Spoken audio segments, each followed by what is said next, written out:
Hola compañeros de PUBG Mobile. Prepárense para experimentar los nuevos eventos que se vienen. Prepárense y únanse. Disfrutar el juego.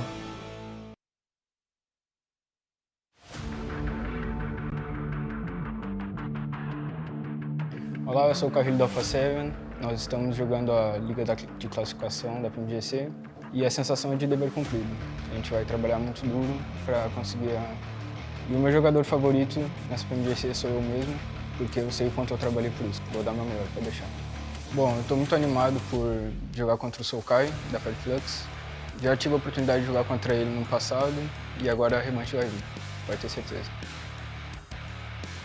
Eu acho que você é um oponente muito respeitado. Estou tão feliz que podemos lutar um contra o outro novamente. Nós respeitamos sua perseverança, mas esse é o dever nos enfrentar desta vez. Não temos misericórdia. Avantajlarımdan biri kimsenin meydan okumasından korkmamam. Geçen sefer çok iyi işler çıkardınız ama bu sefer takım arkadaşlarım ve ben bu kadar kolay ligi geçmenize izin vermeyeceğiz. PMGC Ligi'ne giderken çok mutlu hissediyorum gerçekten. Nova Paraboy çünkü her daim kendisinden ve takım arkadaşlarından her turnuvada bahsettiriyor. Ayrıca eski dostumuz HVP'yi gördüğüm için de çok mutlu oldum. Onlara bir mektubum var. Sevgili HVP, sizi tekrar gördüğüme çok memnun oldum. Avrupa Şampiyonası sonbaharında size yenildik. Bu sefer intikam alacağız. PMPL Batı Avrupa'daki performanslarınız çok etkileyici. Bence sizin gibi güçlü rakibe sahip olmak harika bir duygu. İntikamı çok daha tatlı hale getireceğim. Теперь мы на чемпионате мира, и не нужно оглядываться на прошлые результаты. Нужно двигаться вперед. Теперь мы будем на вершине, и чемпионство будет за нами.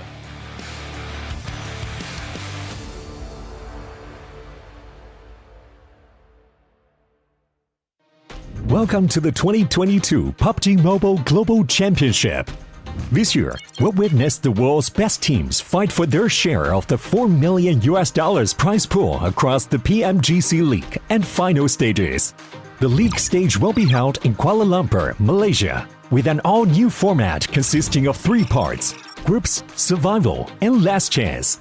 The group stage will kick off on November 10th all the way to the 27th, and we'll split our 48 teams into 3 groups.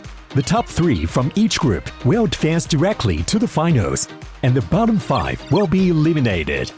The survival stage will take place from November 30th to December 2nd.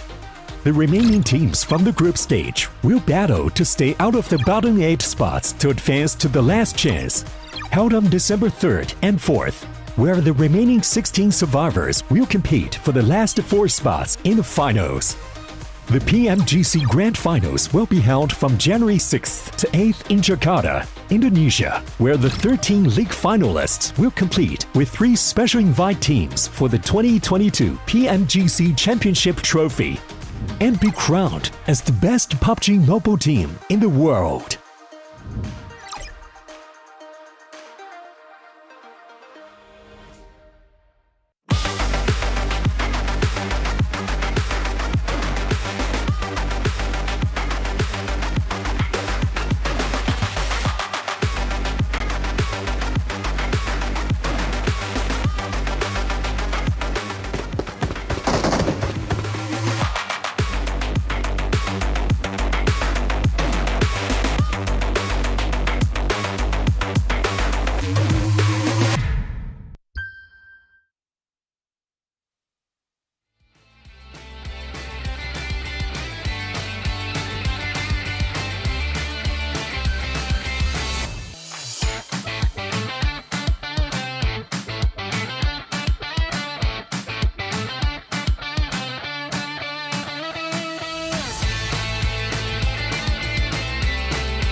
Böyle ekstra böyle bir her zaman oynadığımız oyunu oynuyoruz. Bu şekilde düşünmeyin. Bugün alıp gideceğiz. 1, 2, 3. Allah yardımcımız olsun!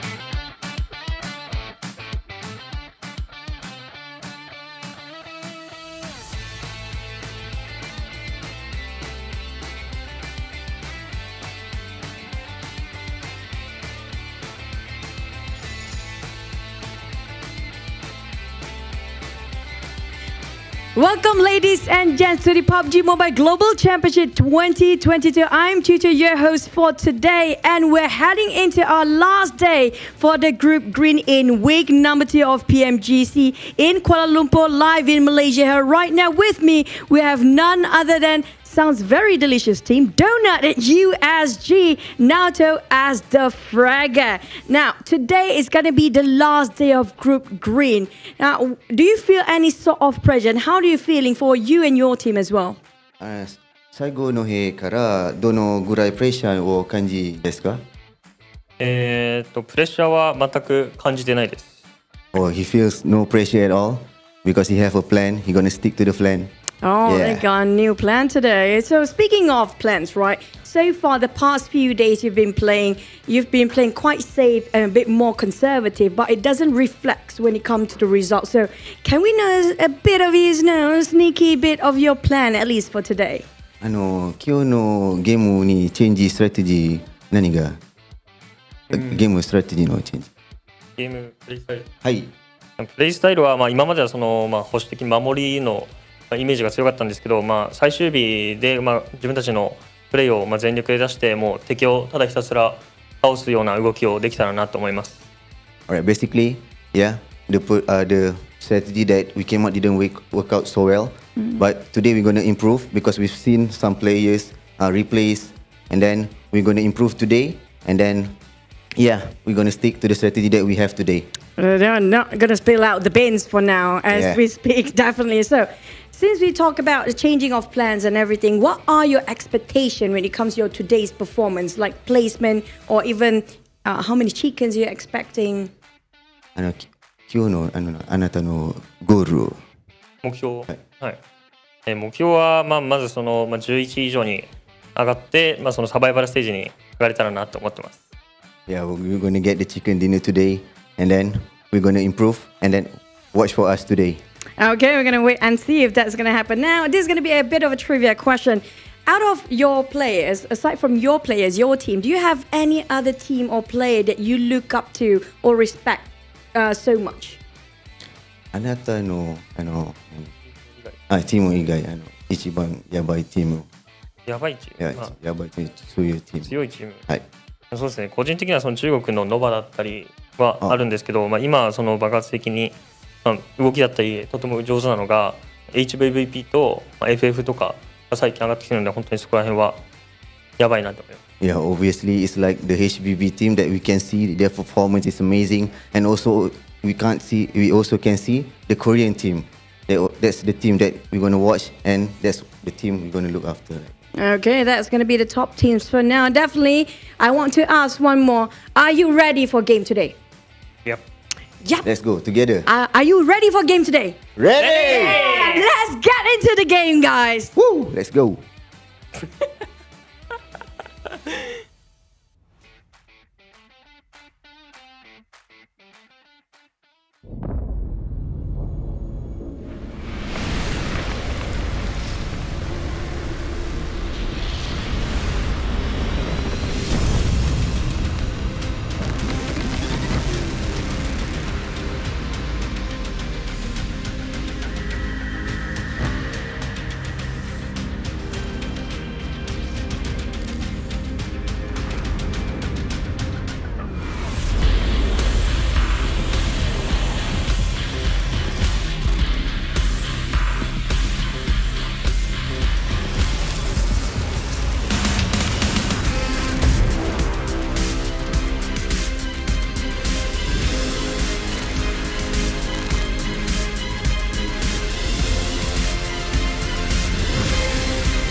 Welcome, everybody, to the final day of the PUBG Mobile Global Championships Group Green stage, aka the Group of Death. I'm your host, Hot Jukes, here with the Seven Worlds Gaming and Glitter Explosion. Welcome back, guys. And you know what? I just realized that the Group of Death is kind of like a double entendre today. Because one, this is the most difficult group of all the teams, but also, at the end of the day today, 5 teams will be going home and have to wait another 365 days to get this chance again. How does that make you feel, Seb? Yeah. I can't wait to see what's going to happen today, man. With everything that you just said, with how you hyped it up there, I'm pretty much speechless. Hey, I hope you guys have your voices ready to yell out, because I hope you guys are going to be able to vote for everybody that's going in the game right now. Vote for your favorite player. It's your last chance for this group, you know. And also, we have to give a big thank you to our sponsors, none other than Sony with their Xperia 1.4 and Xperia Stream. They were actually created in collaboration with professional esports players. Play PUBG Mobile in 90 Hz with Xperia Stream's total cooling system and multiple ports to make gaming and streaming just a cinch, just like that. Hope you guys also got to give a big shout out to our official hotel partner for this PMGC League, and that is Pullman Kuala Lumpur Bangsar. Our world is your playground. Alrighty then. I hope we got that out of the way. I hope you guys are following us right now as well. Make sure you click all the buttons. Tell all your friends. Tell your neighbor. Tell your cousin. Tell your aunt. Tell them to come in the show. And make sure they hit that follow button so that way we can make these shows bigger and better every single year. Just like that prize pool. Get bigger and bigger. Here are the participating teams. Glitter, what stands out to you from these squads playing here today? I mean, after yesterday, the problem is there's too many teams that stood out that we can talk about that actually now have a fighting chance, whether that's teams that are battling to get into our top 3. I mean, you've got GODLIKE, STALWART right at the bottom of that top 3, followed closely by Vampire and Bacon Time. And then on the other side of the bubble down there at the bottom, EVOS and iNCO are going to be battling it out to try to stay within the top 11 so that they can at least make it through to the survival stage and not get kicked out early like you were just talking about. I mean, Seven, there's too many teams that can do well.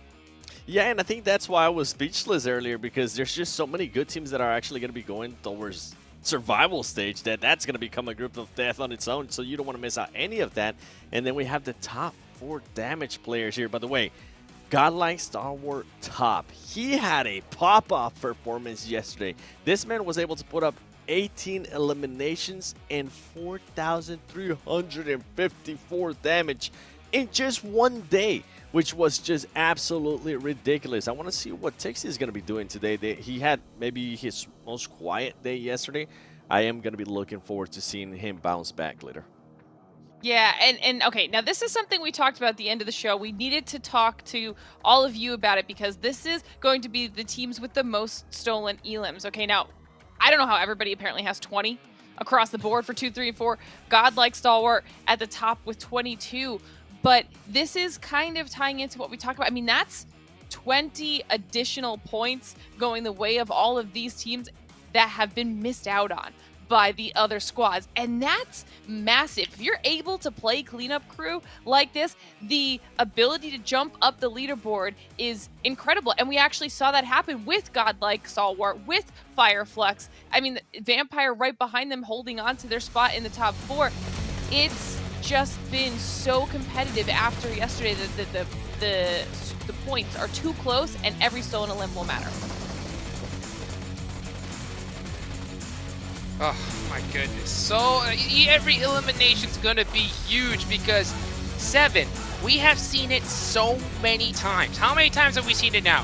Where we see people go home or make it to the big show by just 1 point. I mean, it happens over and over again, and this is kind of what we were hinting at too. Like, every team is gonna have to make sure they come out and perform every single match, especially on this final day, and especially like the teams that are currently fighting for that top 2, top 3 spot. And also, I know there's a bit of a gap there with HVP with what they were able to do yesterday at the end of the day, but I feel like some of these other teams are actually going to be contending for that first place. Now, when I was talking about the caliber of the teams that might be going to survival stage, I'm going to be looking at Bacon Time off of 7 Nova. We'll get a chance to talk more about all of them. And then POWR. I want to see what POWR is going to do today. This was a team that at one point yesterday we were actually in 4th place. We didn't really see much of them, and I'm actually glad we're looking at Fireflux here because they had an amazing way to finish the day off yesterday, Glitter. I mean, the consistency out of Fireflux yesterday, the back-to-back chicken dinners, preceded by the second place finish shoots them up into second place, and they're not even behind HVVP by all that much. That's a gap that's more than closable, and we saw it closed many times. HVVP did drop down for a little bit, fought their way back up into first place after a little bit of a stall, and I mean, right now, the top 3 is nowhere near set in stone, like you were just saying, Seven. Yeah, nowhere near. And then when you have 8th place, 7th place, I mean, they're currently tied. You can probably add 6th place. It's a 2-point difference. You know what? Technically, they're kind of tied in a way. And then from all of this, you have other teams that are going to be looking to kind of spoil their way in a little bit more, right? You're going to have some of the teams like POWR Esports that I was mentioning, Skylights Gaming, EVOS REBORN, iNCO Gaming. I mean, these are 2 squads that yesterday were absolutely night and day in the way that they were able to play. And we just heard it from an interview there from Donuts USG. I would actually like to see Donuts USG showcase more of their skills because they have just been absolutely quiet this whole week. It's not the performance that I expected out of them considering how big their esports scene is over there. And then last but not least, you got Knights. I mean, they're in last place. I saw Coops being able to tweet out using hashtag PMGC 2022 saying we got nothing to lose. So I want to see them play like they got nothing to lose. And Glitter, we talked about them yesterday. We're going to talk about them a lot more, I feel like, today. EVOS and iNCO Gaming. You can see top 5, right, is tied, right? Dang. But that's not technically true. Because yesterday alone, iNCO Gaming, they were averaging about a 7th place finish. Meanwhile, EVOS was averaging a 12th place finish, which is, EVOS definitely needs to change that. Yeah, and that's why I mentioned it too, because they're going to be fighting to just stay alive in the survival stage. And as we take a look at some of the other squads that were slightly more successful yesterday, you can see just how much Fireflux specifically skyrocketed themselves up. And on the stark contrast, I'm glad that they're up here, is Damwon, because they were another team that had really jumped themselves up their leaderboard, then fell off, and when they got quiet, Bacon Time held their spot, Fireflux pushed up, and GODLIKE Stalwart pushed up as well and put themselves above Damwon. They're probably another squad we're going to be able to be keeping our eyes on to see if they can get back up into the top 3, because they were there at one point, Jukes. Yes, 1 point indeed. And I just kind of want to give a quick reminder again for anybody that's just possibly tuning in here for the first time. Again, top 3 will be getting that automatic golden ticket to the finals. The bottom 5 are going home today, and those 8 in between are only going to have another chance, a very distinct slight chance to possibly make it in again. So the stakes could not be any higher here. And, you know, for a team like the Knights, who are in last place right now, the only American representatives, you know, they are 27 points behind today. So they have dug a heck of a hole for themselves today. But you know what? Let's talk about the teams that you guys have picked to watch and keep an eye on today. Seven, why don't we start with your picks? Yeah, I'm actually going to go with Damwon. They were super quiet yesterday. This tends to be a team that can be very passive, and I feel like that hurt them in a big way. I think they only had one game where they actually ended up with more than 5 eliminations. They need to switch that up, and I mean, we got to go with Alpha 7. We got to go with Nova 2. These are teams that can put themselves within striking distance, and they have that potential, right? They have that potential that they can have amazing performances. We saw it, especially out of Alpha 7 yesterday. They ended up something with along the lines of 32 points in one game. If they can come in today and do that, it's going to set them up great, Glitter. Yeah, and then, I mean, there's so many teams to talk about. That's the problem with having to pick for the top of the show. Everyone's so close. But Fireflux, like we've said a bunch of times now, I mean, they closed out the day with a second place, a first place, a first place. They are on a massive snowball effect right now with their momentum. So they might be able to carry that into today and at least keep themselves in that top 3, on top of the fact that I would then also kind of looking down towards the bottom. With iNCO, obviously, Bacon was on there as well. Bacon has just had a stellar performance, and they got a little bit quiet, fell out of the top 3, but they'll probably bounce back, and then iNCO needs to make their way into that bubble, Jukes. Well, let's see if they can here. Let's get game 1 started. I hope you guys are ready. You got your popcorn yesterday. Glitter let you know, so you had to notice in advance. Let's take it on over to our casters.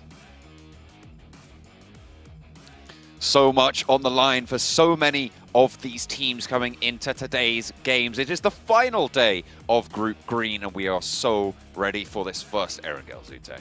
Oh yeah, anything can happen at this point. The table spread, it is tight for the top 3, also for the people or for the teams trying to get into the survival stage to continue on. But like Hot Juke said, this is the group of death, and there are going to be some teams meeting their demise and getting their bags packed home, and this is going to be the end of the tournament for them. One of the teams looking like they're about ready to pack it back home would be the Knights. They seem focused, though, on the player cams. Of course, we got GODLIKE STALWARTs here looking in much better spirits after their explosive 3 days. Yeah, GODLIKE STALWART now in 3rd place on the overall standings with 189. 9 points ahead of Vampire in 4th place. So they have got that little bit of a buffer, and they're definitely in contest for some of the top spots. So good news for them on yesterday's games, taking control of one of those top 3 spots. And we are off. First map of the day, Erangel. Now this map order, this sequence, right, it is as normal as can be, right? Pretty cut and standard. We've seen it all across the different, tournaments leading up to here. But man, this week, this second week in particular, the circles and the shifts have been anything but normal.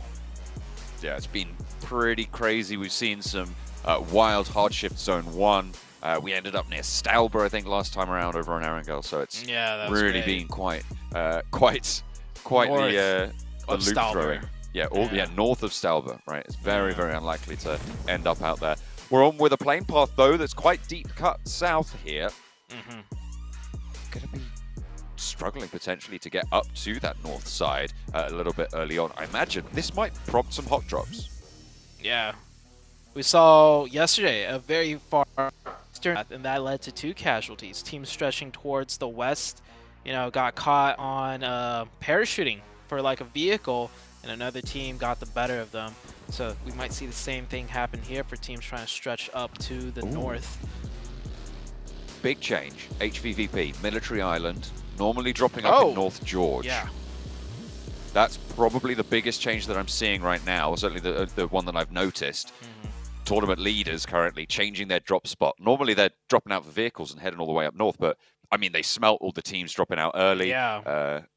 And seemingly rightly so. I mean, you've got Nova moving up there, Yoodo Alliance moving near Gatka, 1 million, and Fireflux all on that west coast. Those vehicles going to be so hot right now.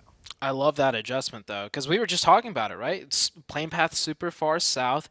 There might be altercations heading up north, and instantly HVVP, they make an adjustment. They don't want to risk anything. As dominant and as confident as this team is, they don't leave anything to chance or happenstance.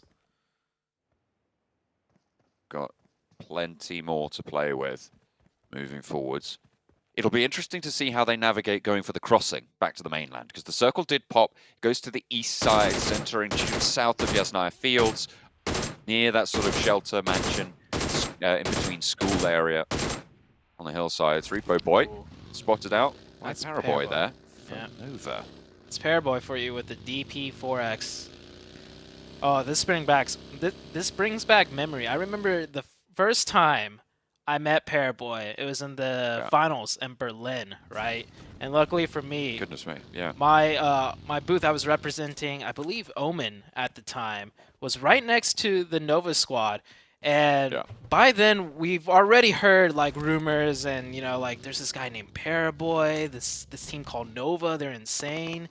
And I want to finish this story real quick because, flashbacks, but Paraboy with the DP in the training room, right? Everyone's warming up on their phones, and all I hear next to me is a DP firing off for the whole hour and a half, and it's Paraboy like zeroing in on his skills, and I mean, you saw it right there.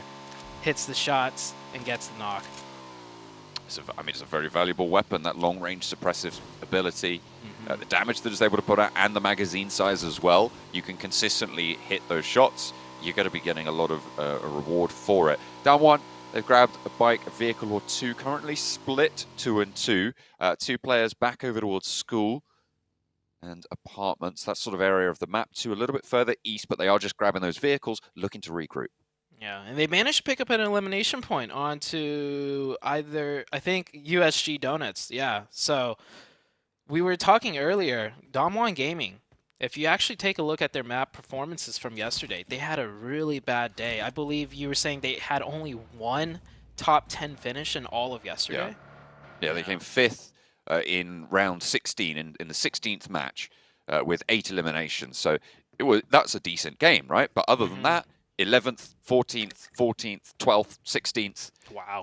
And overall, they were able to pick up 8 eliminations total in those 5 other games, right? So it was a disaster of a day, quite frankly, for Damwon. This was a team that was in the top 3 and is still in the conversation, but 156 points to the bubble of 189, it's quite the hill to climb today. They can pull it off, though, like you said. I think teams from the 4th position down to the 8th position, doable. Definitely doable. It just depends on how these matches go, and if we can learn anything from days 1 through 3, you can't count anybody out. Like for example, Fireflux, I think after day 1 they were like what, definitely bottom half, but like deep down in the bottom half, and now look at them, 2nd place, right? Yeah. Bacon won the very first game of the very first day. And then they dropped down by the 2nd day. They were also in the deep down bottom half. Now they're in 5th. So anything could happen here. It's high volatility. I mean, these circle changes really have, I would say, changed the dynamic of these lobbies. We saw it in Group Red. We were thinking, oh, maybe it's just the dynamics of this group particularly. Maybe it's just how these teams interact. Maybe it's a little bit more volatile. Seemingly, no. It's now been seen again with just how volatile these tables could be, how wild these swings can come through, and it's really nice to see it starts to consolidate towards the end as it did over in Group Red, and I feel like we're going to be seeing that over the course of today in Group Green. Yeah, I like that you mentioned the word volatile, but I don't want the audience to get the wrong idea. It's volatile in the sense that it gives everybody a chance, like a fighting chance. Yeah. To get their win in towards the late game, as long as you can make it into the late game. So the circles make the leaderboards volatile because any decent team towards the end game, could really get a good shot at winning the match, because it's not like super huge shrinks where it like hard shifts even more. Like we still see drastic hard shifts, but because the circle doesn't shrink as much, you don't have to, YOLO it across like multiple teams to just get sight lines of where you want to break into the next circle. So it gives everybody a good fighting chance. So with that fighting chance, we've seen teams constantly get a chance to go up and then go down and go up and go down. Probably no more important position for that to be able to happen than the bottom of the tables, right? It's going to be a little bit closer there as well. Seeing if those teams can jump up is going to be one of the running themes of today. EVOS obviously on the bubble right now with 102 points. And seemingly one of the very few teams that are at risk. Skylights Gaming, 124. I mean, sure, there's danger there, but it's a lot less than teams like, well, for EVOS specifically. POWR, again, a little bit further up. So that survival bracket looking pretty good for them at this stage. Teams above them as well, looking very, very solid into the survival bracket. I'm just looking at last week's 11th place bubble, 153 points, which was Box Gaming coming in last week for Group Red in 11th place. So if you're jumping up and pushing over that, I would say 160 mark, you're going to be very, very safe to be confirmed into those survival brackets, no matter what, pretty much. But those teams that are over that scoreline already are the teams fighting for the top 3. The other thing with the bottom of the bracket, I feel like those teams generally down there just, won't have explosive games. So EVOS not very safe, only 12 points ahead. But that 12-point difference is kind of a bigger gap than like a 12-point difference around the 3rd and 4th place team, right? Because the 4th place team is very strong. They could easily get more than 12 points in a single match. But as for, bottom of the leaderboards, if you have 12 points ahead of the next team down below you, chances are that team isn't going to, close that 12-point gap as likely as, the top end of the leaderboard. The scoring potential and in general the average scoring at the top, you're right, it's just much, much higher on average. But there is always that little glimmer of hope. We'll have to wait and see if anyone's going to be able to realize that. Circle pops down, centers up towards Shelter, just to the north of Farm on that southeast side. It's a fairly hard south shift, but a lot of those teams were already south side of the river. No one really playing in the area north of Yasnaya. So, quite frankly, a lot of teams are already in this one. Yeah. I love what HVP is doing here. They come in from the very south because, you know, adjusting to the plane path, but they'll still wrap around and rotate all the way to the north and work this circle from north down, because, I mean, that's what they do every single time. So even though they change up their drop spot, you know, they're going to stick to their game plan, and they just come in from the north once again. So they can go back to their basics. It will be a little bit slower in terms of getting on the road there, but you're right. I mean, they'll know exactly how to handle this. They'll be used to it, maybe coming off the back of a fight that they've been embroiled in. Obviously, being ticked away by the blue means that their armor and stuff will be still there, but they will still have to have expended those meds. So it's kind of a similar situation to if you get hot dropped and win it out. Oh, Nova. Things heating up, though. Nova onto EVOS, our current bubble team. Nova, a team needing a good day today to try and move up towards those top three. Paraboy spotted by Schweppes with the SKS. Has to go for the reload there, or it's not quite landing it just yet.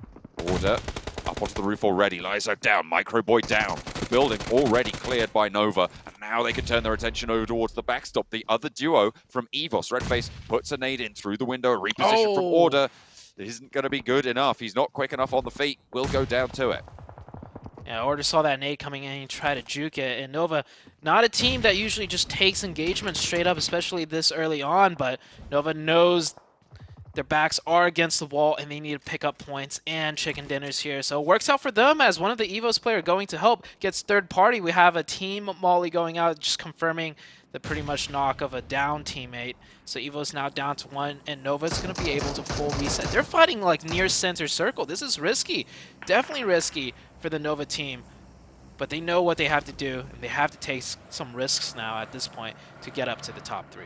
There's 2 third parties coming in. GODLIKE, Stalwart on the eastern side, and on the south, it's Vampire, both of whom are looking the way of Nova versus EVOS. Labar, the last player now standing for EVOS. It's not looking good for their game. A hard northwest shift, though, and that's going to move those third parties away from those sight lines. Vampire trying to break up north. That's a big shift up to the northern side. Vampire is going to go ahead and rotate, swinging by the Nova team. I do imagine Nova might just decide to hold down this hillside. Yep, where Paraboy is.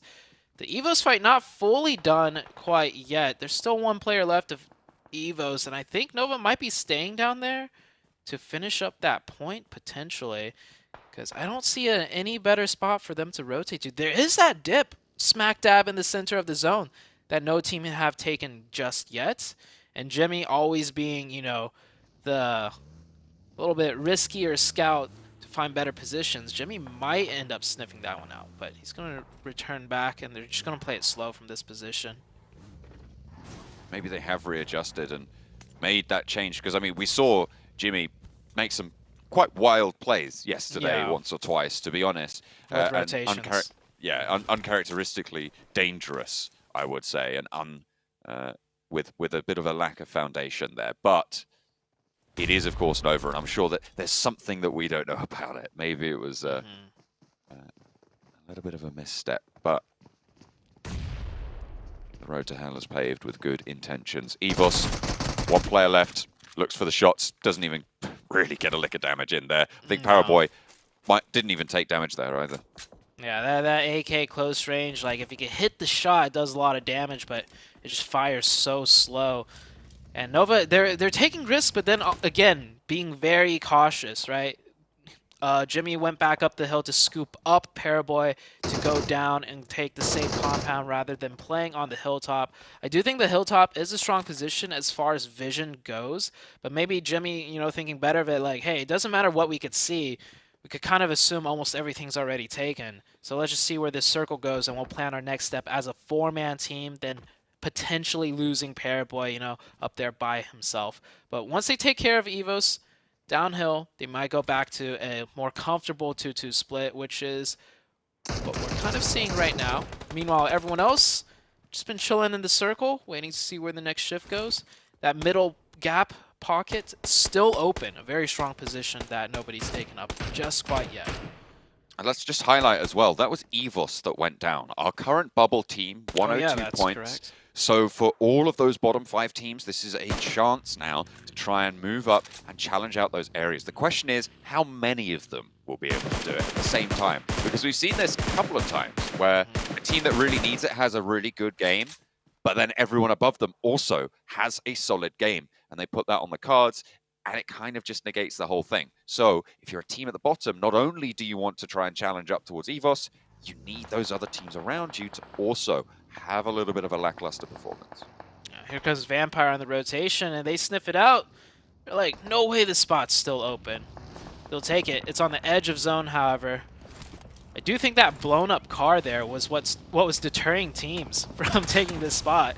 They see a blown up car vehicle there, they're assuming like, okay, there's probably a squad already taking that spot up. Vampire will indeed take it. I see Nova swinging down to the southeast. They're going to work their way in from the bunker shelters. And we've seen Nova just play that area so many times. Here comes a full send out of the Knights. They're going to go for it. They actually... Okay, they're going. That's just how Knights... Yeah, okay. I don't have anything to say about that. That was... all 4 people rotating in a vehicle, we say we don't like it. Hang on a minute, because there's a third party. POWR moving in, potentially capitalizing on the chaos sown by the Pittsburgh Knights, crashing straight on into the Vampire stronghold, and Vampire are dispatched. POWR take a little bit of damage, sure, but with 3 players, they take up this position. Bit of a crazy set of events there.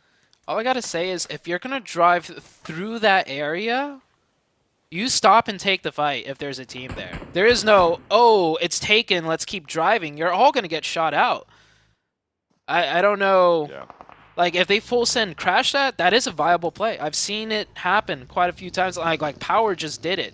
Exactly, yeah. Teams are able to full send that and 4v4 and win, even though it does seem like they're at a disadvantage. But for you to full send that and meet a team and then keep driving, that's just certain death. Meanwhile, Nova on the bunker side, like I said, a team that plays this area day in, day out, all the time. They're going to try and take control of this. They will force Bacon Time back down deep into the bunkers and have control of this, but there's still the team of godlike stalwarts just right across to their western side holding down the other bunkers. Order posting up top. Paraboy as well, controlling these sightlines. Wants to cook a nade and put it down the stairs. Force Bacon Time down further into the bunker. They're just checking their angles, they're biding their time. A lot of the bunkers are still in this next circle, so they can chill for a little bit, but they will have to fight out. Northern side starting to get a little bit hotter as HVVP start to engage over onto Yoodo Alliance. This is to the eastern flank right now, playing a 2-2 split with HVVP. HVVP, I think they had the 2 players in the back to, you know, manage their flanks, the backfill as always. Now that they got 2 openings, they're going to go straight in and go for the kill. Yoodo Alliance now down to 1. HVVP about to pick it up. I can't fault that. I mean, you even saw they were on a 2-2 split.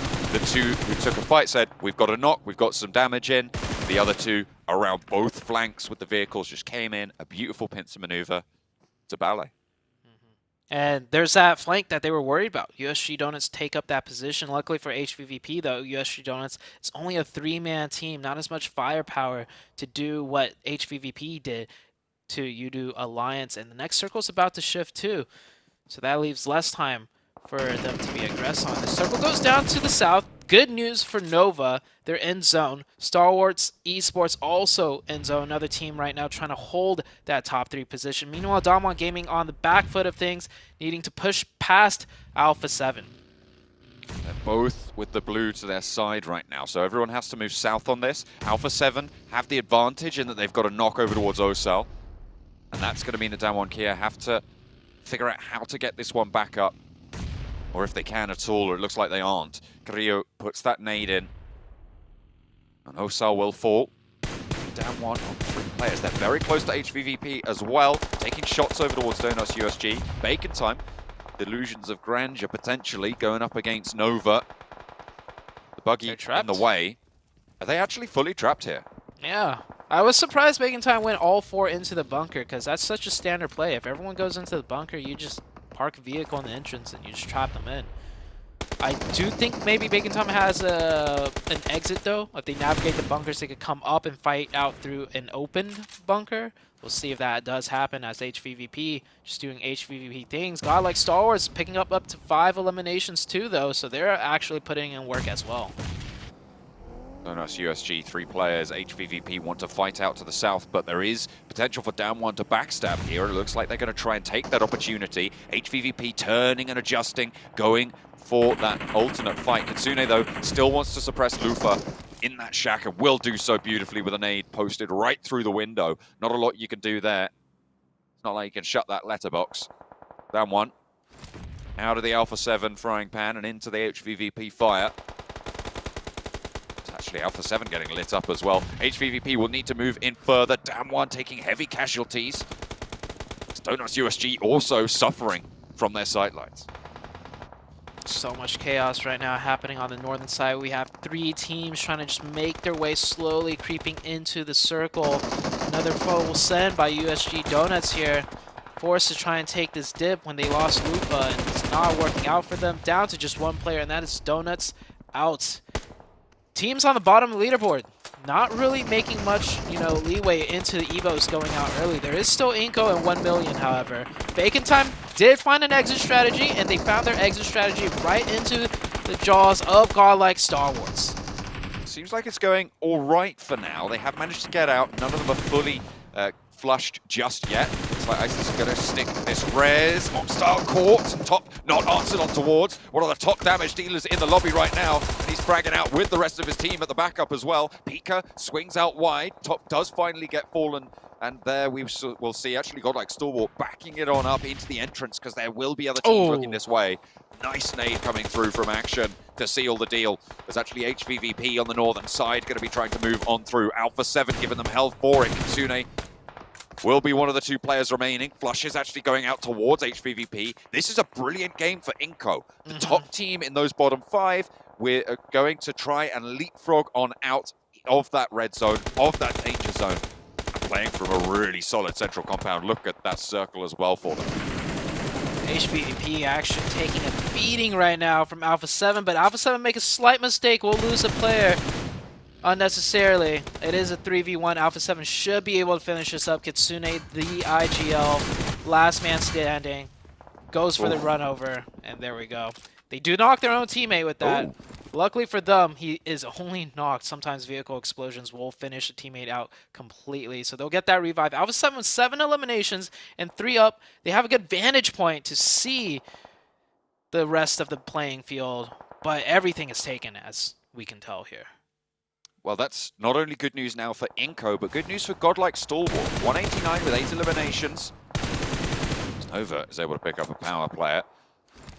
But 189 with 8 eliminations, that puts them on 197.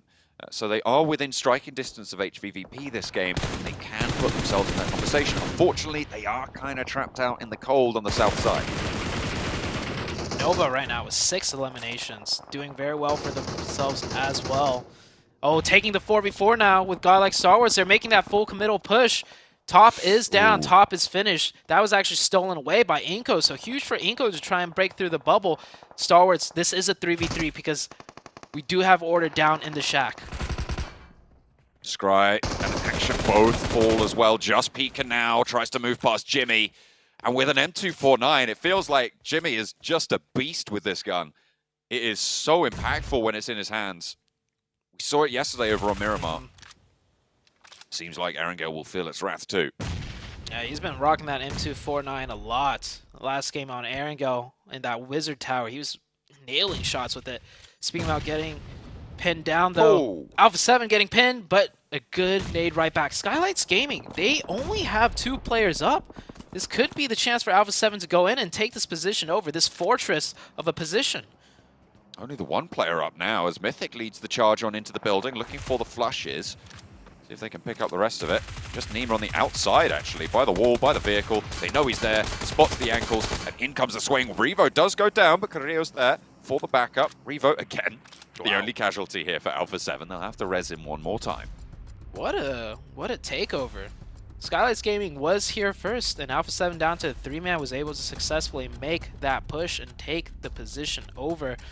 iNCO still with 4 up, 1 million, crashed, playing on the walls, just laying prone, laying quiet. And Nova, we've seen them funneling players back and forth. They're setting up for their potential next move. Still got quite a few teams left in here, quite a few players. 5 teams left. Fireflux, Soulk, last one up. Still hanging in there, this team. Just so resilient right now the longer this tournament goes on. Nova, 4 players, 10 eliminations. We said today needed to be good for them. This is how you start it out. Look at the split that they're going for right now. This is a statement. Beautiful positioning. Alpha 7, board 8, going back and forth. That's right on the windowsill. Does not go in though. How did that not hit him? Goodness me. Just finds the edge, but I don't think I've ever seen it so perfectly placed with the camera right there and the nade just landing right on the windowsill. I love it. A nade never looks so big on camera, right? I know, right? It's crazy. It's right in front of your face. Oh, new zone has shifted. It will go up north, giving Nova partial zone. The fortress right here, though, however, Alpha 7, 1 million will be sitting cozy. iNCO looking to edge in, I think. They won't go for the full push, and that's a good nade for Alpha 7. Alpha 7 up to 11. All the teams that need to start popping off are really picking it up already in terms of eliminations. And wow. This one. So close. iNCO spotted by order. Nova moving in from that south side. 1 million really struggling. They're just trying to hold out, but a 5th place finish is great for their chances. Over towards the bottom side of the table. iNCO as well looking to strike out. Or rather the opposite, not strike out on the tournament with this performance. Every team jockeying for positioning right now. iNCO's trying to see where they're going to play next. And if the pressure out of Nova is strong enough, they might end up just crashing the wall side. iNCO looking like they're actually going to try and slowly move this in with all 4 players of Nova focusing, but good cover fire from the back 3 will return some fire onto order. No knocks just yet, but Vitali feels the wrath. Order is traded up on towards for Nova, so potential readjustment needed to try and get that res, but iNCO are going to stabilize. They have the hard cover of the wall to go for the res. Jimmy drops those smokes, lines up that cover, and gets Order back to his feet. Well, he will do in just a moment. But then Ebete gives them that little foothold for iNCO to try and move across this road. Yeah, gotta watch out for Soulk though. This man is about to cause trouble for iNCO. Ebete up close, trying to get some more nades in to confirm that knock. Frozen right now, can get a third, or get some shots into Alpha 7, but Nova really need to watch out for this other team right now. Ooh, it is really dicey here as the circle, again, shrinks onto the fortress. 5th place, 1 elimination for 1 million.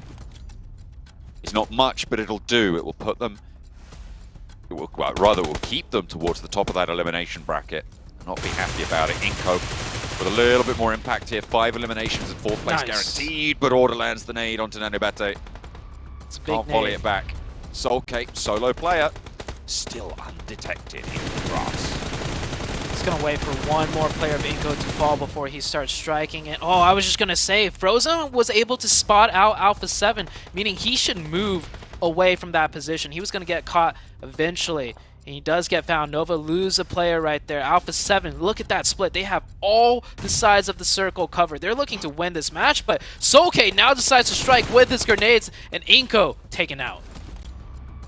Did anybody else notice that it was Soulk there? Do anyone else feel that there's a player in this direction? Nova potentially looking to scout out that way. I think Jimmy might have a little bit of an inkling that someone's there.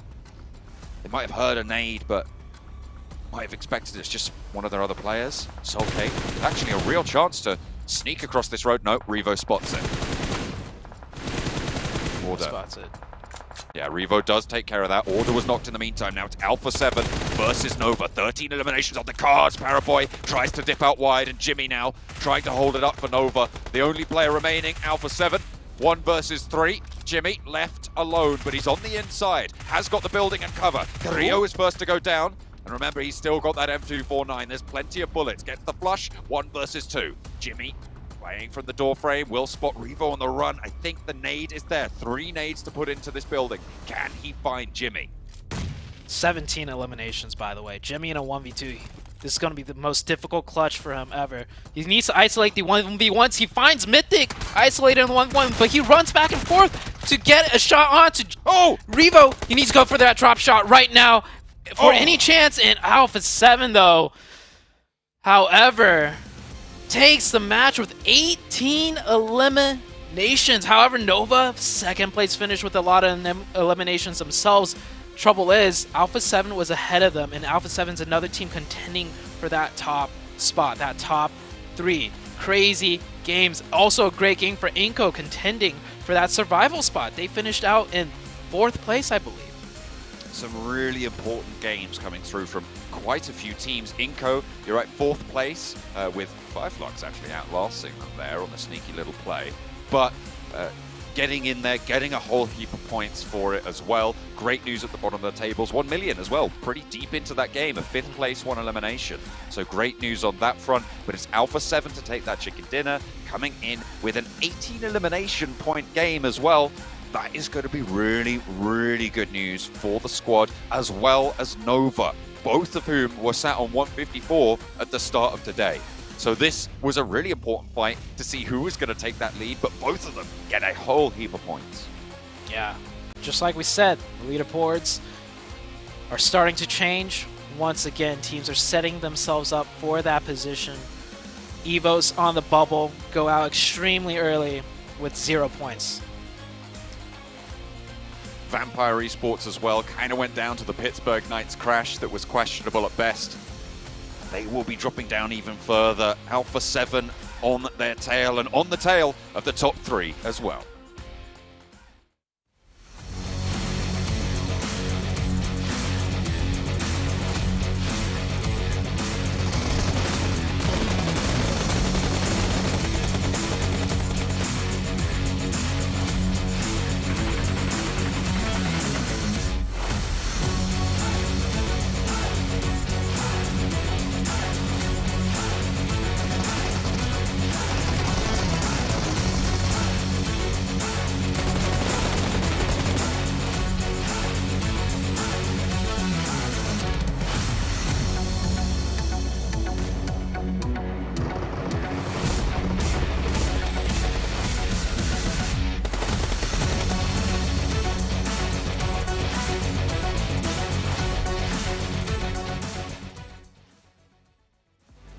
We talked about it at the top of the show, how much Alpha 7 needed to start off strong today. They were 7's team to watch. 33 total points, the most so far in this tournament in game number 1. And then Nova pops off as well. Glitter, what's going on? I love it. This is what we were here for. We knew the last day of this group was going to be pure insanity. Alpha 7 and Nova, probably 2 of the heaviest hitters that weren't really where we thought they were going to be in the overall standings. And now after this performance, I mean, Nova almost hits a 30-point mark as well. And then to be fair, though, the performances followed up very closely by Fireflux, who was in 2nd, GODLIKE, who was in 3rd, and iNCO, who was all the way down at the bottom, 7. Oh, I'm happy, okay? And can we talk about Mythic? 8 eliminations when your team needed the most, 1100 damage, and then you go to Jimmy. For a second there, we thought he might be able to clutch it up 1v3 against Alpha 7. That is ridiculous that I'm saying that, but it could have happened. He ended up with 6 elims, Order 2 with 6 elims, and then Revo. I mean, the teams that we were talking about, like Hajuk said, the teams that needed to have those pop-off performances, they just did. And this is why we were picking them at the beginning of the day.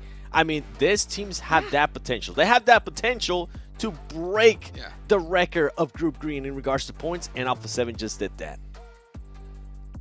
Absolutely insane. And you know what? I missed it at the top of the show. I wanted to say it. But you know what? Before we do that, of course, guys, make sure you guys go vote right now. Get inside the game, get your PMGC tokens, and hopefully you get all the right picks and you're able to get some of those sweet rewards. But you know, one thing I missed at the top of the show was like, hey, the teams, the clutch factor, right? You have to have that in order to get a great performance here on the last day. And it doesn't hurt to have an insane amount of experience at this stage already. Nova, 2 champions, previous champions twice in a row, you know. Alpha 7 having tons of belts on their thing. The only thing they're missing is a PMGC belt. And just look at how it started off. Alpha 7 first, Nova second.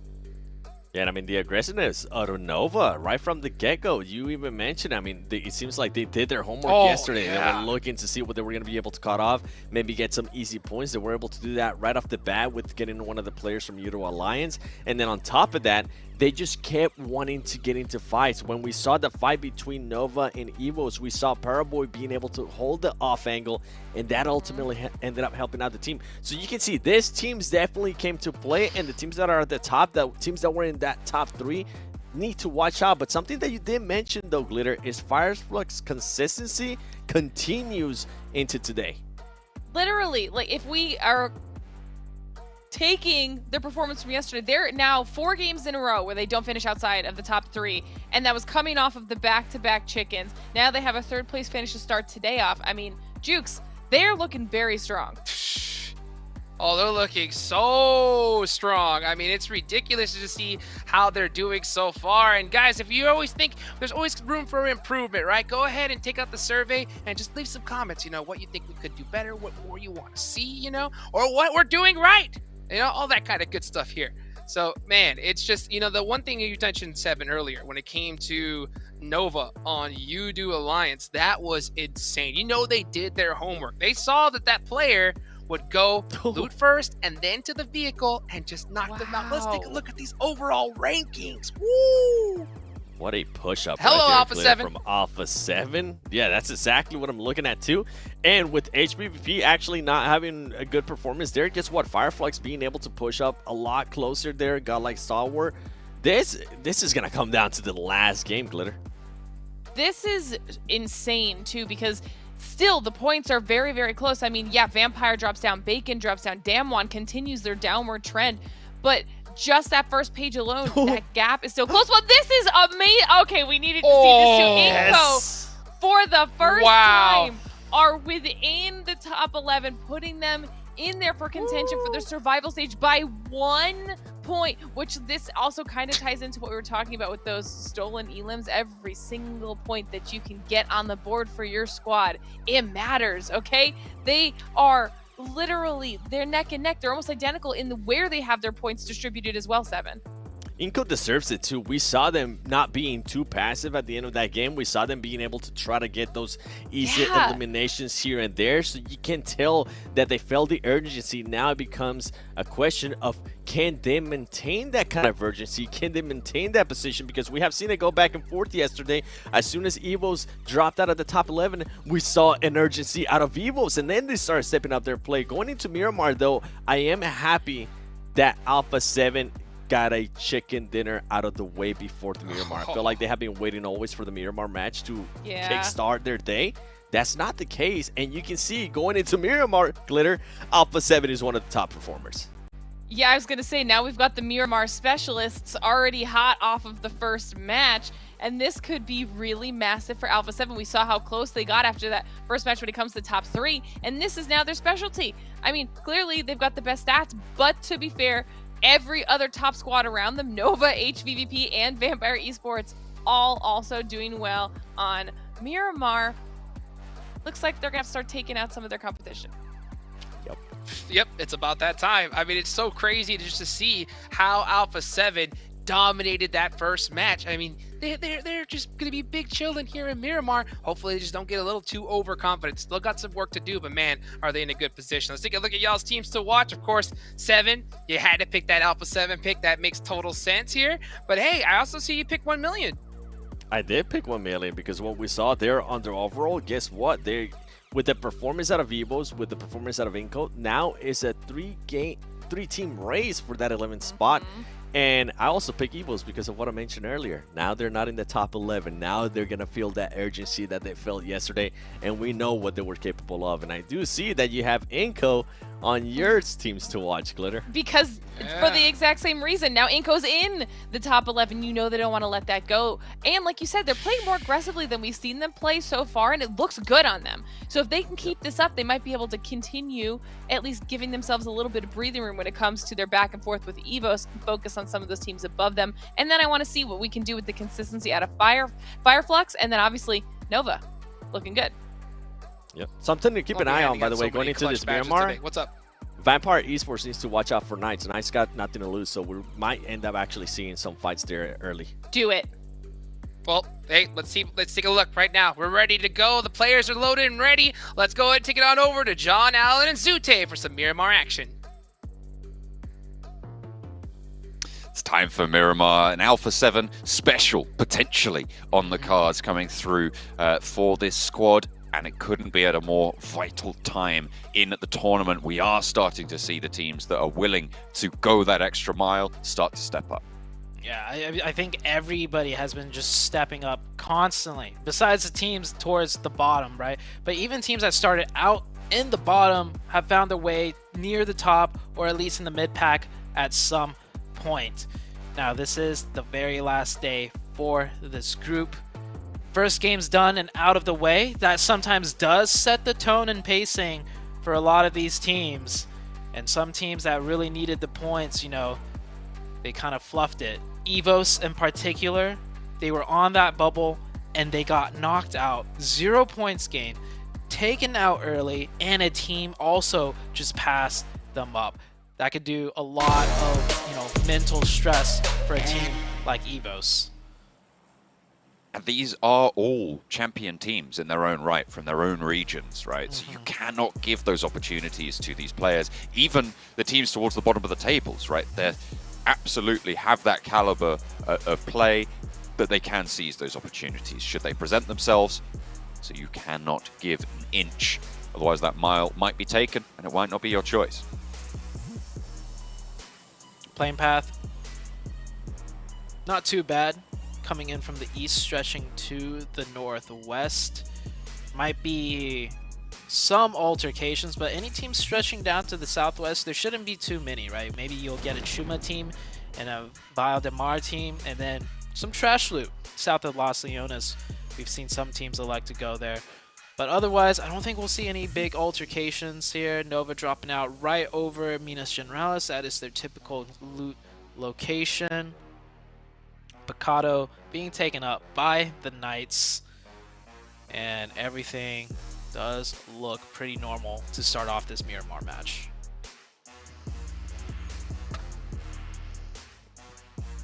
So far, not too many hot drops on the vehicles. We have seen a couple of scuffles over the last couple of days. EVOS out on the north side of Impala. That's a very, very south circle. Centering actually to the south of Los Leones. You know, the trend continues, right? Like, yeah, I was gonna say I sound like a broken record, but we have not seen this circle before on Miramar. We haven't.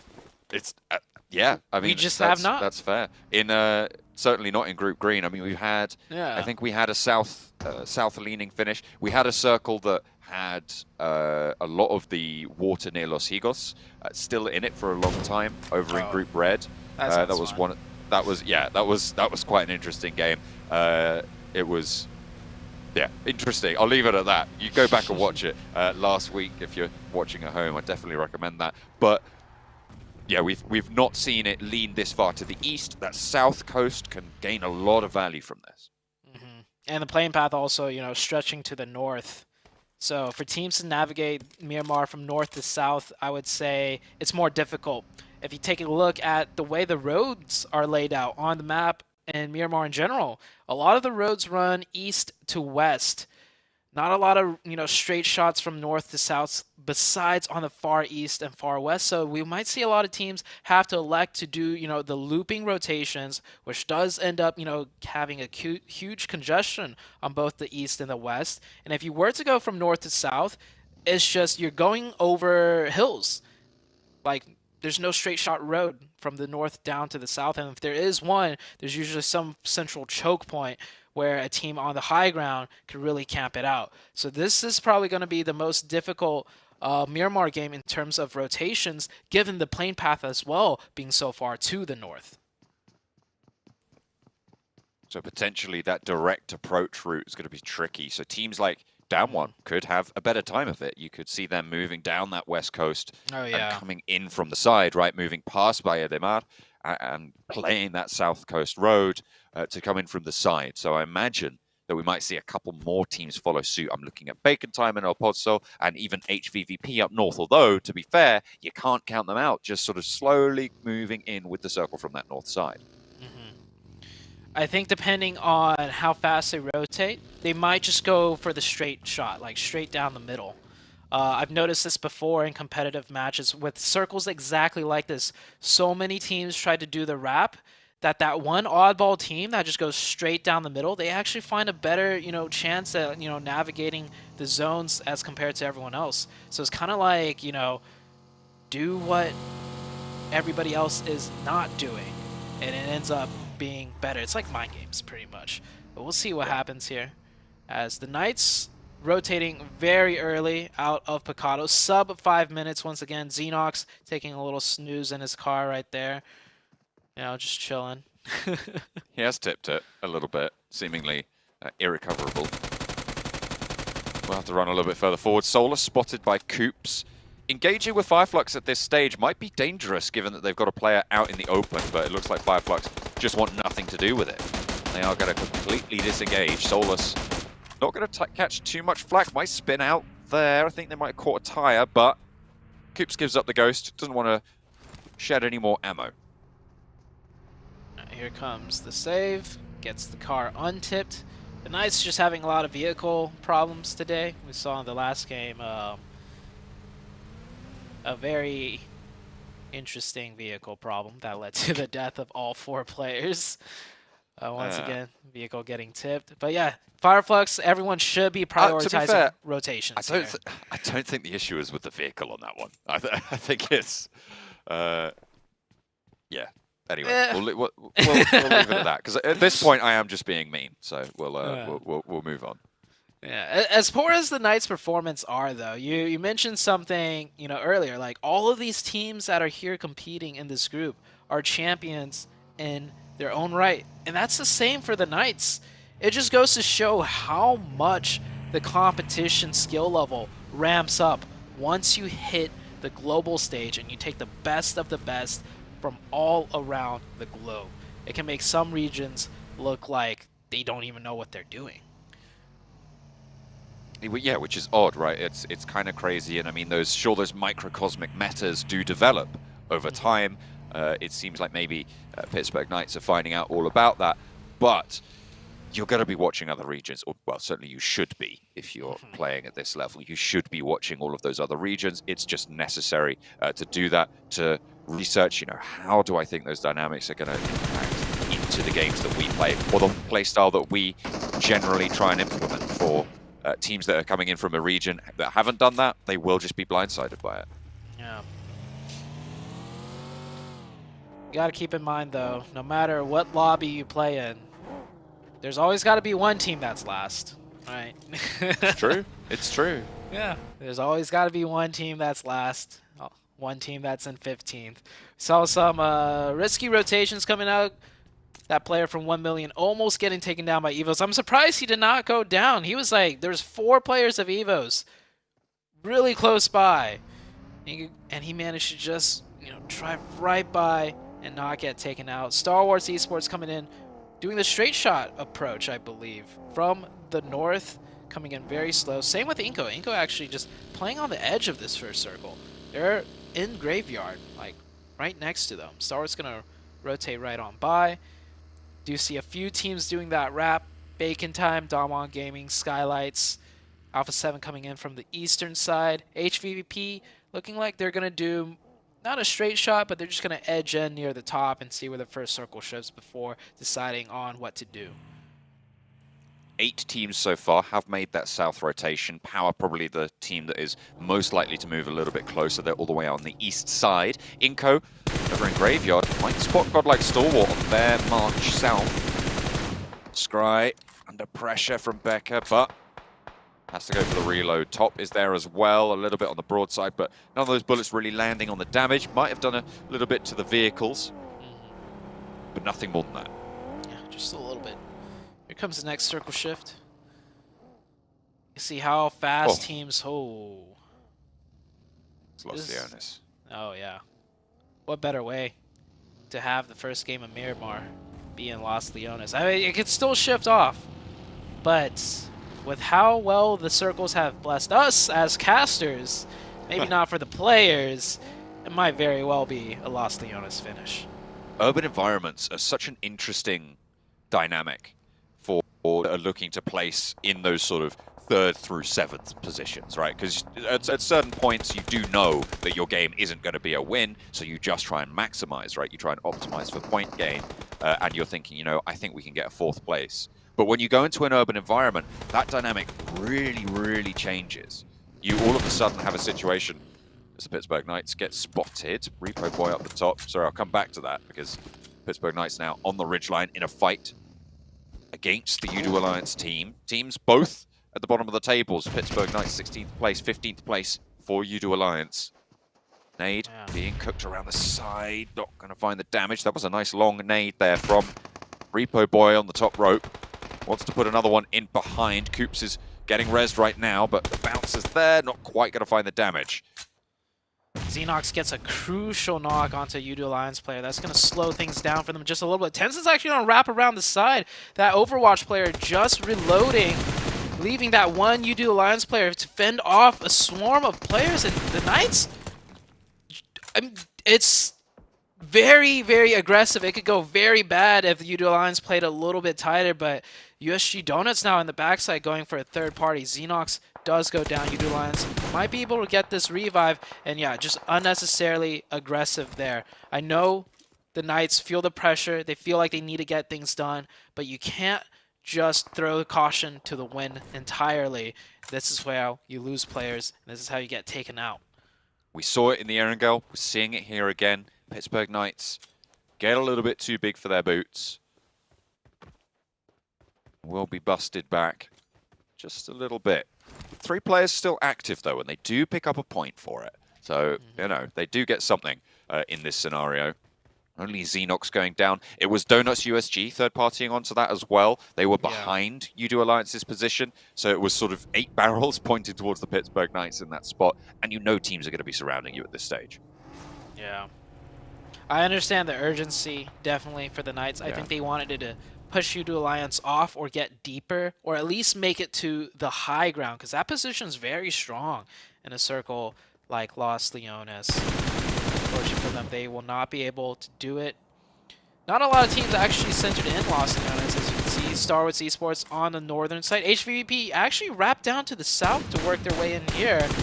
Must have some kind of set strategy as the circle goes east, putting Nova red like right in the middle, and they're gonna already be playing that high ground mountaintop that comes in very crucial just east of Los Leones. Nova have been playing this for a while, this game actually. They had a lot of opportunity to move into the city. They didn't take that. As we talked about cities, I imagine, quite a lot over all the regions of broadcast. It's always a lot easier to get into them than to get out of them, and I feel like Nova are leaning on that principle.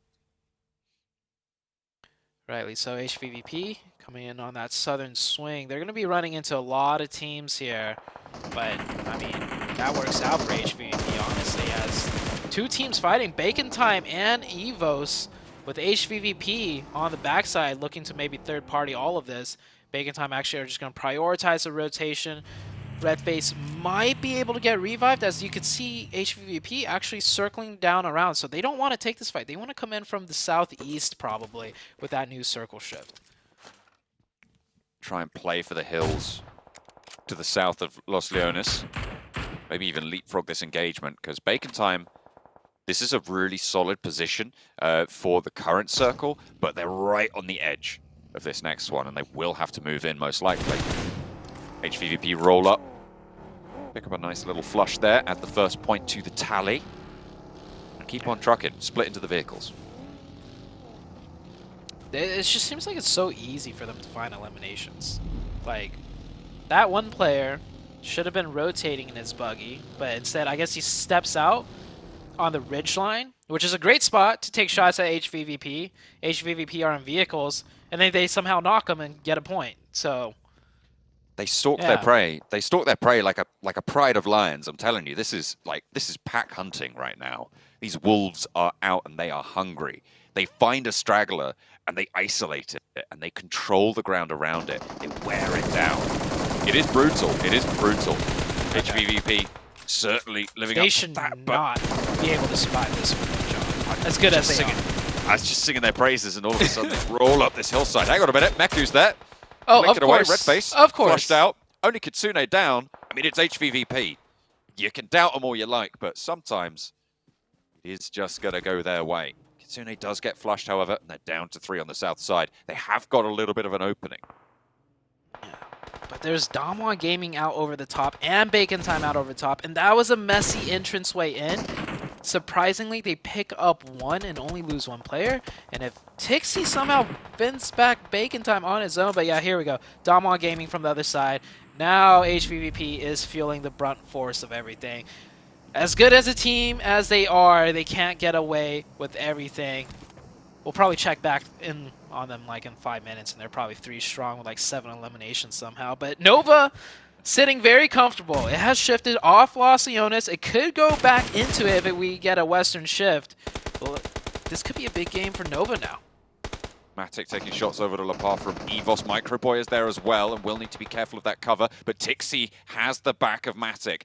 Lyzerg as well down the hill, so it's Microboy and Lyzerg both playing the same angle. They know that Tixie's there now. They're worried about the really high ground, as Tixie actually might be able to just swing out low and deal with it. There's shots as well coming in on the side swipe. Matic has the line up, needs to hit the deck and get out of dodge because he's super low on HP right now. It's time for Tixie to come through. Microboy is low. Tixie rolling up the hillside, wants to wind up for this final blow towards EVOS, but he puts the weapon away and might come across before it. Microboy now operating on all cylinders. 1 player left standing, has to turn his attention out to Matic. Won't be able to sneak it in. HVVP survive once more, but they need this res and they need to get going. I don't think they could get the res. But I was saying they're going to somehow make it out of that with 7 eliminations. Hey, they picked up 5. I mean, so HVVP doing HVVP things. But that's once again EVOS out early, this time only with 2 points. They already dropped out of the bubble, and now they could be dropping more as iNCO right there with 103 points. USG Donuts in the city trying to stay alive here. So many teams right now in the city. We do have some teams out on the eastern side, east of Nova. We do have Alpha 7 and Damwon Gaming. Alpha 7, Miramar specialists, as they have been dubbed. Yoodo Alliance, shots over towards Fireflux. This is all inside fighting in Los Leones. And with Los Leones occupying probably about, I would say, 30% of this circle, there's going to be a lot of teams looking to fight out of it fairly soon. Fireflux dead in the center of Los Leones, so they're going to have a tough time fighting through everything. Luckily for them, though, HVVP, right? Very hurt, just down to 1 solo player right now. They're on 2. No way. They got the res. Tixie's back up.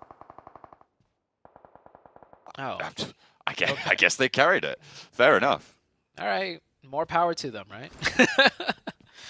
5 limbs, 2 players, HVVP. Don't count them out, I'm telling you.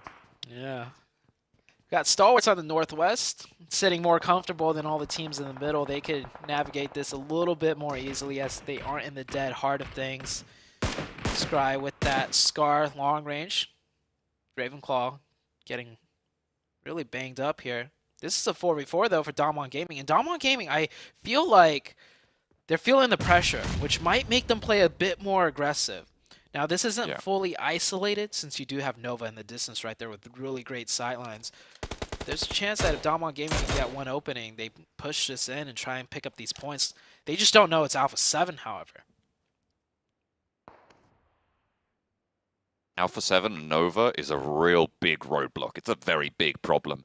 Next circle, just about to pop. It goes north, keeps a little bit of Los Leones in, but it cuts out 3 teams from those Los Leones positions that they currently hold. That's Fireflux, Yoodo Alliance, actually 4 teams as well, because you've got the Pittsburgh Knights on the southwest there, and Skylights Gaming coming on that south side as well.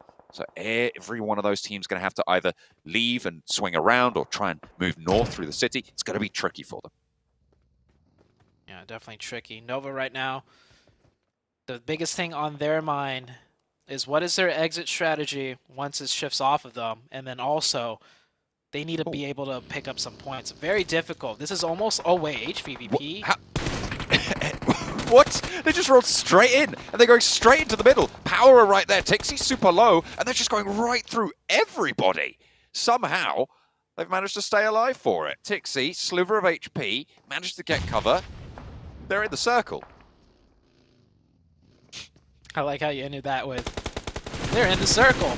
I mean, that's the most amazing thing about it. They are indeed in the circle. What? Like, as center as they can get without driving into a 4-man team of iNCO also, right? Or 3-man team. This? What is this? HVVP, you can't be doing this. This is PMGC. They're playing the game. You can't just do that and get away with it. They're playing the game on easy mode. POWR is applying pressure, though. On?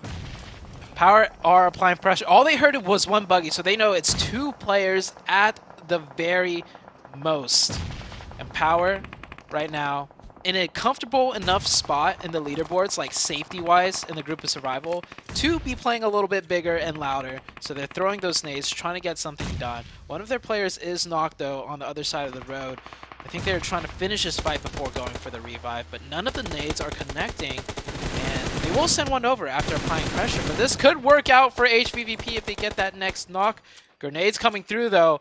Maddox's going to hit this. I just have a feeling. There's no way he doesn't, just because it's HVVP, right? To the window, launches it. Is it going to be on target? Doesn't quite find it, but does give the vehicle a little bit of jip. Yoodo Alliance in the meantime, taking a fight with the Pittsburgh Knights. Pittsburgh Knights, 3 players strong. 3 versus 3 for the bottom of the table spot. Will be going all guns a-blazing. It's Pittsburgh Knights to win that one out. Maybe with this game. They have, in fact, look, they are in 15th place now, not last place. In the meantime, by the way, Nova and Alpha 7 are clashing on the eastern side. A crucial fight for the table spots right now, as Nova want to try and convert their previous good game into another solid one. This duo from HVVP, though, still grabbing our attention. It's a close fight here. Nova has 1 player knocked. They did confirm one onto Alpha 7, though, so Nova's kind of in the lead in the fight on the east side. As far as the HVVP Valiant stand, hey, I predicted 7 eliminations. They could get it. Matic goes down. That might prompt the entirety of POWR to push in, and HVVP falls short. 5 eliminations, however. Fireflux, a team that could really capitalize off this, is getting into a roadblock themselves, so into the form of godlike Stalwarts. And Stalwarts are looking to finish this fight out. 4 strong and only 1 up. It is Catch, though. Catch is pretty clutch when it comes to the Fireflux team. We'll see what he could do here. Godlike Stalwart, 4 players alive. I mean, Fireflux better watch out on this one. You're right, it is Catch, but imagine that Godlike Stalwart are just going to try and move forwards. I'm glad that HVVP did go down there. As much as I kind of wanted that fairy tale story for them, playing with that duo sailing right through.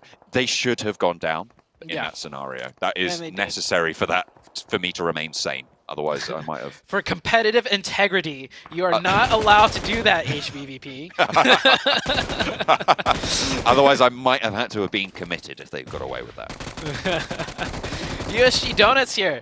Holding strong with 4. This is another team that could break into the survival stage. They've been struggling a lot over the course of the days, but looks like they're getting the better end of things as they pick up 5 eliminations. They take out the Knights, which pushes the Knights away from, passing them up. They still have 4 members alive. The edge of zone, however, as 1 million has wrapped around down south and causing some trouble for the Nova team. Nova's still in the superior position to win out this fight, but Jimmy gets confirmed. That is unfortunate. There's Alpha 7 shots coming through, as well as I believe either from Skylights Gaming or iNCO potentially. I think I spotted some shots coming in, maybe even Bacon Time. But 1 million now having the tides turned on them just a little bit. 2 players remain, Marshall and Senke down the hill. 3 players for Nova, as Jimmy, as you said, did get flushed. That was taken away by Alpha 7. Marshall, position known, and Mythics finds a cheeky little angle onto Order. Brings 1 million into a 2 versus 2 here, with Paraboy super low as well. Alpha 7. 2 versus 2 for now. Alpha 7 coming in up the hill. Yeah, 2 versus 2 for now. It's about to be a 3v2v2 with Alpha 7 coming in for the third party. Surely Nova knows when they got third party there, Alpha 7 is going to be looking to push. They got a confirmation onto Alpha 7. They know how aggressive Alpha 7 is, and Nova should have backed off already. Alpha 7 is going to come in and swoop up these 1 million points instead. Just about missing that spray over onto Marshall. Looks for a heal. Frozen on the ball with the AKM. Is that Iron Sights as well? Able to nail those shots. Oh, and gets the revive too. Looks to drop down for the revive onto Order. Can he stick it? Marshall, Senke, both looking to revive as well. This is a 3-way dance that we have going on here. Paraboy with the great nade. Can they finish out 1 million though? They do. And now they have 1 knocked out of Alpha 7. This could be huge. Paraboy's on the top side with a great supporting sightline angle. Order and Frozen pushing in from the low ground. All of a sudden, Nova somehow turned this around onto the backs of Alpha 7, and 1 million already eliminated.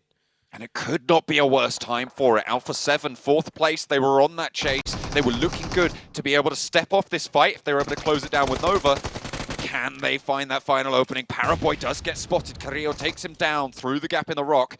Is there an answer for it? Order and Frozen were given the respite to go for those heals. They did manage to get a lot done. Mafioso and Carrillo for Alpha 7, the remaining duo for the squad, fighting off against Order and Frozen. Push over the hillside. Order leads the charge. Frozen is there for the haymaker swing out wide. And up the top rope, they're not quite finding those openings. Frozen goes low.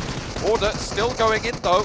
Carrillo taken out, but Frozen knocked. Order last, Mafioso trading. Carrillo's down! And it's Nova to keep themselves alive. That's the opening they were looking for. Alpha 7 are eliminated. And now it's Nova's time from the south side. Can they regroup as 3 and push on up north? Give me a sec. Give me a second to breathe. I was holding my breath the whole time. Whew. John's breathing too. I could hear it. You alive? You have a pulse still? Yeah. Doing okay. Okay. All right. No just sudden about. heart attacks. Alpha 7 don't. But GODLIKE Stalwart, 4 players alive, pushing in on their fight with POWR right now. POWR obviously the team that took down the miracle duo from HVVP, but it might be a little bit too much to ask for them to take on the full squad of GODLIKE Stalwart. The strafe from Pika goes straight across the doorframe. Handles business. Top the only one to fall, but they'll be happy about that. 7 eliminations, 4 players alive, playing on that west side of the circle. This, again, is a chance for GODLIKE Stalwart to jump up a little bit further against HVVP. Same for Vampire, though. They've been on this north side the whole time, just playing quiet, waiting for the right time to strike, and given the circles, they're 4 strong coming in from a dominant position. So this could be a huge game for Nova, Vampire, and Stalwarts Esports. Once again, 3+ teams, and USG Donuts if they can finish off this Skylights Gaming push. They're up to 6 eliminations already, looking to push into that survival bracket. Nova looking strong. Frozen with the Mini 14. We saw him using the Mini 14 close range. That's how little left that Nova have to work with after holding that spot for so long, but it works out for them now as these are long-range engagements. That's a huge knock onto Ravenclaw. He will not be able to get revived. That hurts the 4-man team of Vampire heavily. As USG eliminated, Paraboy managed to thread the needle on the shot through the window. Order under pressure, Shaw on the hillside. Was that a sniper? Was that a K9? Yeah, he has I think there was a K9 in the hands of Order, yeah. He's going to be looking to rip some heads off shoulders there. Nova have been playing on the outside of Los Leones for so long. They should have been able to get a bit of a resupply as well off the crates from Alpha 7. Molly from way up high gets the hit in. But the circle does force Nova off the mountaintop. I think that's why we saw Order getting very close. No, they could stay in the circle 1 more, but they are going to need to come off at some point. They might leave 1 player up here for support as Order tries to thread the needle. Does not go in. Now Stalwarts Esports, they have 4. They need to push. They're looking at the side of iNCO. iNCO, once again, in this deep, in this late, 3 eliminations short, but this is great for the bottom of the tables as well. You're talking about those average point scoring abilities for the teams towards the bottom. So getting these 5th place finishes guaranteed, a couple of eliminations might be all it takes. But they are now under pressure from GODLIKE STALWART with a backline of Nova taking shots their way whenever they can. POWR is just lighting up the battlefield. The good news is they're also looking at GODLIKE STALWART on this push. Yeah. And they have the zone here. GODLIKE has to push into the open, so there will be casualties no matter what. And Order threads the needle, by the way, from up high. Wow. Gets the finish, and that gives them the low ground. That gives them the ridge line, too. Look at that giant ridge line that they could use for the next circle. Nova, all of a sudden, in a very, very dominant position, even if they lose that high ground. Yeah, just like I predicted, they send 2 down. They leave Paraboy up top for the oversight, and well done. Gets another point for the side of Nova. Nova are absolutely on a warpath today. I mean, it feels like this is so refreshed, so revitalized coming through from the Chinese roster that has left us wanting over the last 2 days.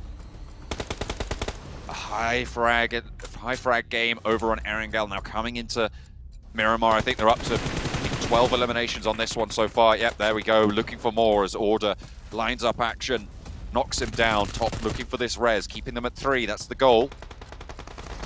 Like STALWART, Scry to Paraboy up the top rope, but Scry gets flushed out immediately. Oh, and more eliminations. iNCO spotted, moving through 14 eliminations now. They are just punching hard, and nobody can stomach it. It is all-out warfare. Nova burning down the competition. Give me another one.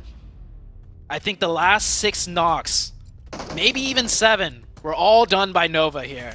They are looking so... And Frozen's got the MG3. iNCO will pick up 1, though. And, of course, now we're down to the last 2. 3 versus 2, STALWARTS versus Nova. 4th place 5 elims is good, but Paraboy just finds top somehow. A sliver steps out and immediately is capitalized on. Order rushes forwards, in with the UMP. Once the spray around the side goes down, but it's not going to matter because you step out into the open and you get ripped apart. It is Nova dominating on Miramar with an excellent performance. Alpha 7 thought they could do it. You got another thing coming. Man, I expected a bigger celebration, but it seems like Nova's just like, we've been in this situation 100 times before. This is what we do, and this is how we do it. That was not a cheer of like a, holy, we just managed to do it, we're back in it. That was a, no, we've been here multiple times, we gotta keep trucking on. And that was not an easy win by any means. Sure, they had a great position at the very end, but that 3-way fight between Alpha 7 and 1 Million got so dicey. That was probably the diciest, most crucial, important fight we've seen all week long. And just by securing and winning that fight over, Nova probably give themselves another 15 plus points. I mean, they get the chicken because of it, and then they picked up at least 6 more eliminations because they won that. That is kind of exactly what we talk about when we say it's easier to get into a city than to get out of it. All of those teams who went in early, sure they survived late, but you don't have that chicken dinner punch potential, right? Nova, they stayed on the outskirts. They stayed on the outside, controlled the high ground, stopped people from moving in. Sure, it looked a little bit dicey, but as you say, once they'd won that fight against Alpha, it was their game to lose. They played it perfectly. They left Paraboy in the best position for Paraboy to be able to play from in that scenario. They gave him long-range angles. They gave him no contest. There is nobody who can do that better than Paraboy. He was dominating from that high ground. Order, this absolute cruise missile that exploded anyone that stepped up to them. Nova are back.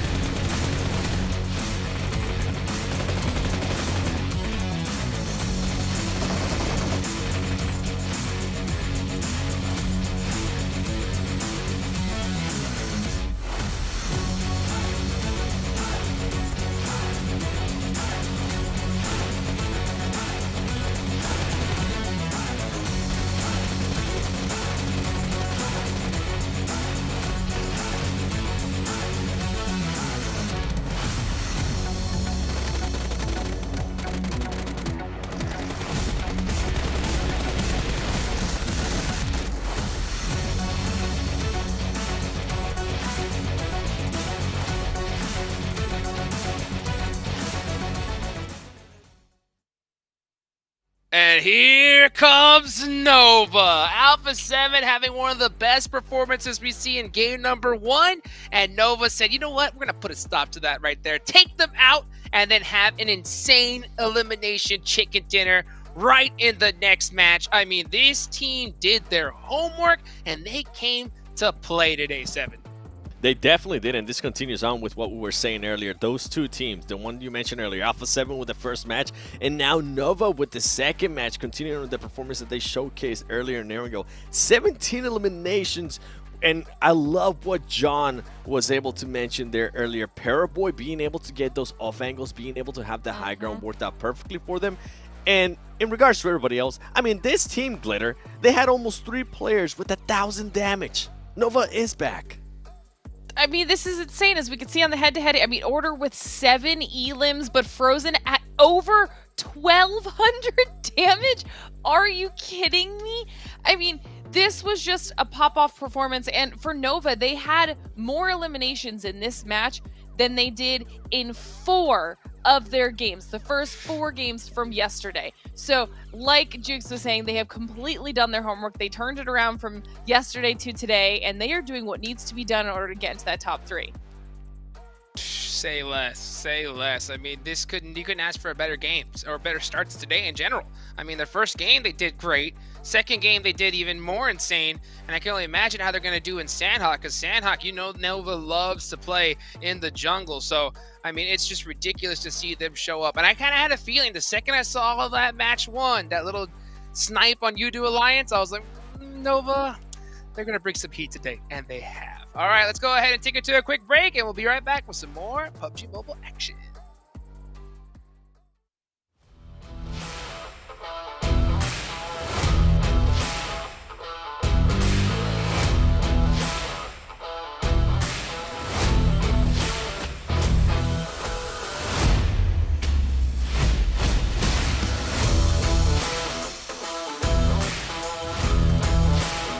PUBG Mobile. Prepárense para experimentar los nuevos eventos que se vienen. Prepárense y únanse. Disfrutar el juego.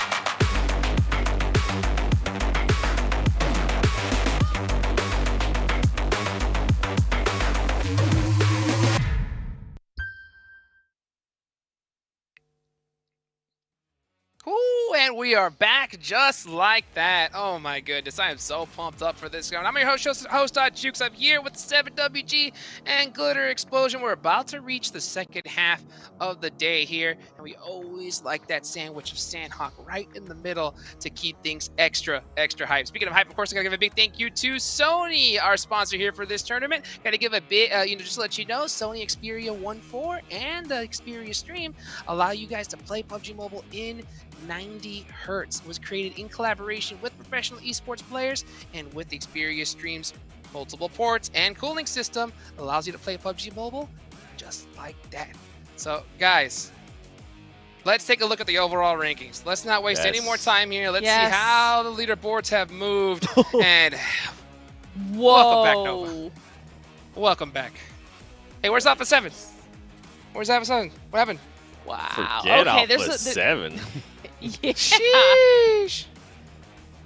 Glitter, And take this it is away, crazy please. because Firefox is still above the 200-point mark, which only 4 teams have reached so far. But Nova, in just these 2 matches, went from down in 8 all the way up to 3rd, and only 6 points behind GODLIKE STALWART, who are now up from 3rd into 2nd. So, I mean, the performances, and not by, I mean, HVVP not safe by a lot, only 3 points. But like you said, Alpha 7, who they're dropping down. And now iNCO, look at the point gap that iNCO has created over EVOS. That is lovely to see there for iNCO. And I mean, this is a team that we've been wondering how they were going to be able to react now that they were in the top 11, that we're able to showcase that, hey, they're putting themselves in such a great place every single match that they can at least are able to steal some eliminations, get some eliminations, but most of all, get those placement points, and it's working out for them. EVOS Reborn's got to wake up 1 million. I mean, if you want to get a chance, you got to wake up too. And a big surprise to it, and a team that might be looking to snipe that 11th place is going to be Donuts USG. We actually saw a little bit more of them on that last Miramar. I wonder if any of those teams are going to be able to step it up here in the upcoming Sandhawk. It's got to start now. It has to start now. Like, literally, this is chicken dinner time for any of those teams at the bottom, because it's really only 11th place that's in contention at this point. I think 10th on up are pretty much safe with that little gap that they have. But, you know, if you are a team at the bottom, you really, really need a monster performance here. And to be honest with you, none of their names are here on this list when it comes to top performers, Glitter. So they got their work cut out for them. Facts, 100%. But obviously, we've got Nova up here for top Sandhawk performance, and we actually have the entire top 3. So you've got HVVP, Godlike, Stalwart, and Nova. So the entire top 3 are going to be top performers on Sandhawk. And then Vampire, though, is the one with the best performance, and they're a team that needs to make their way back up into that spot 7. Once again, we're watching teams have to take each other out. I'm so glad you mentioned Vampires there, and I'm so glad that they're actually one of the top performing teams in Sandhawk. That's why they're actually one of my teams to watch for this next match, because they need to do something to be able to react to what the likes of Nova's doing, and also to what the likes of Alpha 7 is going to be looking to do here in Sandhawk 2. We know that Alpha 7 can sometimes perform really well, even though they might not be there on the top teams. Now, the reason why I put HVBP on my teams to watch is because they don't have that comfort lead anymore. They could be looking in some crazy scenario to drop out of top 3, depending on how some of the second place, third place, and fourth place finishes off. And I noticed that you still have a Nova there. You also have Godlike, Stalwart. Okay, good picks, Glitter. They're just so close, and they're both performing so well. Like you're saying, that there is the potential to overtake HVVP even, because there's no more big point gap for HVVP at the top. But also, I'm still watching iNCO, all right? They have been like a brand new team today. I don't even know what's going on. They now have a double-digit point lead on EVOS in just these first 2 matches. So, I mean, that feels good for iNCO, right? That's strong. And I mean, something to keep in mind there with what you're saying with iNCO is, yeah, they might have right now a, 12-point lead, but that's not enough. We saw what happened to EVOS Reborn when they actually had some kind of lead. We're still going to have 4 games left. After this one, it's going to be 3. Quick little math there for you. And you can see EVOS is feeling the heat. They have made a switch in their roster, and I'm wondering how they're going to be able to react here in Sandhawk. We're not seeing those smiley faces. We're not seeing that relaxation anymore. They're going to be feeling the pressure. You can see Yoodo Alliance. They're maybe going to be looking to do some kind of a switch here. Samil, remember the guy that was always looking and smiling at the camera? That's not the case anymore. These teams are trying to make some kind of miracle happen here. Well, let's see if they can have a miracle coming up right now. Let's take it on over to our casters for some action in the jungle. It is so close. It is all down to the final couple of games, and I mean, I thought it was a one-time thing back in Group Red, but I'm so glad to see it again here in Group Green, that there are so many teams fighting for it and definitely in with a chance. We are starting to see a couple of teams in the middle, though, Zute, who do have not really too much to worry about, but also not much to gain in these scenarios. I'm looking at Damwon Kia, at POWR Esports, and Skylights Gaming. Yeah, it's also sad for me that you mentioned Damwon Kia, right? That was a team that we were talking about all throughout the week. And now, by this point, I gotta kind of agree with you. It feels like they've just don't have any gas left in the tank.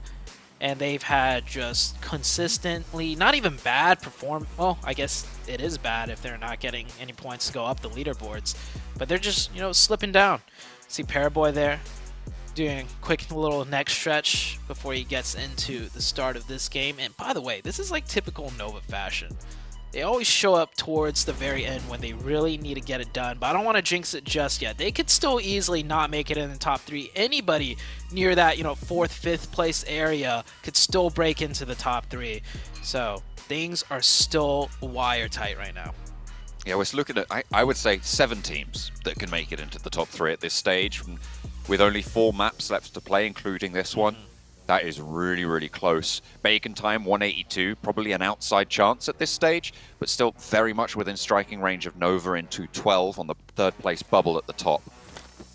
It is quite the gap there. It's a 30-point gap, but I mean, these are the teams that can do incredible things, right? They're the top of the table performers. They can make those things happen. Taking a look at the map right now. There's a little bit of congestion towards the southern side, but everybody should be okay. Paraboy, I think Nova are trying to, split and get more control. Starting off, not just everyone landing on Painan, and teams are kind of altering their drops here and there, around this south of boot camp area. So that's why we saw Paraboy parachuting and then deciding better than to take a 1v1 and come back and land with, I do believe that was Frozen. Yeah, Frozen that picked him up. Bacon time here, all the way down in the south. I'm looking at the split from HVVP and Pittsburgh Knights right now. This is 2 adjustments that we're seeing come through. Tixi dropped down to the compound on the west side of the river, down south. So that's on the southwest island, just to the east of Ruins. Coops is with him there, though. And Spec is on that northwestern island. Matic dropped all the way up northwest. This is something that we've seen from HVVP back in the European region. They dropped 2 on the mainland and 2 down towards the compounds on the river that Tixi is currently towards. But this is something a little bit new, right? Leaving 1 player out there and Matic being so far north. And HVVP might get punished here because of it. Coming in. Tixi is spotted out. Taking a 1v2 here. Yeah, Tixi's going to go down here. As strong as HVVP is, Tixi... Said it. Yeah, he can't manage the 1v3. Tixi will go down. Yeah, a lot of adjustments being made on the very last game of Sandhog. I think teams are like trying to pull a quick one, almost, right? Last game of Sandhog, no more being played. They've done the VOD review. They're thinking like, okay, imagine if we could also get a foothold in Trifecta, plus the Northwestern Island. No one drops there. The Knights have been changing their drop here and there every now and then. But unfortunately for them, they will get punished for it. HVVP down to 3. Very good news for godlike stalwarts. They're only 3 points behind HVVP. I have to feel like maybe a little bit of a misstep there. I mean, maybe you don't expect the Pittsburgh Knights to do something like that. Maybe you're not reading too deep into it, but before, when we've seen HVVP have success with this sort of a drop, they've left 2 players down towards the south, and they just didn't have that backup.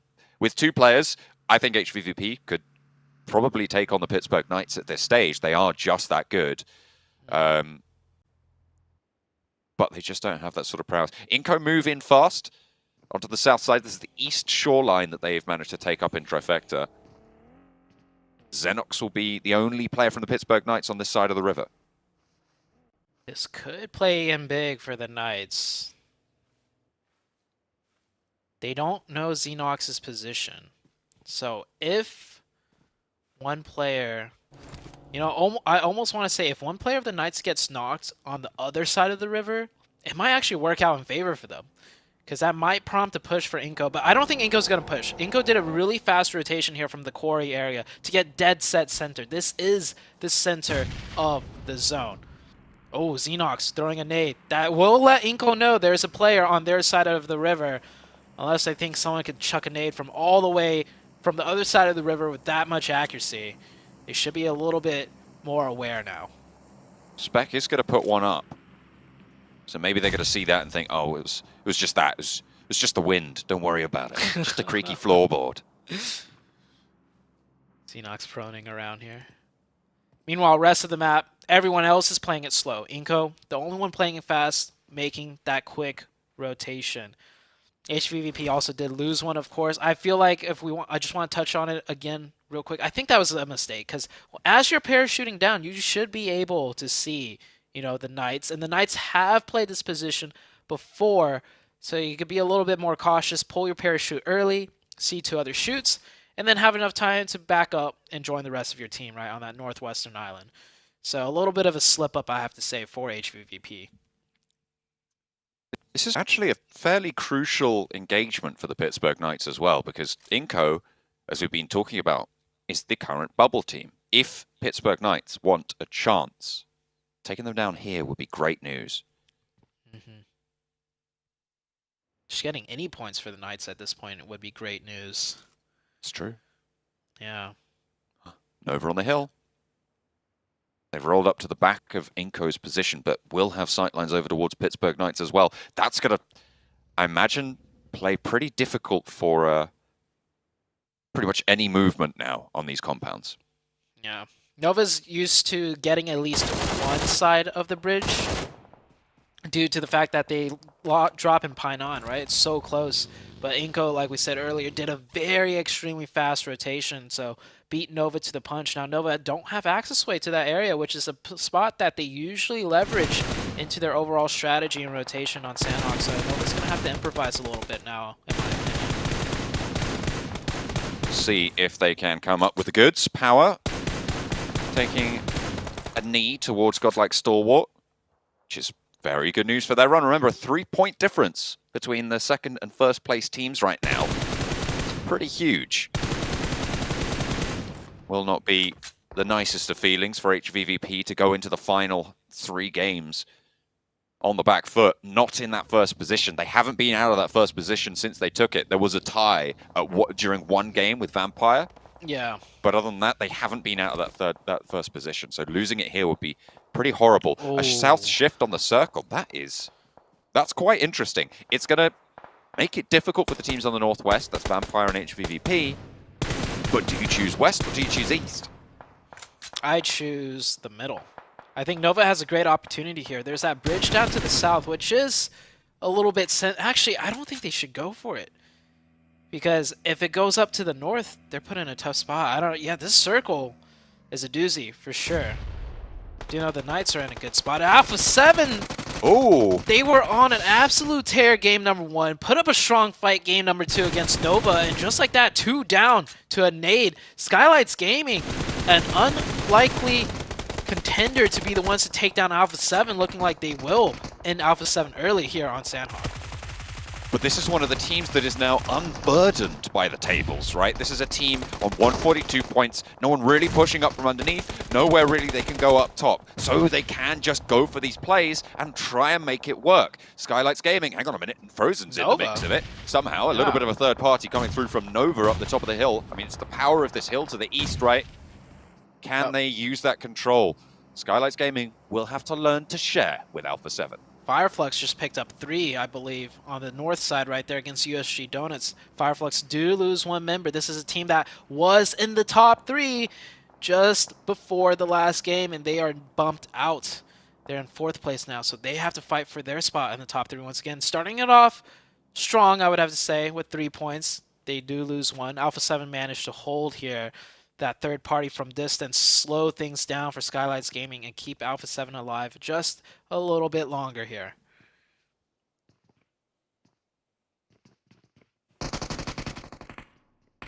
We'll be locked into this engagement. It's not ideal. I feel like Skylights would have gone for this push. Oh, wow. Had nothing happen. A nade through from Carrillo actually keeps them going. 2 players from Alpha 7. Another one to try and get the flush. Doesn't expose too much.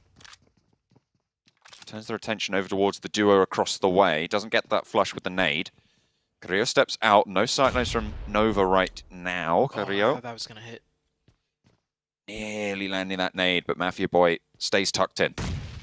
This went from a 4v2 where 2 of Alpha 7 got naded down to a 2v2. Alpha 7 showing what they're made of here on Sandhawk. There's a chance that they might even just push this straight up 2v2, get some smokes down, and just win the fight. I'm looking at some rotations coming through now as well. Oh, Carrillo gets spotted. That might be it for Alpha 7. We'll have to wait and see. Vampire have left that northwest island. They've managed to get over to the coast near boot camp. A little bit of a pre-fire. Takes down Alpha 7. The last player will fall. AJ can get res, so Skylights Gaming will be on 3. Vampire Esports managed to cross that river. HVVP looking like they're setting up. Remember, they did lose a player early to the Pittsburgh Knights, so they are as 3 on that northern side. They can wait a little bit longer, but they won't have much to play with when they need.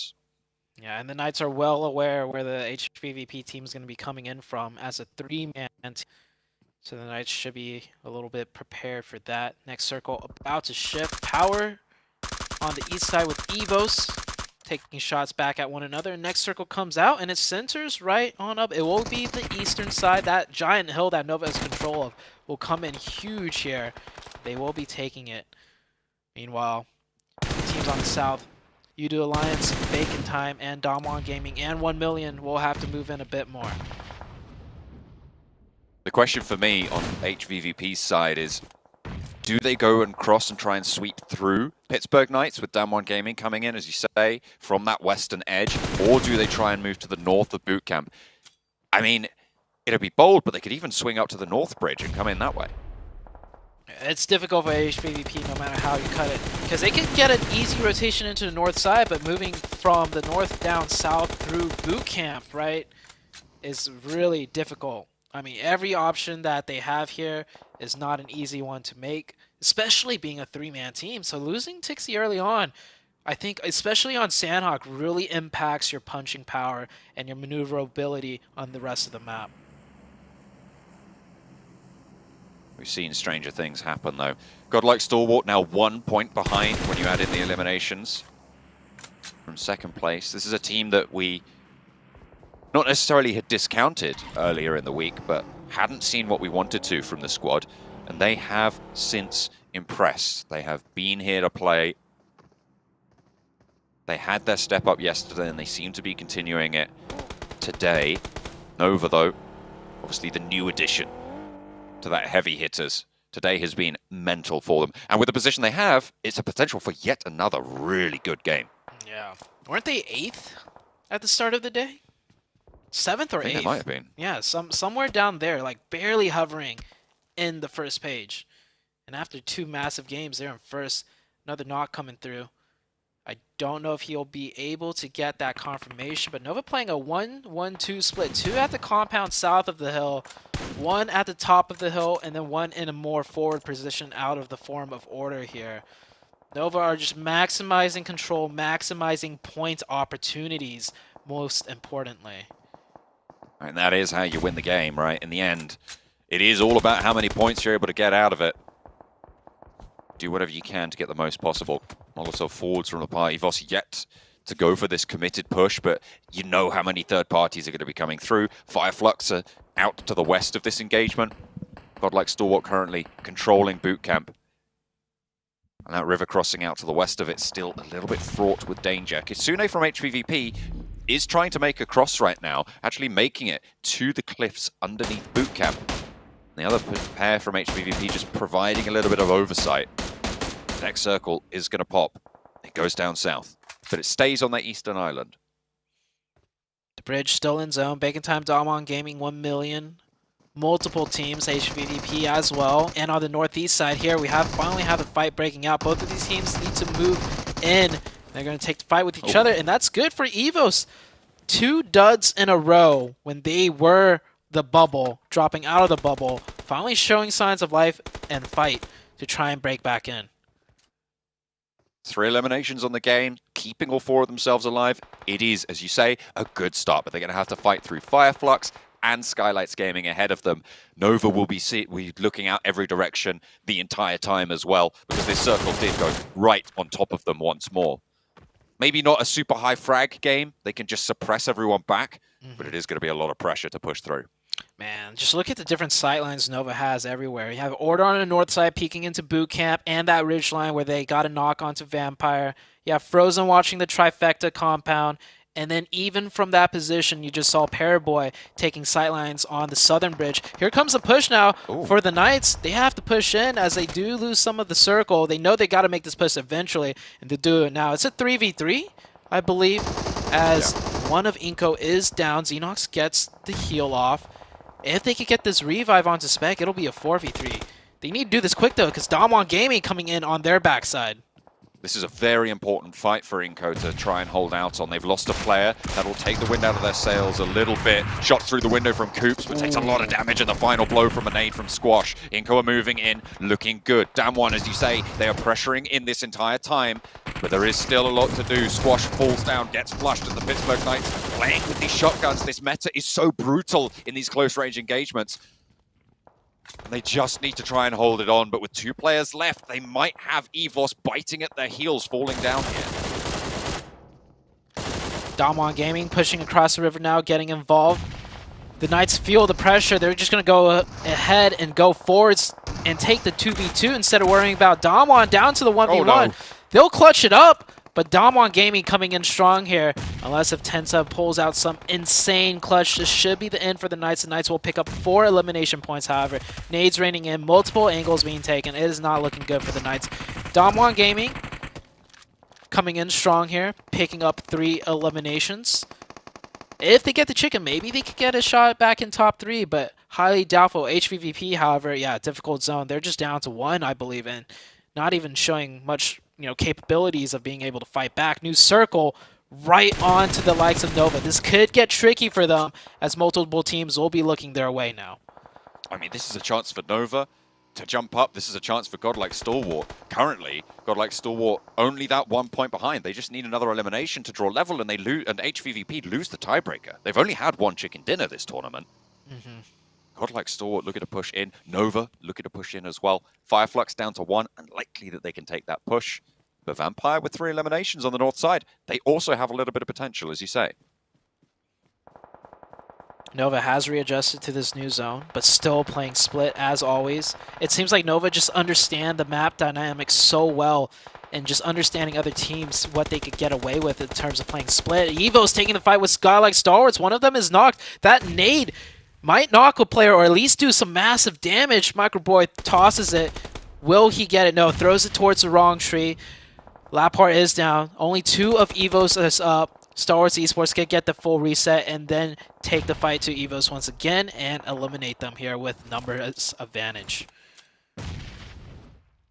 That is an if, though.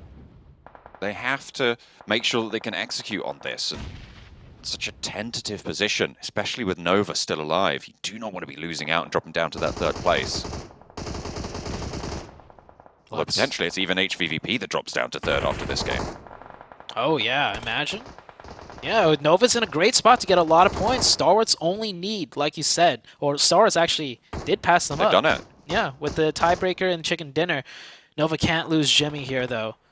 Lutz, if he goes for this, he can get the confirmation point as well pretty easily.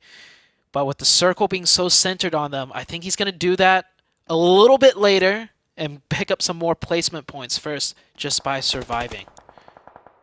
Fireflux seem to always have just a lone survivor going on. And it's keeping them in the top of the tables, to be fair. I mean, come on. As if Nova weren't having a good enough day already. Look at that circle. So the Northwest is their weak point right now. Vampire have an isolated push. All the other teams have to fight each other on the way in. Hopefully Nova is able to recognize that with the way the circle shifted. It could get dicey, though. That hilltop, just one little slip up, one little, angle that you're not cautious of from distance because everybody's looking your way, and the whole defense can fall apart. Bacon time, 2 knocks. Damwon want to try and move over that way. Bring it home, but 1 knock will stick over towards Bacon time. Damage being found, nades being thrown on in at the moment. Damwon have the inside trap, but Forrest gets knocked to a nice nade being thrown back in from Bacon time. They've been sticking this res the whole time. Shots aren't quite landing. Hang on a minute, there's something going on the bottom left of my screen as well as GODLIKE Stalwart taking on EVOS will be able to pick it up, and with that they are fully in the lead now. HVVP have been dethroned. 5 eliminations on the cards. They should be able to look for that res, but they're right on the outside. We'll have to move up the east ridge. Yeah, just like that, because EVOS was taken out, Nova have to worry about an isolated team on the east pushing in and Vampire now on the northwest. So Nova gets the zones, but it's going to be difficult for them for multiple teams pushing in. And Stalwarts Esports, they're going to pick up more eliminations from down the sightlines onto 1 million. 7 eliminations now for GODLIKE Stalwarts. Nova are taking shots, though, as Jimmy finally gets a sightline onto GODLIKE Stalwart on the east side of the circle. Damwon still embroiled on this southwest edge. Lutz is just keeping his head down. So close to Jimmy for so long. Jimmy's been taking shots. Lutz is just vibing on the tree. GODLIKE Stalwart are going to push straight past this, and Lutz is going to go down if Jimmy doesn't hold off GODLIKE Stalwart. There's a chance Lutz might actually pop up, take Jimmy, confirm the point, and then go out. This is going to be really tricky. Lutz looks over this way. No, neither team knows of Lutz's position. And, gets found out. They have to take a back seat. Down one, going hell for leather against Bacon Time right now. Both teams towards the middle of the tables, and it's bloody all over. Wow. Down one, just with Fabian left. A nade over the top, that could be beautiful. It's gonna take down Noise on the back, brings Ormstyle very, very low. Ice is low as well. Another cook, is it good? It goes a little bit long, and will not find the damage. Fabian falls, and down one will once more take the knee. Shirty is down, but they're on the edge of the circle. They might just have the cover to go for a res. Godlike Stalwart, potential to go down to Nova here. They've been on a warpath so far, and it might just be a little bit too much. The DBS shots ringing out. Top in the grass will be the final one to fall, and it's only Frozen who's answered towards Yoodo Alliance as well. Oh my god. Over a run for the money, and it's 8 eliminations, just like that. Lickety split, only Vampire to deal with. Nova looking so good, but Vampire has 4. They need to get a revive onto Frozen still. Bacon Style down to 1, so they can't stall off Vampire for that much longer. And Vampire, they know they're 4 up. They just heard the giant fight that Nova had. They're going to try and push this advantage. Pairboy needs to get an opening knock to slow things down so Frozen can get a revive. He doesn't just get an opening knock, he gets 2! Both Fluke and Schweppes fall. Ravenclaw and Stoned active for Vampire right now. It looks like they are going to leave Stoned back. Look for some reses. Paraboy in the meantime. Moving over to deal with Bacon Time. No first aid, so we'll just be relying on this gun skill here. Has a bandage though. Might top himself a little bit up on the health bars. Stoned being allowed to get these reses. Stim is there. Alm style for Bacon Time. Crawling up to the rock now. As Paraboy will be his marshal to keep control of him. He goes down. It's so unfortunate for Nova's position. Ormstyle, can he get taken out? He can. Vampire in the meantime, get back up to 4. Yeah, Nova didn't do the push because they have the position. They know the circle's going in on them on the high ground, but with Paraboy going down, things could change. 1 down for Vampire though. The order goes down, however, 2v3 situation, John.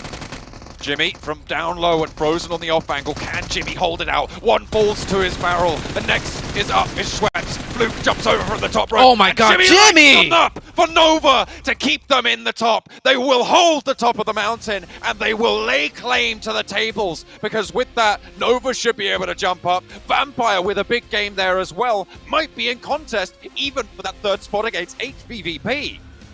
Order who? It's time for the Jimmy show.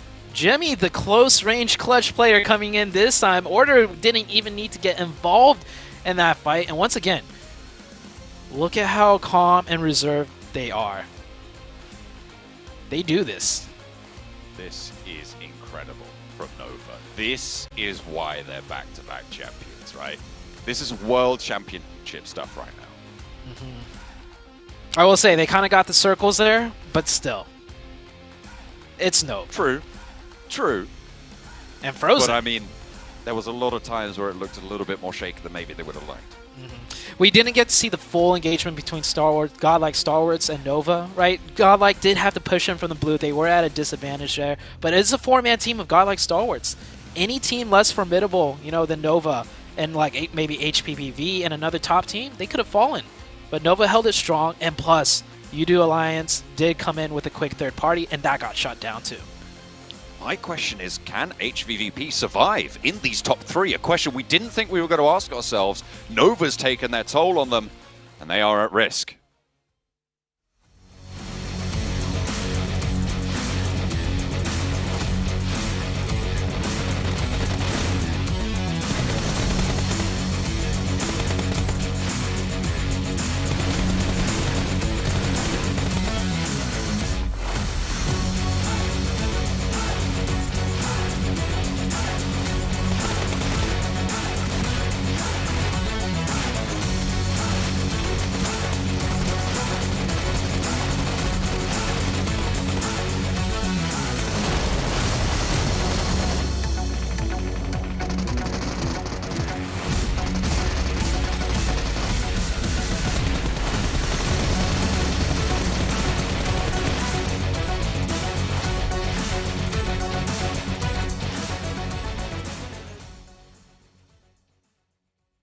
And just like that, the back-to-back champions, when it matters most, get back-to-back chicken dinners. 27 total points on this store. You know that this squad is hunting for that first place 7. This is why they are that back-to-back champions. 12 eliminations, 27 points total. I cannot wait to see that overall ranking. But you know what? We got to give some credit to some of the other teams too. Vampire Esports, when they needed to step up, they stepped it up in a big way. Glitter, they got 20 points. And GODLIKE, STALWART, 15 points for them too. And look how far down HPVP is. Only being able to get just 1 point. Yeah, this has got to be a little bit scary for HVVP, knowing that they had first place, and then the ones below them had phenomenal performances. And speaking of those phenomenal performances, okay, first of all, Mafia Boy. Skylights Gaming was another one of the teams. I think they had 9 elims as well. 5 of those go to Mafia Boy. Okay, then GODLIKE, STALWART, 2 players up here top yet again, always in the conversation and action up here. But we got to talk about Jimmy, okay? Because the clutch from Jimmy at the end of that game was insane. I mean, he was on the low ground, and he just he made all the doubters shut up. Okay, that's what Jimmy just did. Jimmy's always looked down upon his stats, and he's always not looked like a big clutch factor player. He just looked at everybody in the eyes and was like, "Oh yeah, I'm in the Nova team for a reason."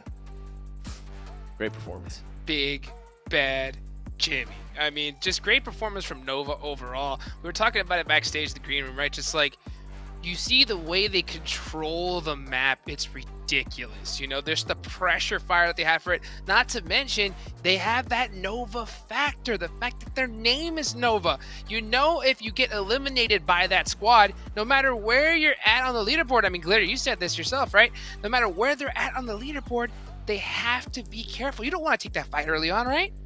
Right. If you don't absolutely have to fight with Nova, or if you don't 100% know that you have the advantage, you're going to avoid that at all costs, because it's just not a certainty. And we're too far into the last day, the last opportunity for these teams to get points on the board. They just don't want to risk that. Not at all. Not at all. So, I mean, now I'm going to ask you this question, Glitter. I'm going to go back with you here on this one. Where was this Nova? Where were they? Day 1. Day 2. I hope we get to talk to them at the end of the day and ask that question. Well, we'll find out in a bit. We got a great interview coming up right now. So let's go ahead and take it on over to Juju. Thank you, casters and penners. We're back here live. And also, we're halfway done for the day in the final day of the week 2, which is going to be the green group here on the 4th day. Here with me, we have none other than iNCO Gaming V22K. I think he's the support role. I'm not sure if they change in the game. But right now, we want to know your expectation and how do you feel when it comes to game today, the last day of week number 2 for your group. Is your expectation when you enter PMGC as it is, or it's sort of not what you're expecting? Então, ela perguntou qual é a expectativa para o jogo de hoje e se a expectativa que vocês tiveram no início do jogo é a mesma agora. A gente achou que a gente ia bem melhor desde o começo do campeonato. Foram muitas mudanças, muitas surpresas. O nível é altíssimo do campeonato, não tem como discutir isso. Pegou a gente de surpresa. Erros não estão sendo tolerados pelas equipes adversárias. Mas a gente está confiante e a gente espera ir para a fase de survival. So like they're not like playing as they wish in the beginning, because they say like the level here is really hard. Like all the teams, they're all good players, and like they made a few mistakes that the other teams like didn't let go. So for them now, they just expect like to keep up their game and maybe do better for them, like to go for the survival stage. I'm sure they can. We're already done with our last Sunhawk for the week here. It's left down to with Erangel and Miramar. Now, which map between Erangel and Miramar you have a better chance when it comes to your scores here? Então, tipo, terminamos o Sunhawk agora. Então tem o Erangel e a Miramar. Para vocês, qual é a melhor mapa que vocês gostam de jogar? Acho que Erangel é o mapa que a gente tem a estratégia mais sólida, que provavelmente vai dar mais certo. So for them, like the Erangel is the map that they better use like to play. So like they waiting like good results in this map. And what about Miramar? Are they done with Miramar then? So quanto ao Miramar, você já desistiu ou ainda não? Não, ainda tem uma partida em Miramar. A gente tá com um spot novo e a gente tá treinando nessas estratégias, tá aplicando as estratégias que a gente treinou. E também a gente tem fé que vai dar certo, tem mais 3 partidas e a gente brasileiro não desiste nunca. So they still no, they didn't give up. They still have faith for like the Miramar maps too, and they're like Brazilians, so they also have faith like they can do better and they can keep up like for the top 11.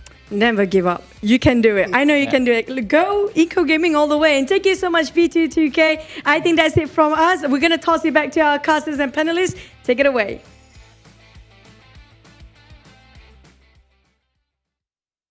Great to hear from V22K. I mean, he's looking pretty calm and collected, but I know that man is stressing on the inside because, I mean, his team's back is up against the wall right here. Literally every single team below can catch them if they take them out earlier and get a chicken dinner. Of course, I gotta give a big thank you to our hotel partner for the PMGC League here at the Pullman Kuala Lumpur, Bangsar. Our world is your playground. So, having said that, we saw Glitter, right? iNCO go out a little bit early there in that one. But let's take a look at the overall rankings and... Woo! Hello. Okay. Hello. You know, we'll be able to see what happened with iNCO in a second because we got to talk about the fact that 3 games in a row, Nova decides to dominate, and now they're back. They are at the top where everybody kind of assumed they would be. They're above GODLIKE STALWART, who's still holding on to that second place 7 because it's HVVP that drops down into 3rd, followed very closely by Vampire after that performance. Remember earlier that when I told you that HVP could slightly just slide down to 4th place? It's looking that way if they're not going to be able to wake up. And iNCO Gaming, I mean, currently with the 7-point lead, you do see EVOS Reborn, you do see 1 million. Donuts USG had a chance to make that gap a little bit closer and get themselves in contention there. They weren't able to really do that.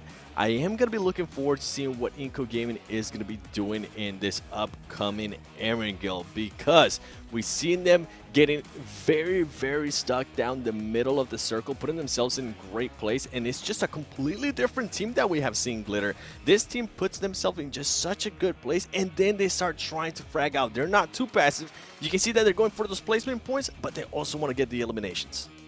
Yeah, I think that the come up that we saw from EVOS in this last match it wasn't huge. Obviously, after those first 2 matches, so anything was better than going out first in the game, and so they did shrink that lead down with iNCO just a tad, Jukes. But I think that like you're saying, Seven, the way iNCO's been playing right now, they just look better.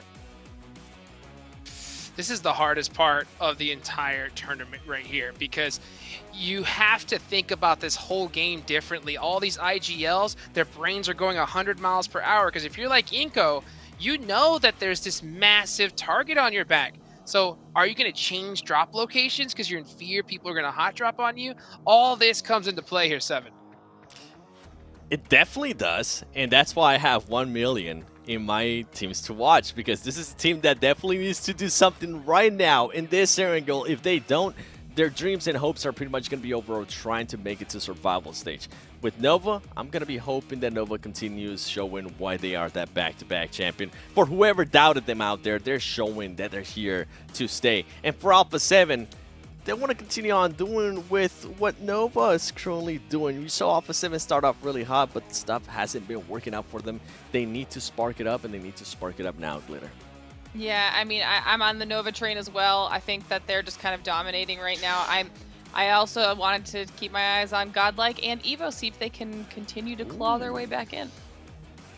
Cool. Well, that Nova train is on full blast right here. Let's see if it's going to go all the way to the end. And let's take it on over to John Allen and Zute.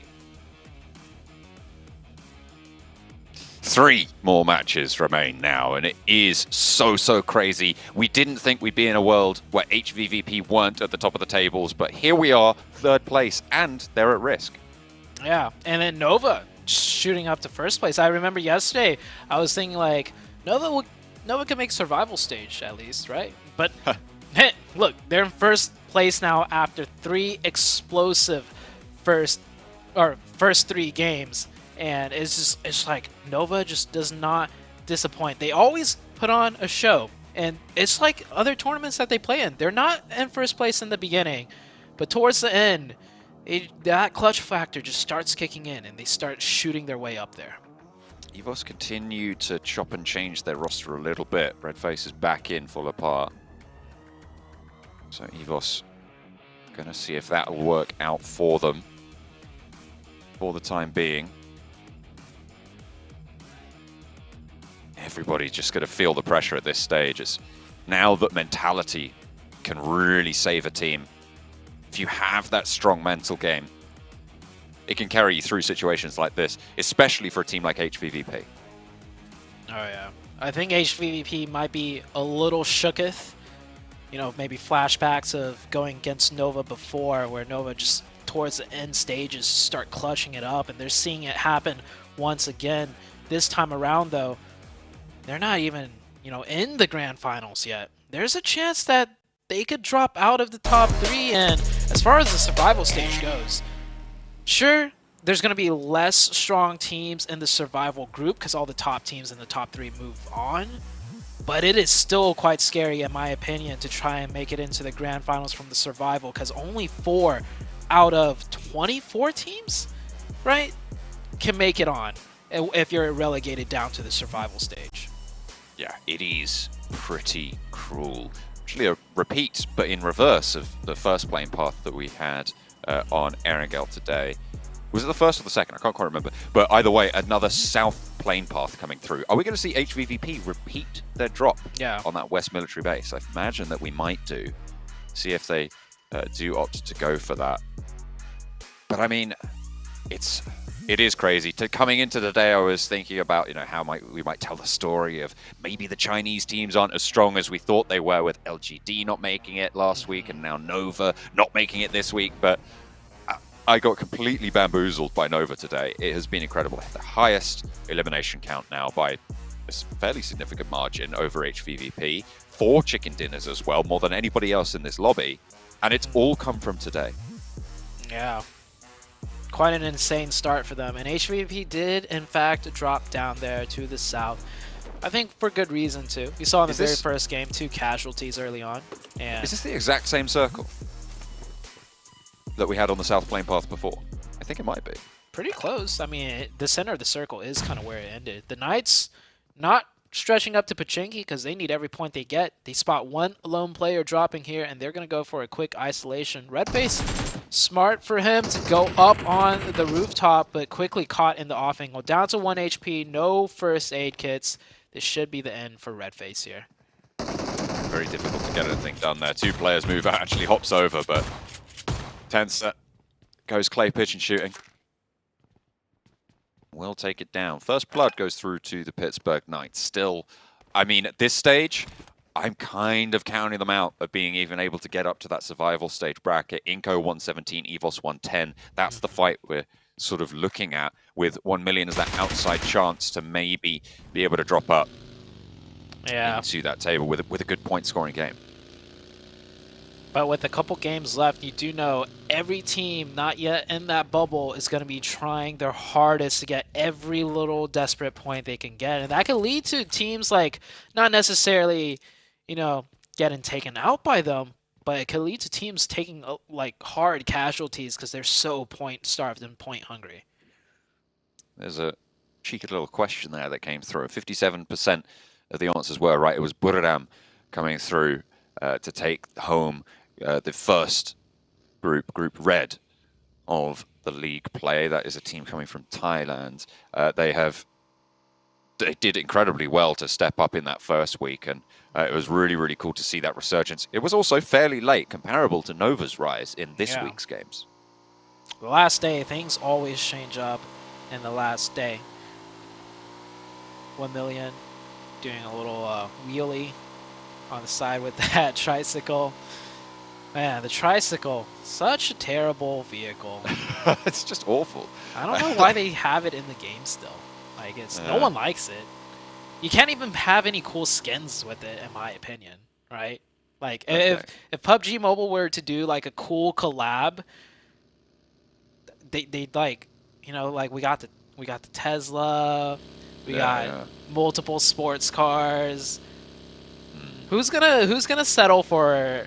I think there has been one tricycle skin though. So don't get me wrong, but imagine getting a tricycle skin.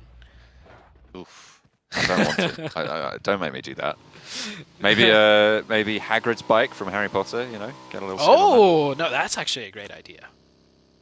There you go. That would be cool. But it makes me think of that one meme. It was like, Mom, can I get a car skin? And it's like, but son, we've got car skins at home. We've got a car skin at home. Oh, man.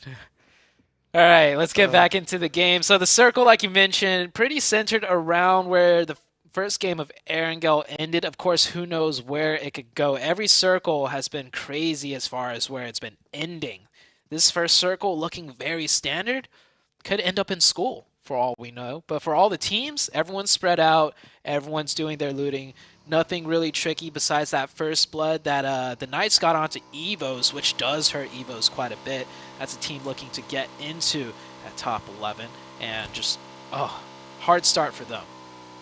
Another trike coming through from HVVP on this south side. Only one player going down for now, but yeah, you're right. Hard news for EVOS to swallow. As well, with Redface just coming in as a substitute. Yeah, they just subbed him in too, yeah. Yeah, it's kind of nasty, really. This might sound mean, but you know, he's getting subbed right back out.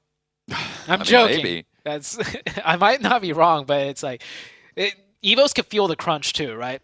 Constant sub-ins and sub-outs. They're doing everything they can. Every little like potential problem, they're just like, okay, maybe this is a problem. We'll put this player back in, or we'll take you out. But I mean, that's what it's like when you're right on the cusp, when you were in the safety zone and then getting kicked out, and then not doing well for multiple games. That's what the pressure does to a team. And there is so much of it now. The PMGC, this group green, I mean, we called it before coming into it, the group of death. It seems like it might live up to that name. The amount of pressure being exerted is absolutely incredible. I'm looking at those top three spots, and you know, we've talked a lot about it in terms of getting that direct qualification to Jakarta later in the new year. And it's going to be really, really good news if you're able to get there. But not only that, there's the money that's involved as well, because the jump up is very, very significant. $85,000 for placing third place in the group stages. You know what fourth place is worth? $22,000. That's a real big drop-off. With the caveat, it has to be said that the survival stage has a prize pool, with the top prize there being $26,000 and the last chance being $27,000 for first place as well. PvP though on the warpath. Oh, wait a crucially, second. Vampire. Hang on a minute. I'll cut the money talk right now, because Ravenclaw on the ropes will get spotted out. A lovely supporting fire coming through from Kitsune, and they can get that res on the forward position. Vampire losing a player to HVVP is so important as well, because the fourth place team Vampire now has their force diminished somewhat. Yeah. Oh no! Oh, the other angle! No! Oh, it comes back twofold as well. They send it back on in, and Vampire are still in this fight. They are not going to go down without their pound of flesh, and HVVP, they don't even want a part of this anymore. They're going to give it up. They leave the two players out of the field, Matic and Kitsune. It felt like it was a good trade for HVVP. They were going to be able to get the res, get back on the road, but no. Halved, and again, they are cut down. Can they go as a duo much further?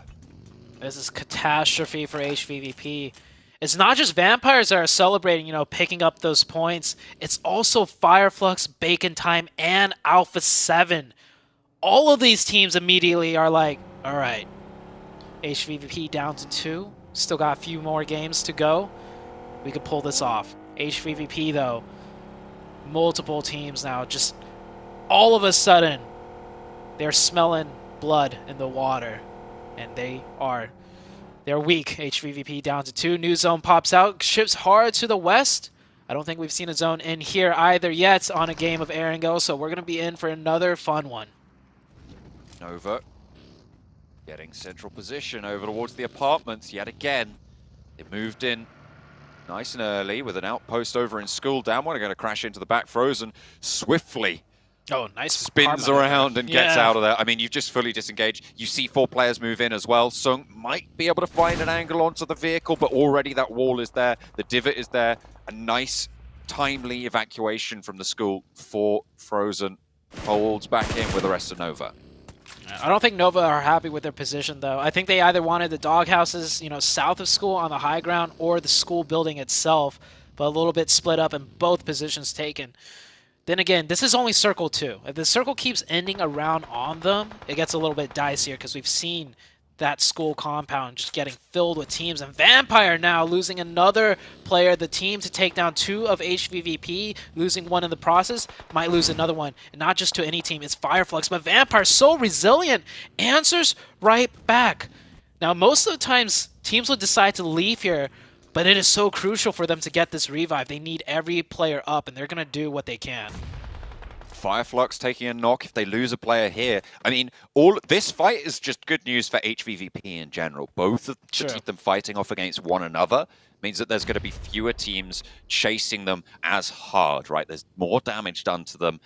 And they are ahead, right? In terms of position, HVVP actually completely changed their position. They're all the way on that northern side as a duo. They've gone north of the river. So they actually crossed up there. They just want to stay out of dodge. As many points on this game as possible. It looks like they're just going to play quiet this time. I think they're planning for like maybe some miracle rotation towards the late game as a duo and just crossing their fingers, right? Rather than trying to weasel their way in with only 2. Maybe. Next circle is still quite a little bit of a way out. Got about half a minute before we fully close on this phase. Central, school for Damwon. Apartments, mostly for Nova. POWR operating in the hills to the south of those apartments and school. Yeah. Strong shack positions right there south of school. It's on the high ground, and there's 2 of them. They're like staggered horizontally. A lot of teams do play split there in the beginning, so we'll see how that plays out for them. And as far as like going from 4 players down to 3, that's fine. But if you're going to go from 3 down to 2, you really do want to fight to get that 3rd member up, which is why we saw Vampire do what they can to get that revive. Because once you're down to 2 players, you become so limited in what's possible. But with 3, if you're playing confident and strong, you can almost play as a 4-man team still. Circle hard shifts a little bit to the west, so we're seeing those rotations come out now for everyone else towards the eastern side. Potato Hill for Godlike Stalwart.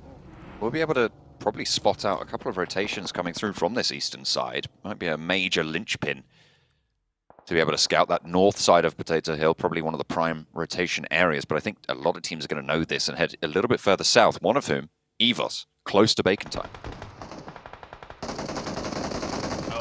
Here comes iNCO with the full send towards the center of the circle. You were saying it seems like iNCO has just been trying to get dead center on the 3rd circle. It has been working out for them, and it looks like it's going to work out here as they get the opening onto the Knights. The Knights playing 2-2 split. Now 3rd circle, it can work, but times are getting desperate for a lot of teams, so this might be a little bit too late to play a 2-2. And Coops also goes down on the other side. That is the Knights now down to 2 players, and iNCO picking up 2 elimination points, and we'll get the full reset. The Knights just making mistakes, in my opinion, at this point. Yeah, I mean, they have been making mistakes sort of fairly repeatedly at this stage. Yeah. This is where pressure really does come and get you. You're sat at the bottom of the tables. It's not ideal. Tixi and Meku. Seems like HVVP have been making their fair share of mistakes today. 2 players down. They'll try and careen across the open ground with Olio up the top of the watchtower there. It's going to be pretty tricky to get past 1 million of there. Oh, Meku, no! He hops out. Oh, he draws it just short. I mean, he necessarily needed to find that shot. I think, yeah, Tixi's not even going to stop for this one. Meku is left high and dry against 3 players from 1 million right now. Actually, not doing terribly. No teams at the moment in a position to really take those off angles. Hang on a minute. Nope, someone's chiming in. Smoke does start to bloom. Is he going to go down? Have to wait and see. Does Bacon Time crash into the position from iNCO? Yeah, Bacon Time now with 4 down here. 4v4. Oh, Bacon Time from Damwon Gaming from long range. That is from the school position. I don't know if they'll be able to get the confirmation. Oh, gets really close. Actually, they do pick up 1 and got a 2nd knock there. The second knock won't be able to be confirmed, but Talmon Gaming putting some nice shots in. 2 elimination points for them from this school position. Both Fireflux and Vampire were able to get back to 3 for Vampire and 4 for Fireflux, which is the maximum they could have had possible from those engagements. Vampire currently holding on the northeast side of Pachinki, that's southwest of this circle. Fireflux a little bit further into the circle, same axis. They're playing with 4. They have got a solid position here around the roadside. Next circle comes out. Goes back to the northeast. That keeps a lot of teams in zone. STALWART has to make a play. I think they might be able to play that high ground still on the edge for one more zone before they see where they really need to push into. HVVP down to the solo. He's actually playing at one of the shacks that we were talking about. There's 2 of them. POWR's at one, TIXI's at the other. There's a good chance he might actually get pushed by STALWART here as a solo player. iNCO, I don't think they're aware that bacon time is down to 2. It looks like they're getting aggressive though, so they might actually have a decent idea. Get a little bit of a spot going. This game, the teams that I'm really watching out for are Vampire and Fireflux, as well as HVVP, but we've already seen them be cut down fairly significantly. You never can fully count TIXI out. It's very unlikely he's going to be able to get too much further with 16 teams remaining and only a solo. You've got to imagine your luck is not on your side. Alpha 7, if they could end up winning this northern side from this position, it's going to be a difficult fight against... Actually, Donuts is only down to 3. So yeah, if Alpha 7 can take control of the circle on this northern edge, it does prime them for a huge game. I've seen this type of circle multiple times where the team from the north side, from Razak, end up getting a huge chicken dinner in. And Alpha 7, if they get this one in, they could be in that top 3 contention once again. Well, I mean, they currently are in the top 3 contention. That might actually shoot them up to 4th place if they could get a well-executed chicken dinner here. Vampire are notching up the frags. They do lose a player and actually get flushed out. They are down to 2. But every point matters when the tables are this close. Alpha 7 pinching away the final elimination over towards Skylights Gaming, out in 16th place. Yoodo Alliance on the northwest edge going to struggle to get in, really. But their forward position knocked out as well. Will be very tricky. Vampire further out on the west as well, down to 2. Fluke, Schweppes, actually shots coming through from Yoodo Alliance.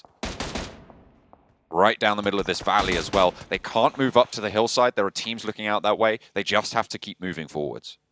Mafioso, the off angle for Alpha 7, the one that stopped the first Yoodo player, gets knocked by USG Donuts actually, and he's out of zone. And it doesn't look like Alpha 7's going to go back for the revive.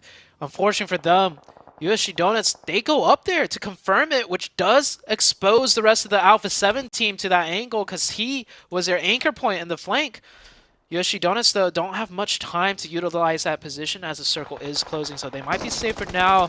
As for GODLIKE STALWART, taking a fight with EVOS, this team cannot catch a break right now. EVOS in 12th place. They were on the chase for iNCO, who are deeper into this zone. 2 players down, sorry, 1 player down for EVOS. No, it is 2, in fact. And now just SKF left, with GODLIKE STALWART staring you down. That is one fearsome fight to have to take.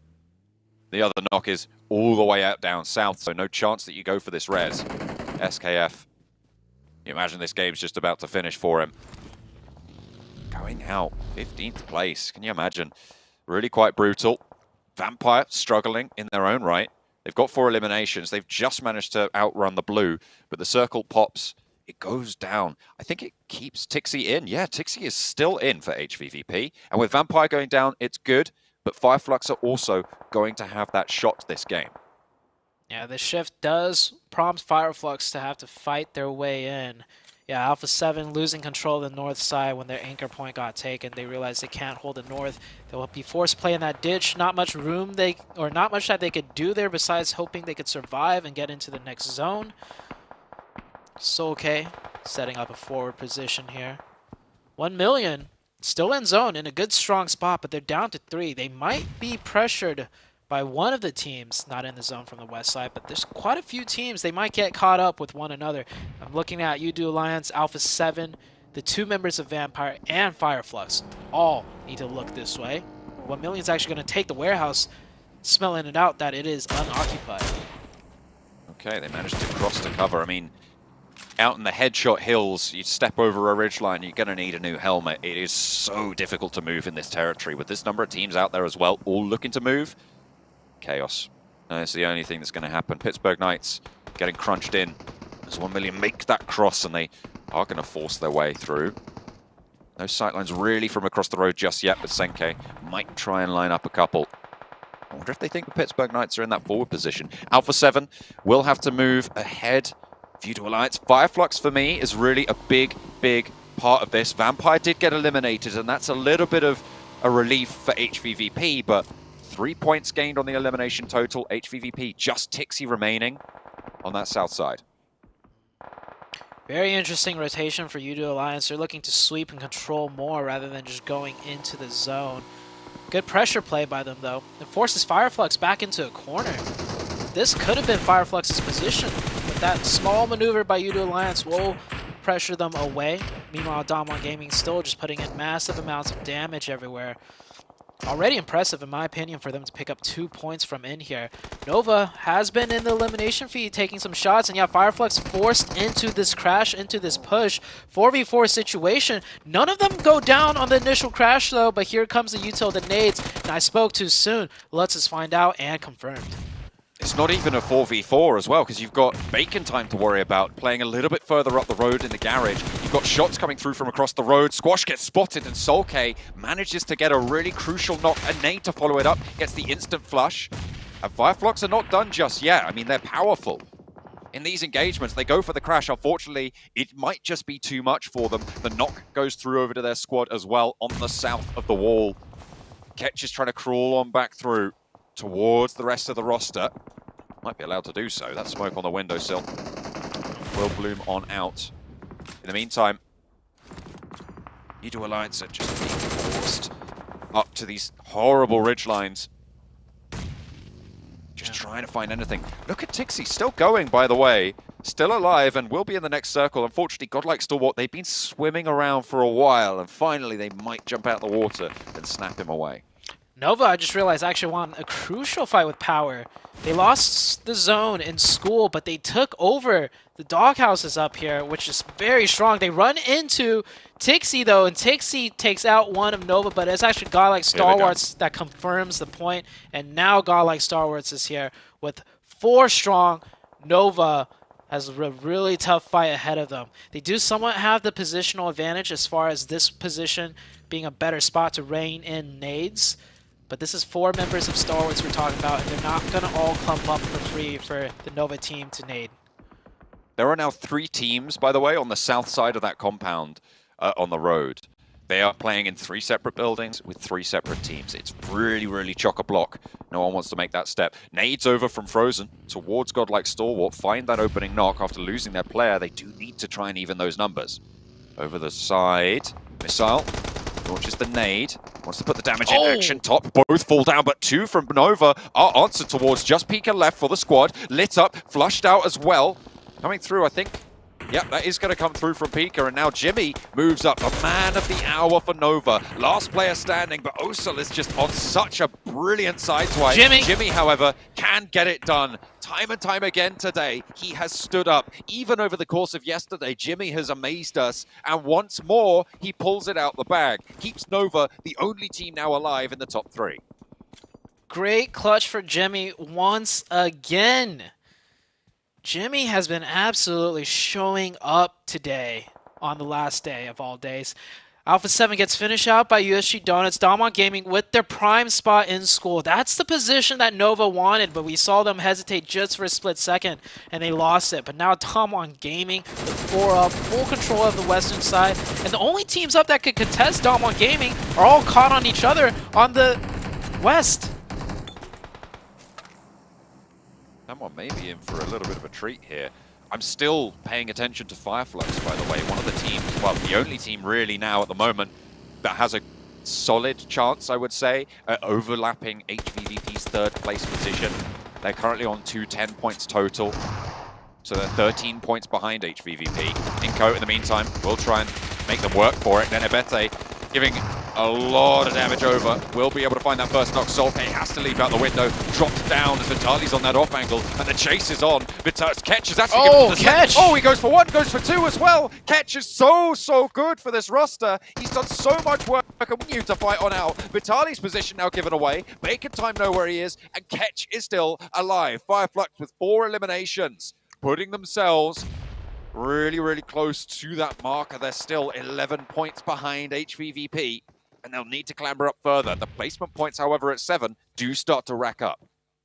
That was definitely some drop communication there. Vitali saw Ketch run up the stairs there. He needed to be screaming, behind you guys, behind you guys. Both players looking away from the stairs when they went down to Ketch. That's a mistake for iNCO. They'll stay alive with 1. But they should have taken out Fireflux and remained up as 3 in the zone as well. That could have changed everything for iNCO. But this is still a good game for them because they pick up 5 points. 1 million still with 3 players alive and 3 elimination points, trying to break into that bubble and take that position away. Jimmy still remaining alive. I think Nova's already done a great job in this game. And I don't know how much more placements points Jimmy could get. But he has his fingers crossed. Knights still trying to fight here. And I don't think they're going to be able to fight for long as Xenox goes down. Pittsburgh Knights have been fighting for a very long time as a duo. And they will finally meet their end in 7th place. 1 elim, still not a very heavy hitting game. 1 million, 5 eliminations. If they can get this res, 3 alive. The circle is moving, however, and we will need to try and outrun it. Finally, Nova do go down. 1 million, a team in the bottom 5. That will have a chance if they get a strong game here. With iNCO going very low, with EVOS falling out as well, they have a chance, but it is quite a long shot here. Unless they can get a chicken dinner, they won't be back in the running just yet. Question. What if Damwon wins this game? Do they have a chance? Oh, 1 million. Crossing the road. Definitely not an easy cross to make. Oh, 2 teams with sightlines on them. Pop peek over the wall. That's another player down. It's all down to Marshall. It's a 1v1 though. It's only Ketch here for now. And oh, we still got the solo player out of iNCO. And Damwon Gaming, man, with 4 strong, with full control, they should be looking to, I wouldn't say play aggressive, but yeah, peek around a couple more angles, see what you can find, pick up some points. Marshall is bullying Ketch right now. Has another nade. Oh, he knows the window as well. Ketch repositions down the stairs a little bit as well. Really important reposition there. Look at Damwon just stretching their legs. Ketch does finally fall, and Fireflux will not have the full pressure to make it up, but I mean, that's a lot of points that they've been able to earn on this game. That 3rd place still so tenuous for HVVP. It's a standoff right now. Everybody's just basically fighting for 2nd, 3rd, and 4th as Damwon Gaming pretty much has secured 1st place outright for this match. They're just trying to secure more points, as much points as they can. They probably don't realize it's actually 3 teams they're against. Oh. Another nade. And there we go. There's a finish. Ooh. Oh, actually, the last one's stolen away there. Now it's down to a 4v1v1. Damwon Gaming needs to just go hard here and pick up the last 2 points. They need every point that they can get, and I want to see them get a little bit more aggressive instead of waiting this one out. I mean, they're over. I think they were over 50 points behind the bubble at this stage. Even with the chicken dinner here, it's, I imagine, too much to ask over the next 2 games for them to be able to make it up to 3rd, but they can definitely ladder up. The team that I'm paying attention to here is Vitali for iNCO. This is the team on the bubble at the start of the game. 10 placement points guaranteed, and I think they're up to 6 eliminations. If you can ladder up once more, if you can find that elimination onto Marshall, that's worth 3 points to you. Is iNCO gonna survive into 2nd place? So that nade getting dangerously close. Neither player even going to move. They all want that 2nd place. Damwon Gaming now realizes, okay, these guys aren't going to move. We're going to have to move in on them before they go out to the blue zone. That grenade I thought was going to connect, but bounces off a little bit to the side. I think he's on the outside. I think he's on... No, he can't be. He can't be. Damwon would have seen him. Yeah, Marshall. Oh, he's in the He knows Vitali's there. But what can you do about it? No way. One more No circle. way is he not in the blue there. Oh my goodness me. I think Vitaly's going to be might found go out down. first. Yep, he's going to be found out first. That's unfortunate. Marshall is in the building. Okay, yeah, the zone will just crunch him away. Down one, will take that one to very few people's surprise. And right at the end there, iNCO stay alive with one for so long. Fireflux don't quite make the run all the way up for HVVP's spot, but they do put a dent in it. As well as Vampire Esports keeping on going, they close that gap slightly. Going into the final two games today, Zute, it is all to play for. Yeah. I like this. I like how we kind of slow down the pace here right before the last two games, right? I don't think my heart could have handled any more huge drastic changes. This is a little bit of a breather game. Damwon Gaming, get a great chicken dinner, but like you said, they're a bit far away from the top three. Unless if they pop off the next game, I wouldn't say they could make it into the top three. That's a decent win for them, but iNCO Gaming was the one to watch out for. They secure a couple more points, good placements, good eliminations to keep themselves in that bubble. Not only that, 1 million with a pretty solid late game there. I didn't quite keep track of how many eliminations 1 million were able to pick up during that game, but they were on 97 at the start, which was 20 points behind iNCO. They might have put enough work in to overtake EVOS on their position with a 13-point difference between the two of them, but still, really good stuff coming through. Down one, get a chicken dinner. It might not be enough for third place just yet, but it's still good news for the tables.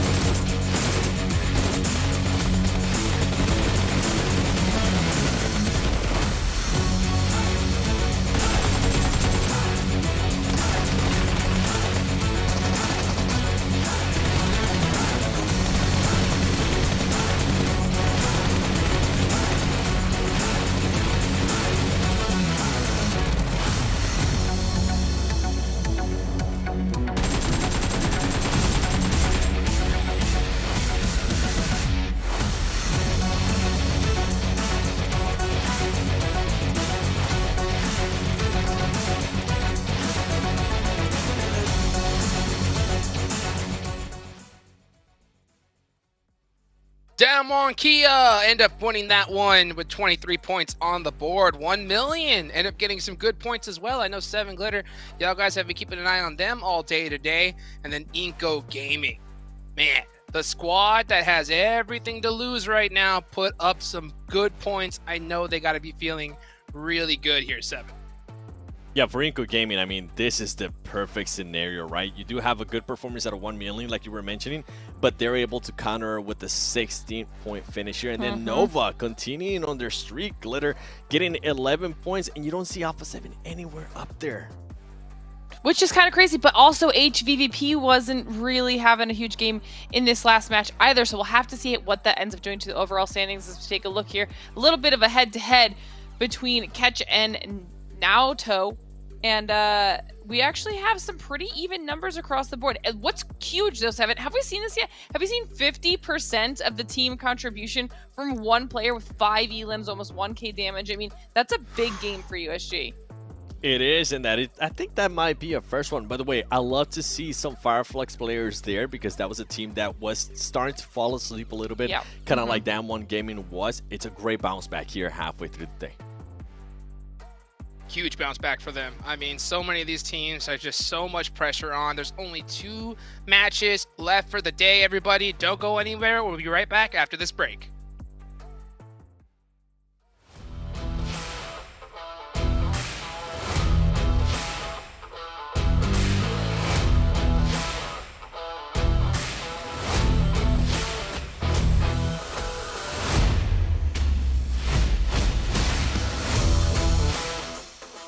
Hola compañeros de PUBG Mobile. Prepárense para experimentar los nuevos eventos que se vienen. Prepárense y únanse. Disfrutar el juego.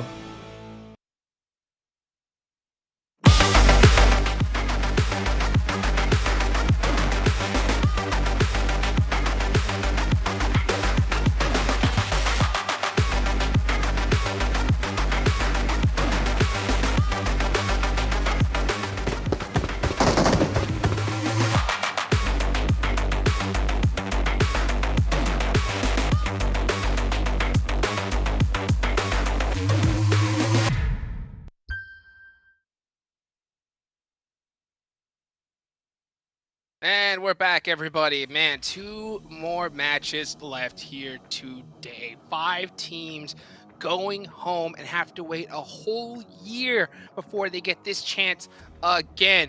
Absolute madness. This is one of the best shows when it comes to PUBG Mobile. And of course, it couldn't be done without none other than our sponsor, Sony. Sony with their Xperia 1.4 and Xperia Stream, they were actually created in collaboration with professional esports players. Play PUBG Mobile in 90 Hz with Xperia Stream's total cooling system and multiple ports for intense gaming and streaming.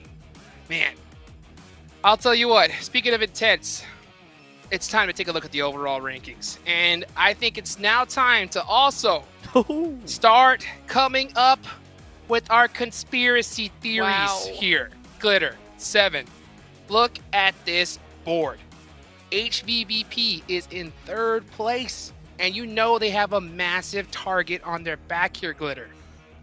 They absolutely do, and after that performance, a little bit of a comeback like you were mentioning earlier, 7, Fireflux is only 6 points behind them.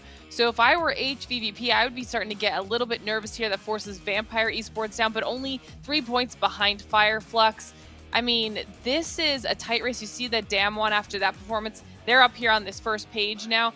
And like the casters were saying, it's still a big gap for them to try to close in 2 more matches, but they can at least shrink it down. Meanwhile, iNCO kind of maintaining a decent spot, though, like you would also mention, 7, because of the matching performances. Yeah, the matching performance helped them out in a big way. You can see them being able to keep a little bit of that lead that they do have. We have seen some of the other teams. I mean, Donuts USG, they just have Naoto up there for the top players head-to-head.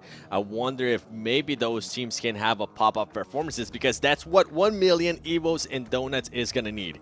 A pop-up performance. What they have been doing is just not going to cut it. And I honestly don't know, Glitter, if any of those teams can have a pop-up performance. It's probably too late for that, Jukes. I mean, how are you feeling about that? Well, you see, this is the question. Okay, so if you look at the next person down from iNCO, they have 18 points in difference, and it only gets bigger from there. So you have to think, what is the strategy coming from these players at this point? At this point, some of the teams at the bottom, they probably feel that they got nothing to lose, and they're just going to have fun. And you'd be surprised, they'll probably do pretty good here. But, you know, my question is this to you, 7. You know, with that 18-point gap minimum, okay, I think that now at this point, right, obviously having a good performance is huge, but I think if you don't, like iNCO Gaming, I think you have to take them out early here. What do you think? Yeah, I 100% agree with what you're saying there. This is kind of what I was alluding earlier. Yeah, a team could have a good performance, but if the other team that you're trying to catch up is also having a good performance, it's pretty much pointless. Yep, and that's why I'm going to be looking at Fireflux and Alpha 7, because those 2 teams are truly fighting for that 3rd spot. HVVP stuff has not been working out for you, and I think we got a perfect example to Glitter in the earlier Miramar match when they just fully send it to the middle of the map. You could hear John having pretty much a stroke, wondering how that had worked out for him. That stuff is currently not working for him. They need to do something different.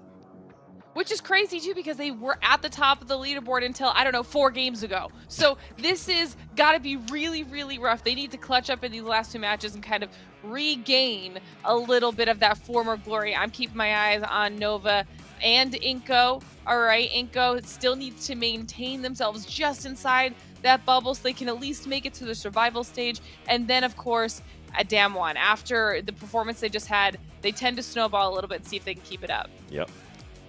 Man, well, at this point, I think it's all about top 3 or nothing. So you got to put it all on the line, everything you got to get one of those golden tickets. Let's see if someone can get it, hopefully here in this next game, as we go on over to our casters. We're heading over into Miramar. We're getting straight on into the action, hopefully very, very soon, because for this 3rd place spot, the chase is on. And with a team that nobody would have expected coming into today, HVVP in that bubble position.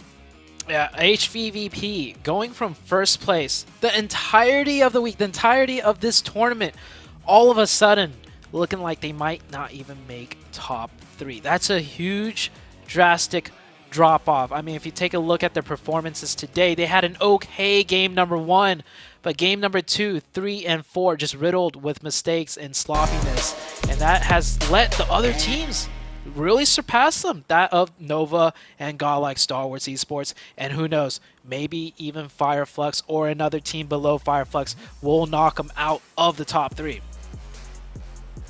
Definitely possible at this stage. It's still 2 games to go, and in general, profiting more than 10 points a game over someone is going to be very, very tricky, which means that teams like Alpha 7, Damwon here at this stage, I don't think have that much of a chance to go through. But for Fireflux, Vampire, and Bacon Time, those are the 3 who I think could knock that spot and take it down.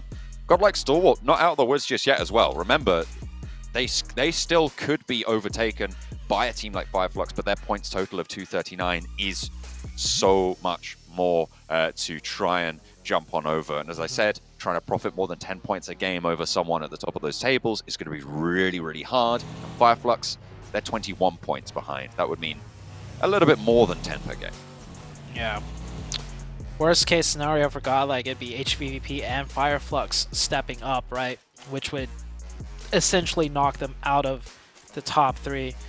But we'll see what happens. We have this game and just only one more, John. And this is a good circle all the way up in the Northeast for a team like Alpha 7. So if Alpha 7 wins this one, hey, it can come down to the very last game, and Alpha 7 all of a sudden, right, has a chance at that top 3. But this is only the first circle. Who knows what's going to happen?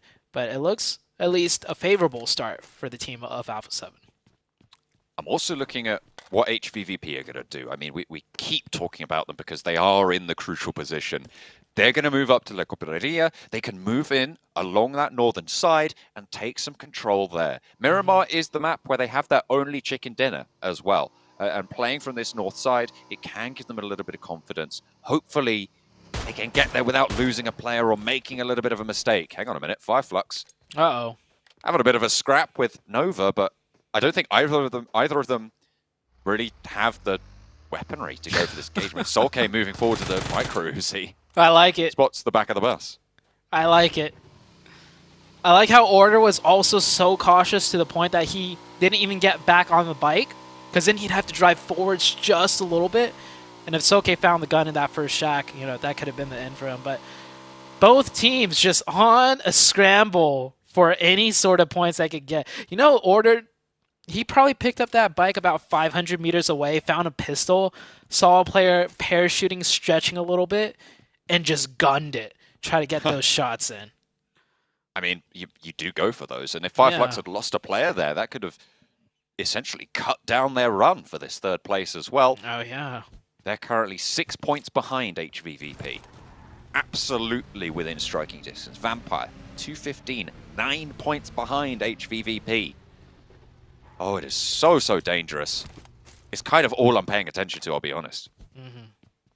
I also like how Nova, you know, they went from like 8th up to 1st, and they got so many good games. They have an 11-point lead, but you still see player like Order pulling stunts like that. And it's not, you know, I'm going to say it's not exactly a bad idea, but it's like, it's calculated risk, and he's got the confidence enough, and he knows the second he misses the first few shots, he needs to get out of there, and that's exactly what he did. And he still took the precaution of not getting right back on the bike and, you know, being forced to drive a little bit more forwards into the other player.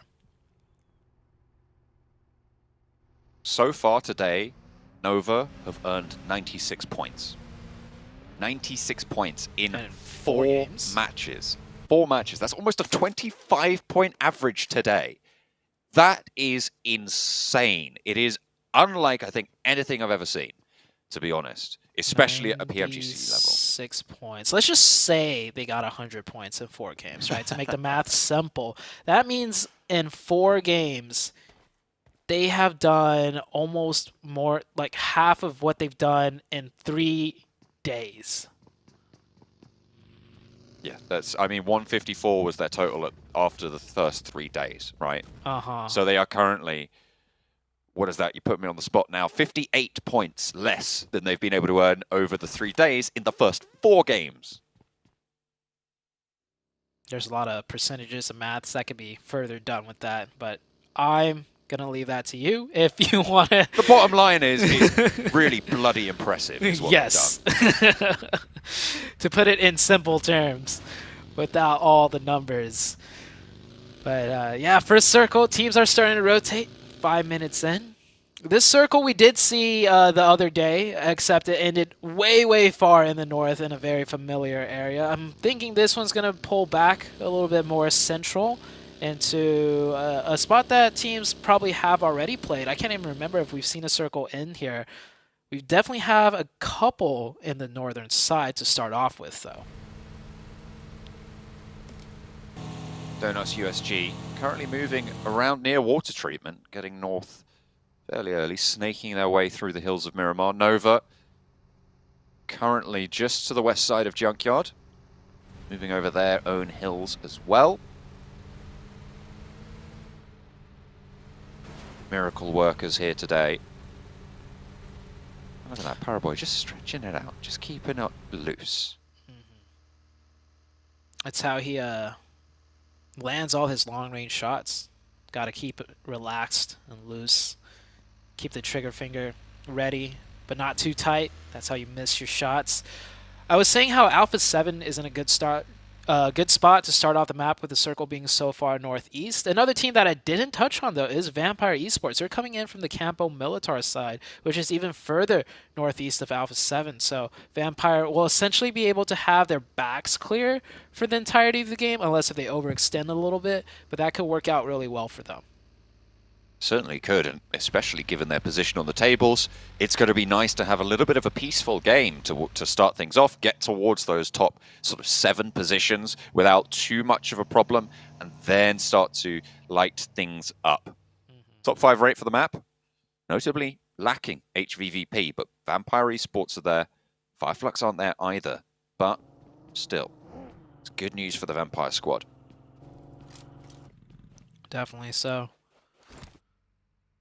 Taking a look at the rest of the map here. Nothing too out of the ordinary. Teams are playing it pretty standard. Damwon Gaming might run into Fireflux, so Fireflux taking a very long time to rotate all the way in the southwest here. Yeah, Damwon Gaming driving by. Should be a straight shot for them through, as there's no one in Picado to slow this down. Fireflux, though, we'll see the team of Damwon rotating ahead, so gives Fireflux a little bit of a heads up that there could be a team very close by to them as they come into the circle. I think Fireflux is, I mean, we talked about it a little bit yesterday, but the power that Fireflux have been able to find comes from almost emulating the playstyle of HVVP, and maybe that's a little bit disingenuous to say emulating. I mean, it is still their playstyle as well on Fireflux's side, but that's the sort of style, right? Playing back, playing for those edges, and just crunching, sweeping, controlling. We haven't seen that from HVVP today, and Fireflux were able to capitalize on it yesterday. Yeah. Today, it's really been the story of Nova getting center and fragging out their mind. Speaking about getting center, the circle centers almost perfectly, probably actually perfectly right into the middle. It does make it a little bit tricky, though, with that road cutting the map in half between the north and south side. Teams will have to figure out which way it'll go. It looks like it's going to favor the north slightly more, though, but you can never be too sure with the circles out on Miramar. Vampire on the northeast side do have a slice of this, with 1 million pushing in on their eastern edge. Ravenclaw will be able to hold that off, or certainly gather the info of this location, if nothing else. Further in is EVOS ahead, near El Azahar. Godlike Stalwart on the western side, moving into the stables. Yeah, this is on the western edge here. Godlike, another team to really watch out for, see if they can maybe overtake Nova. It was 2 years ago, I believe, that this Godlike team got second place to the likes of Nova in PMGC Grand Finals. So A lot of similarities happening here. This is almost like a grand finals because of the caliber of the teams, right? We already have so many championship teams in this group, and this is just a group out of 3 groups. There are still heavy-hitting teams elsewhere that's all going to congregate into the grand finals later down the line. And oh boy, we think this one is neck and neck, tough and tough back and forth. Can't imagine what the grand finals are going to be like, John. I mean, not even the grand finals, the survival bracket at this stage is going to be absolutely mental. Because we are going to see some strong teams go in there. We can't fit 6 in 3. It just doesn't work like that. I know we'd love to, but it's just not the way it works in the end. So 3 of these 6 teams that we currently have vying for the top spots will have to go home. We're going to not go home, go to the survival stage and start with our revision for the rest of the teams going over there. It's not going to be nice. It's not going to be pretty. But I can tell you what, it's going to be exciting. Yeah. Just to correct something I made a mistake on earlier. Actually, 2 years ago, it wasn't GODLIKE STALWART Esports. It was a different Mongolian team. It was Zeus, I believe. Yeah, but that's what really put the Mongolian region on the map. And then it was last year that this current iteration of the GODLIKE STALWART team overtook that Zeus team, and they became the shining pride for Mongolia, and they're keeping it strong here, you know, staying in the top 2. They also had a difficult climb back up into the top 3, right? They were struggling quite a bit, falling down, having a lot of rough games, but they've proven their worth as well. Absolutely. It's been really, really good to see GODLIKE STALWART come back into this engagement, into this fight, with the strength that they've been able to accrue. We spoke about how many points Nova was able to get over the course of today. 96, really, really heavy total. When you turn that around and look at what HVVP have been able to earn today, they started on 209. So they really have been lackluster today, only getting 15 points in the first 4 games. That's such a vast ocean of difference that we just need to see HVVP step up, because they can do it. We know they can. Good start for EVOS. They really need it. Can they confirm the point? On to 1 million, too. The team that's slightly ahead of them in points. And stolen by Vampire. Oh, those stolen eliminations. We brought it up in the very beginning how it will have a big impact. And that 1 point right there, that's got to suck for EVOS. And the circle, by the way, did shift up further north. It's very similar to that one Miramar game we had maybe yesterday or 2 days ago, where Alpha 7 ended up getting a huge, huge chicken dinner with a lot of eliminations. Would be great. I mean, so many teams would love that right now. So many vital positions being vied for. The middle of the table is looking a little bit more secure. From 7th through 10th, it's looking pretty chill at this stage. With 2 games remaining, you imagine you're going to be stuck in these brackets. Using this as a scrim opportunity for the survival stage. Still trying to maximize your earnings and maximize your points. But you must feel a little bit resigned when you're in one of those middle spots at this point. I think Alpha 7, with this position in the zone and this being their map, they're not going to lay their weapons down just yet. If they could get a chicken here, they have a chance at the very final game. Nova on the south side, Fireflux on the very southern edge of this zone, meaning they definitely will have to cross the road at some point. This could be a difficult game for Fireflux to close that gap and break into the bubble. HVVP, meanwhile, sitting pretty comfortable on the north side of things, but they're also on the edge. So if it centers on up, both Fireflux and HVVP will have to fight their way in. But that's where they shine for HVVP. I want them to have that performance today. I feel like this is a team that deserves to get a direct qualification spot. We've seen the power that they've been able to bring to the lobby. We've seen the power that they've exerted. But today it just has not been there.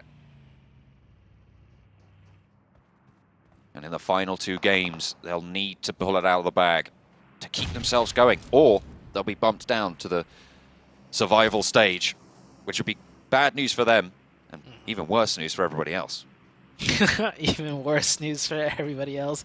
The amount of teams that HVVP can take advantage of in the survival stage compared to this current group, oh yeah, there's a lot of teams that they could just take fights with. The circle has shifted a little bit more to the north, keeping HVVP in zone. Fireflux, however, do have to cross this road. They do have buggies, at least probably the best vehicle to have in a game of Miramar. But it's going to be a difficult cross either way. Look at this. To their left, Damwon Gaming, the Knights, and Godlike STALWART all on the edge. To their east side, Yoodo Alliance, EVOS, Vampire Esports, all not in the zone.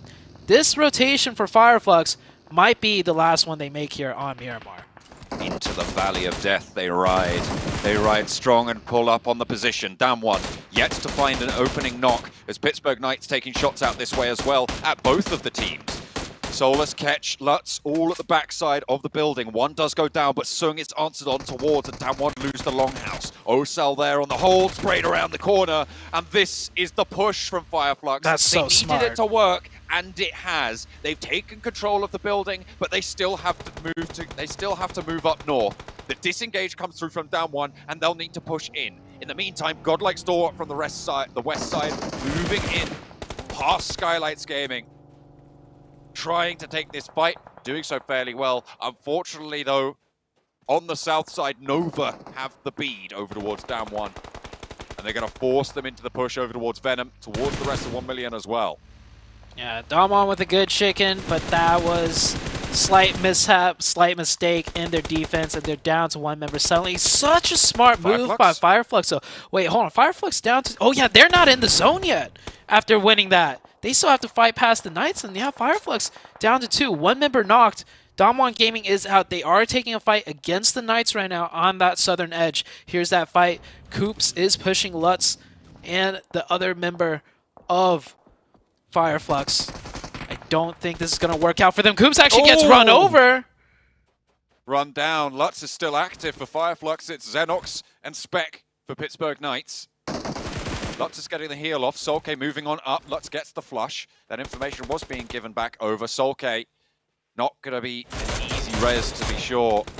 Damage on the back lines as well for Pittsburgh Knights will slow their aggression, but the zone will push everyone in. Godlike STALWART in the meantime, finding the remnants of Shockwave, and actually HVVP are looking to try and exert some control here at a crucial time for them. This northern side looking good at the moment. Fireflux will get run down and eliminated. They will not have the run towards HVVP. They have one more shot at glory, and that'll come in Erangel next. But we're back on over with Nova, who actually lost a player and a knock went over their way. It's Paraboy and Order, the gruesome twosome for the squad. The powerhouse of today. Order on the swivel, snaps the shots back on over. No knocks go either way. EVOS are here as well, trying to ruin the day against Yoodo Alliance. Look at the health bars for Yoodo Alliance in the meantime. Paraboy forced back on in, but the circle is nowhere to be seen near them. Yeah, this is a tough fight for Nova. They're being crunched in by two teams. EVOS hungry for the points, taking a very aggressive push towards both of these teams, and that's Nova down to 1. It is just all up to Order, and the nade rings true. This is Nova out early. A bad game for them compared to what they've done so far, but they have somewhat of a slight lead. This is a huge game for STALWART Esports to maybe overtake that first place position, and HVVP still have 4 left in this match. Still have 4 playing on that north side. 2 eliminations for now. Alpha 7 may be a little bit of a problem. Bacon time ahead of them. In the meantime, on the southeast side, EVOS with 3. 3 eliminations, 13th place right now. Another knock sent over to Redface, though. It's not good news. Yoodo Alliance taking these eliminations away from them as well. Pittsburgh Knights cannot be capitalized on by EVOS as Yoodo Alliance guard them out. And the eliminations, the points, so important for EVOS. Sat 23 points behind. With those 3 eliminations they've got, well, it'd be 24 points behind. With the 3 they've got, 21 overall. More points needed to be earned this game. It's going to be hard. And HVVP, in the meantime, they've shifted over to the east, and they've taken out at least one of Alpha 7, maybe looking for more. HVVP about to start on their warpath. We have yet to see that warpath today, but starts off with 1 onto Alpha 7. These two teams always fighting it out. Yoodo Alliance, a good defense against both EVOS and the Knights, but finally they're whittled down just to 1, and EVOS smells that weakness. They want every point they can. And so far, they've picked up 4 elimination points. This is the best game that they've had so far today. I want to see them continue on the pressure. I mean, they have the zone, so why not try and pick up these last 2 remaining? And that's a good nade. Forces Helton up a little bit forwards, and he'll catch some stray bullets. Forces him to go for a little bit of a heal, only the 1 first aid, and actually has to challenge, just raw on this. Doesn't even get that heal off. Look at the positions. Microboy taken down with a crucial off angle for Yoodo Alliance. Helton still going. Helton still alive. Redface is up and close. Will not be able to take him down just yet. Finally, he's going to fall, but there's still the backline to deal with, and it's not easy. Redface falls. A sliver of HP. Lyzog looks for the final shots, but it comes to third party, and Vampire sees it. Unfortunately, though, it won't go much longer for either of those squads. Yoodo Alliance eliminated down south as well. Vampire Esports from distance with that finish. Vampire Esports at 215 with 2 elimination points. They also have 4. HVVP looking very healthy, however. This could be a game for Vampire Esports to strike in from the distance and then close it out towards the late game when it gets close and personal. They are on the eastern edge, though, so they'll probably have to make some type of push sooner or later on the next circle shift. But man, so many things riding on the line. STALWART Esports also with 4 on the western side, looking at USG Donuts now in the next circle. Who is it going to favor? If it doesn't favor either of those 3 teams, all 3 will have to move in closer to claim their spot in the next circle. This is the test moment for HVVP on today. They need to push through Alpha 7, or, well, I suppose they could try and go around the side, but there's really not too much to work with there. Godlike Stalwart up and to bat against Donuts USG. It's not going well to start off as action does fall. There is an answer from Scry, and in slides Pika. Moves on up in the coop. Looks for more knocks, gets the flush. Missile laying low for now. Stands up and wants to find Scry, but he's knocked back immediately. Top is on the ball. And Lufa now, last standing for the squad from Japan. Cooking a nade. Puts it out a little bit wide. The push-up has come further. And Godlike Stalwart will stay in for now. Godlike smells that position out. They hear the nade. They assume it's from some sort of enclosed position. And they know it's here. And yep, that nade will catch Lufa. That is USG out. More importantly for Godlike, though, they pick up more points and instantly scoping out into the blue zone. Spotting out another player. I don't know if they managed to get that knock, but Vampire Esports continue to pick up points, getting a nade knock on to Spec. The Knights down to 1. Xenox last up, and Vampire has the read on him. Yeah, Xenox probably going to be going down here. Certainly not safe by any stretch, but Vampire will need to move further north. POWR are looking their way. In the meantime, though, HVVP, the crucial push. Nade from Mafioso, tries to launch it out. Doesn't quite find Tixi, so no opening knock for Alpha 7. Still 4 players from HVVP to deal with, and they will pause. Go for a little bit of a heal. Xenox will fall in the meantime, and HVVP do get that heal off. Mafioso now in danger on the floor in the separate building. Meku lighting up through the door frames. Mafioso still split from the rest of the roster, and look at HVVP, they're tentative, they're back and forth, they are not committing just yet, they're looking for a little bit of an opening. Carrillo tries to sneak it through, but won't find any shots there.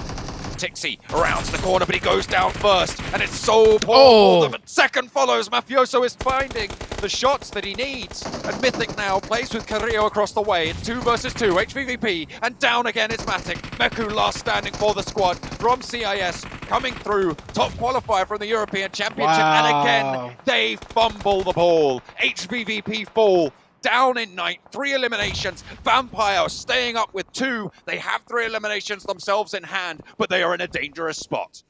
Meanwhile, Godlike with 2 up might be able to get the revive up to 6 eliminations. Vampire could still do this. Bacon Time has a full 4-man squad. Where has Bacon Time been in the map though? They've been on the north, just chilling and relaxing. If Bacon Time decides to swoop into this late game, they could also jump up on the rankings. There's so many heavy-hitting teams still. Godlike Stalwart's down to 1 player. They could get that close revive. I don't know. Yeah, the 3rd player does go down. POWR here finishing off 1 player of Vampire, and that is Vampire eliminated and gone from the lobby. not that many eliminations, not as much as they would have liked. That is crazy. Going into the final game, all 3 of 3, 4, and 5 position have 3 eliminations. The placement points are not big either. It is so close on that bubble. Zute, none of those teams had an impact here. If HVVP had won that fight with Alpha 7, if they hadn't fumbled That'd it, if they be hadn't such lost a big difference Tixie, maker. it would be Yeah. such a big difference here. We would be having a completely different conversation. And I feel like, yeah, fumble was the right word. It was a 4 versus 3. We don't see HVVP ever kind of lose those. Close range fight. Alpha 7 was just pretty much trapped in. Maybe a few more usage of util. Maybe they ran out. I don't know. But either way, Alpha 7 win that one. Now, our eyes are set onto Bacon Time and Godlike Star Wars. Bacon Time losing 1 player, however, might be able to get that revive. But Bacon Time strikes in huge here. Doesn't look like it. They're down to 3 now. This is the chance for Godlike Stalwart to actually jump up and potentially, as you say, take that spot at the top. 8 eliminations right now. Will put them up at 247 total. So very, very close. With the placement points they've guaranteed already, they might have done it at this stage without any more effort needed. But if you want to take that top spot, you're going to have to put a little bit more of a gap between you and Nova, because despite a poor game today, or well, not today, this game, they are still Nova and they are still on fire. Almost a 100-point day team. Alpha 7 getting cut down. Yeah, they're getting cut down from 1 million and Bacon Time, and that is Alpha 7 out. Very valiant stand against HPVV, but they can't make the push into the next circle. Godlike Stalwart still alive, and we're in the top 5. That's a good amount of placement points once you break that top 5 spot. So very good news for Godlike Stalwarts. Very bad news for the likes of Nova. Bacon Time still have 3. They could still do something here. Only 2 eliminations though, however, so far. The only team that doesn't really have a massively important position on the tables is POWR at this stage with 4 players alive. 1 million chasing iNCO. Vitali going low, going out here could give 1 million that little bit of an opening that they need. If Shirty can tag the shin, there it is, finally finding the shots around the broken door. But 1 million out. Well, iNCO out with 2 elims. 1 million now have a chance. With 2 players, it's going to be tricky, but they can close that gap for the bottom bubble as well. How is Pika still alive here? He is just... He smoked his way down through that? Man, Godlike. Just getting every little point they can. Now they go from top 5 to top 4. If he gets the next circle blessed over to his side, he can maybe get another placement higher too. 1 million go down. Yeah. Even POWR could struggle against Bacon Time's lineup. Oh, is POWR not in zone here? Do they have to leave the hard cover? I think they do. Look at the circles. They're just outside on the shift. Yeah. They might have a really forward position, but they're only going to have 1 or 2 of those, and those nades are going to fly straight away. Circle's closing ever so slowly. We do know Godlike is safe. Oh, just as I say that, he's getting shot up from Bacon Time. They sniff him out, and that's Godlike out in 4th place, but with 8 eliminations. That's a really huge result. That's 16 points on the game. That will be enough to chase down for that top spot. So 3rd place moving into the final game will be all hotly contested for. 1st place hotly contested for. If 1 million keep going and survive up at yet another place, that's that bottom bubble being contested for. All of these teams sinking their teeth into this lobby, tearing pieces out of each other. POWR forced to slowly push on out now that the zone is closing in. Looks like they do have some... Oh, that's not hard cover. Those are just vehicles. 1 million. I respect it. Send 1 player out. No point in just keeping 2 stuck in the shack. See if 1 player could get something done. Not able to, though. It's Bacon Time pretty much versus POWR now. POWR with 4 players. Bacon Time with only 3. There goes the last player of 1 million. 3rd place, 3 eliminations, 13 points on the game. Oh! A nade over the top, double knock over towards POWR, and the numbers are now in the advantage of Bacon Time. Shirty leads the charge, moves around the side. We'll probably look for a flush here over onto Aziz if they aren't going to push forwards for POWR to try and take it back. Oh, can't say though. Gets faded. 2nd answer from it. Bacon Time now playing against one. The nade over the top to try and keep them alive. There was one answer. Shimmies around the rock as these all fall. 2 players alive for Bacon Time and active. 5 eliminations total. Picking up a chicken dinner could add a 4th contender to that 3rd place chase. And the nades start to fly over towards the back lines. Might just do it there as it rolls through the smoke. Burning at the back as well, and they will shut it down. It's Bacon Time with a crucially timed chicken dinner. That does give them a chance at top 3 as well. Especially with HVVP fumbling there, not being able to create that much needed point gap between them and everyone else looking to take their 3rd spot to directly qualify. It all comes down to the last game as we all predicted, but I don't think anyone could predict what's going to happen in the very last game today. I think with that game, Bacon Time might be in the top 3. They No might way. I think they might have just overtaken HVVP. Do you think so? I think they get at least. We'll have to wait and see, John. I think they get. Yeah, I think they get a couple of eliminations. It's all down to how many eliminations they were able to get. No Bacon Time way. from 6th place could have jumped up into 3rd with that. We'll see. But oh man, John, we got one game left. So much riding on the line. The top 3, the survival, the top 1 even. I can't wait. It's all to play for now. One more chance to shine through the lobby, to take control, to get those direct qualification spots, or even stay alive. It's all coming down to the last. Make sure you stay tuned.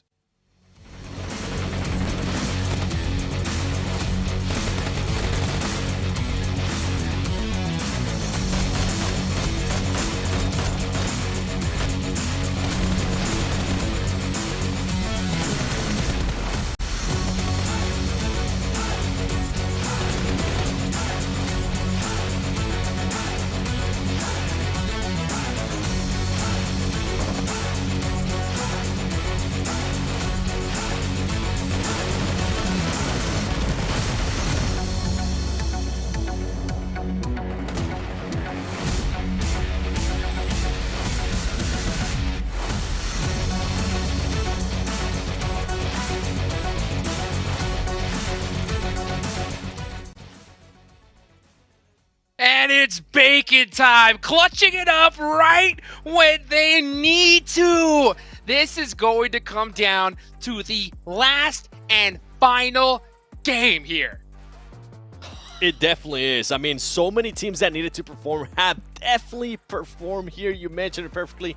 Bacon Time, 23 points, Glitter. And what's crazy, too, is that GODLIKE STALWART was able to take advantage of Nova only getting 2 points. GODLIKE STALWART with 16 points. I mean, it's the last 2 matches of the day. You know, everyone's pulling out all the stops, even POWR Esports with the 9 eliminations for a total of 21 points for their game. That's a huge game for POWR as well. I mean, you get a couple points here out of 1 Million Esports, a couple out of Alpha 7, even iNCO is up here. So there's a couple races that we're going to be keeping our eyes on. But generally, why is it always the case that in the last or second to last match of the day, people that could have been stepping up all day, Bacon Time, step up? What's in the water? The pressure. They feel that pressure. That's exactly what it is. And you know what? Overall rankings, Bacon Time, clutching it up. Oh my goodness! I told you it goodness. was bound to happen. HVVP going to 4th place. Bacon Time making that big push there. And what's even crazier, GODLIKE STALWART was able to do just enough glitter to pass Nova for 1st place.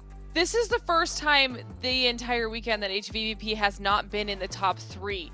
So this is going to be do or die time for them if they want to make their way back. To be fair, they're only 2 points behind, but they have to match whatever Bacon Time does or go straight for them, take them out, and then continue to work up from there.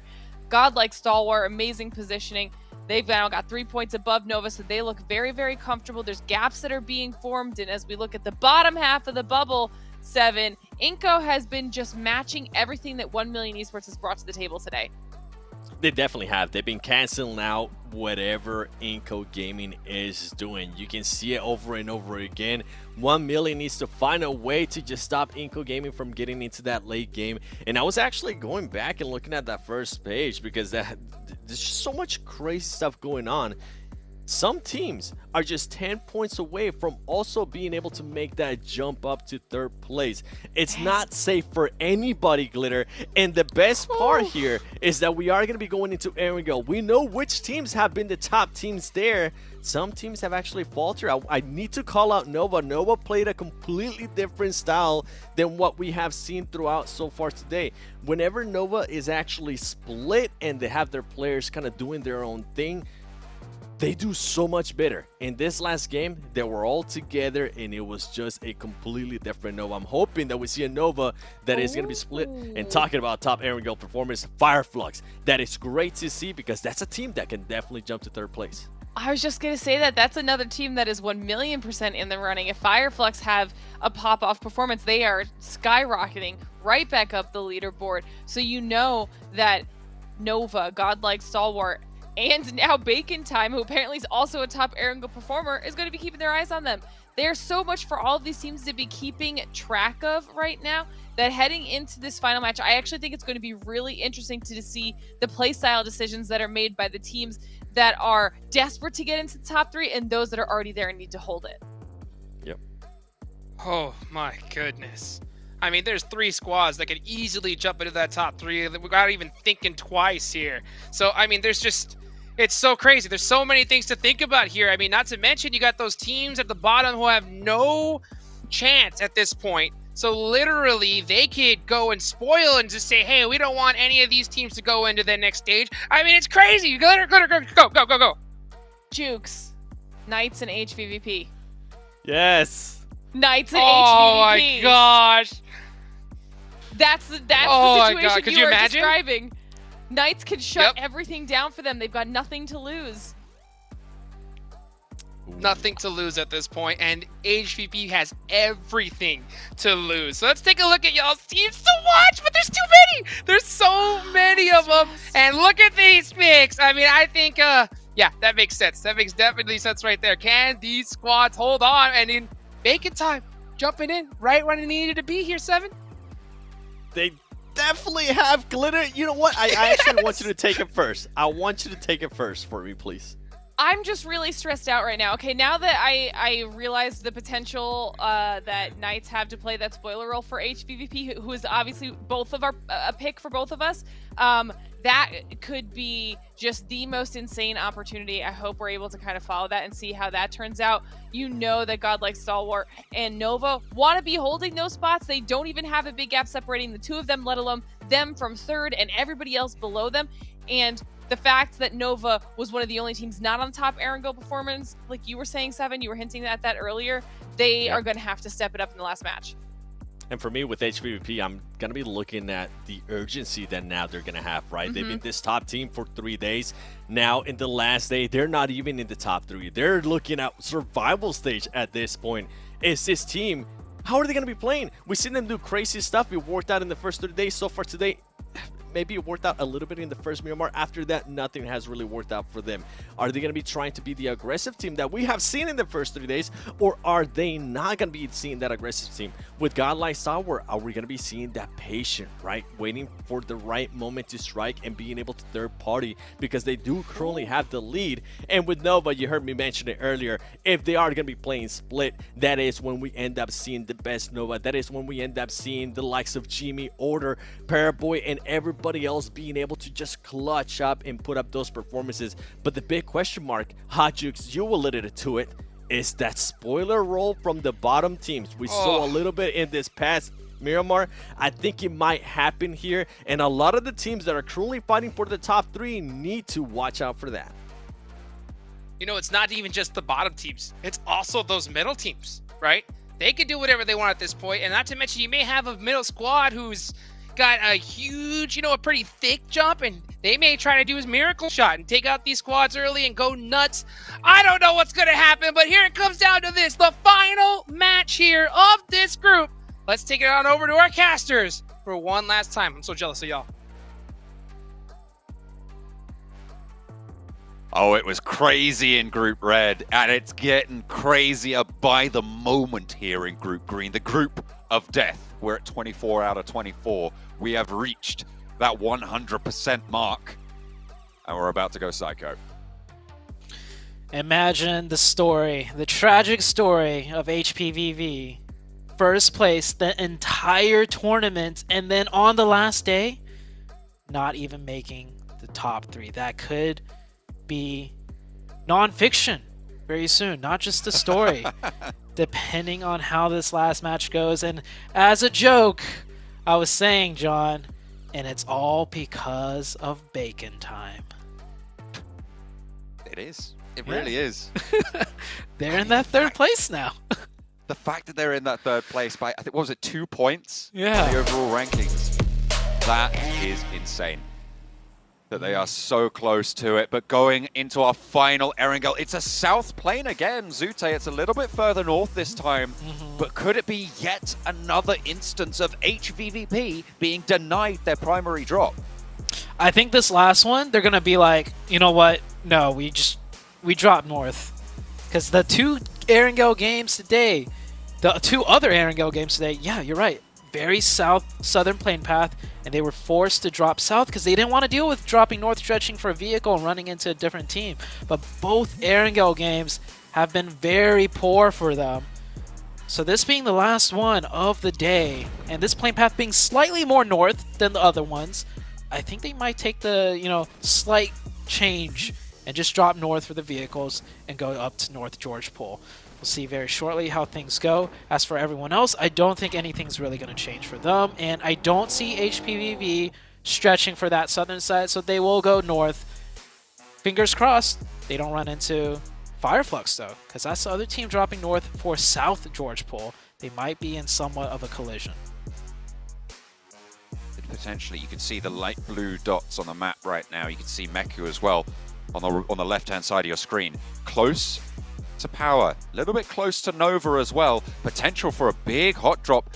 4 versus, I guess, 1 it would be. Sorry, that's Yoodo Alliance that they're close by to. Playing around those ruins, playing around those compounds out to the west. Vampire dropping down southwest, uncontested, not too much to worry about. The circle pops out west. This is a circle for HVVP. If there's a chance for them, it's here. They need more than they've got. They certainly do want it. We saw the shots of their player booth earlier. You could almost feel how cold it was. I think I might need another jacket. Yeah. Reaper Boy smartly, pulling that shoot a little bit early and then seeing the other ones drop in. We'll turn back around. I would like to see for him to loot up and then leave a little bit earlier. Because there was a chance, they take this buggy and drive right back to that compound and pick up a quick point. But with such a bad performance today, I think HVVP is just going to stick to their game plan, not change it up at all. I don't blame them. They went from like the best looking team in the lobby to all of a sudden dropping out of the top 3. So the nerves, as experienced as a team that HVVP is and as dominant as they have been, they must be nervous. There's no way that they can't be nervous here. You've got to feel it at this stage. I mean, it's all coming under pressure. Can they stay the test? Because they put a buffer between them and everybody else. They elevated themselves beyond the quality of the rest of the lobby. But today has just been crazy. Team after team stepping up. Doing so much for themselves. Bacon Time leapfrogging them 2 points in the lead. They're only 7 points ahead of Fireflux. They're only 8 points ahead of Vampire. Yeah. Any one of those 4 teams, Bacon Time, HVVP, Fireflux, Vampire, could make it to that 3rd spot. I feel like it's fairly secure at this stage that both GODLIKE, STALWART, and Nova will take the top 2. Yeah. But who's going to join them? And who's going to take top 1? That's also something to keep a very close eye on. 3 points, right, separating them. And then on the bottom half, right, you need to make that top 11 in iNCO with 141 looking comfortable to a degree against the likes of 1 million. We were saying the desk was talking about hot drops and everything. We were talking about maybe 1 million could hot drop iNCO, but that is not the case. iNCO is going to try and play their game and just get a lot of points and hope, or 1 million is going to play their game and hope iNCO falls out early. I'm wondering how long HVVP are going to be looting in North George. Their general rotation on a circle like this, I'd imagine, would be to go to the compounds just to the southeast of Everest, or maybe even try and play on Everest after they've looted up in North George. So the quicker they can get there, the better, because teams will start to be moving now. We are reaching that 5-minute mark, so the early movers will be on the road. Yeah, they'll be on Everest, or I think they will stay on Everest. Some teams will come behind them, but they'll continue to stay on Everest to clear their backfill. That's most likely the situation. Or they'll play that cube compound just right on the bridge to cut off rotations and then move on later. But the first circle being so big, there's a lot of options. HVVP might even just stay in North George Pole potentially for the first circle and play for the second shift. The Knights, however, will rotate early. Nova playing the compound that they really wanted that one game that POWR took over. But with Knights rotating so early, Jimmy might get caught out here if the Knights chase this lone player down, but the Knights instead will just make their rotation center and play from this compound here. I mean, we said that the top two are likely to be GODLIKE, STALWART, and Nova, but I mean, it's not outside of the realms of possibility that one of the teams could jump up over Nova, because at the moment, Bacon Time, they sit 22 points behind, HVVP 20 points behind. Those are big chicken dinners. Sure, absolutely, they are, but that's a big chicken dinner. You're there already, right? If you get 10 eliminations on a chicken dinner, that is 25 points. And that's enough for either of those two teams to jump up over Nova. So if Nova go down early, they are in danger of not only not getting that top spot, but also dropping out a little bit lower. CHVVP up on the north, just looting up. Damwon Gaming, we saw in that stat screen, they actually have the most amount of eliminations on iNCO. Damwon Gaming has started off so strong, and then yesterday and today have just simply fizzled out into non-existence. But just as I say that, supporting Firelines from the rest of the teams gets a second. And it's looking like a good fight for Damwon Gaming here.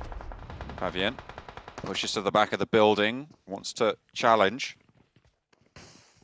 but denied that luxury. In through the window, ground floor, Tommy Gunn wants to roll up. There's a nade being cooked by Fabian. Drops it down the stairs. Osal's there as well. The knock on the outside towards Sung is kind of weighing on them quite heavy, and another nade over towards Fabian. POWR, they might have lost one, but they are still trucking. It's going well for them right now. As we hop on over, actually, hang on a minute, it's PITTSBURGH Knights, Nova. 2 players from Nova have fallen. This is dangerous. Frozen, sprayed down, flushed. Nova down to 2. There's no way they go for these reses. Paraboy falling.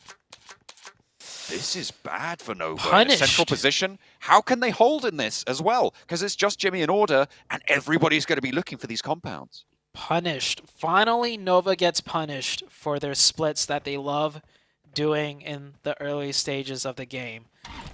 And that's pretty much their first place chance, in my opinion, out the window. Because Stalwarts, GODLIKE Stalwarts, C2 of Nova fell down. So now GODLIKE, all they need to do is essentially stay alive. They can just keep going, get a top 5 finish. That's all that's required of them. But then again, Jimmy is still alive, and he has been dynamite for the team of Nova today. And out yesterday as well. Spec rolling straight on up to EVOS, who are currently in 13th place, but with a massive game could charge on up. And if you want to do that, you have to start fragging early. So picking up a point now, good news. I think Knights are thinking the same thing. They're just going to try and take every fight they can to get as many points as they can. And just unfortunately for Nova, they were the first ones in the target sightlines.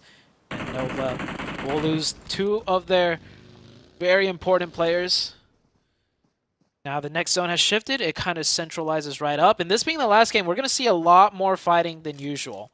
Just because, teams know they're either in or they're not. And the teams that no, they're not in. No, they need an insurmountable amount of elimination points, so they may as well go for that as well. The question is, who do those points go to as well? Because that could be crucial.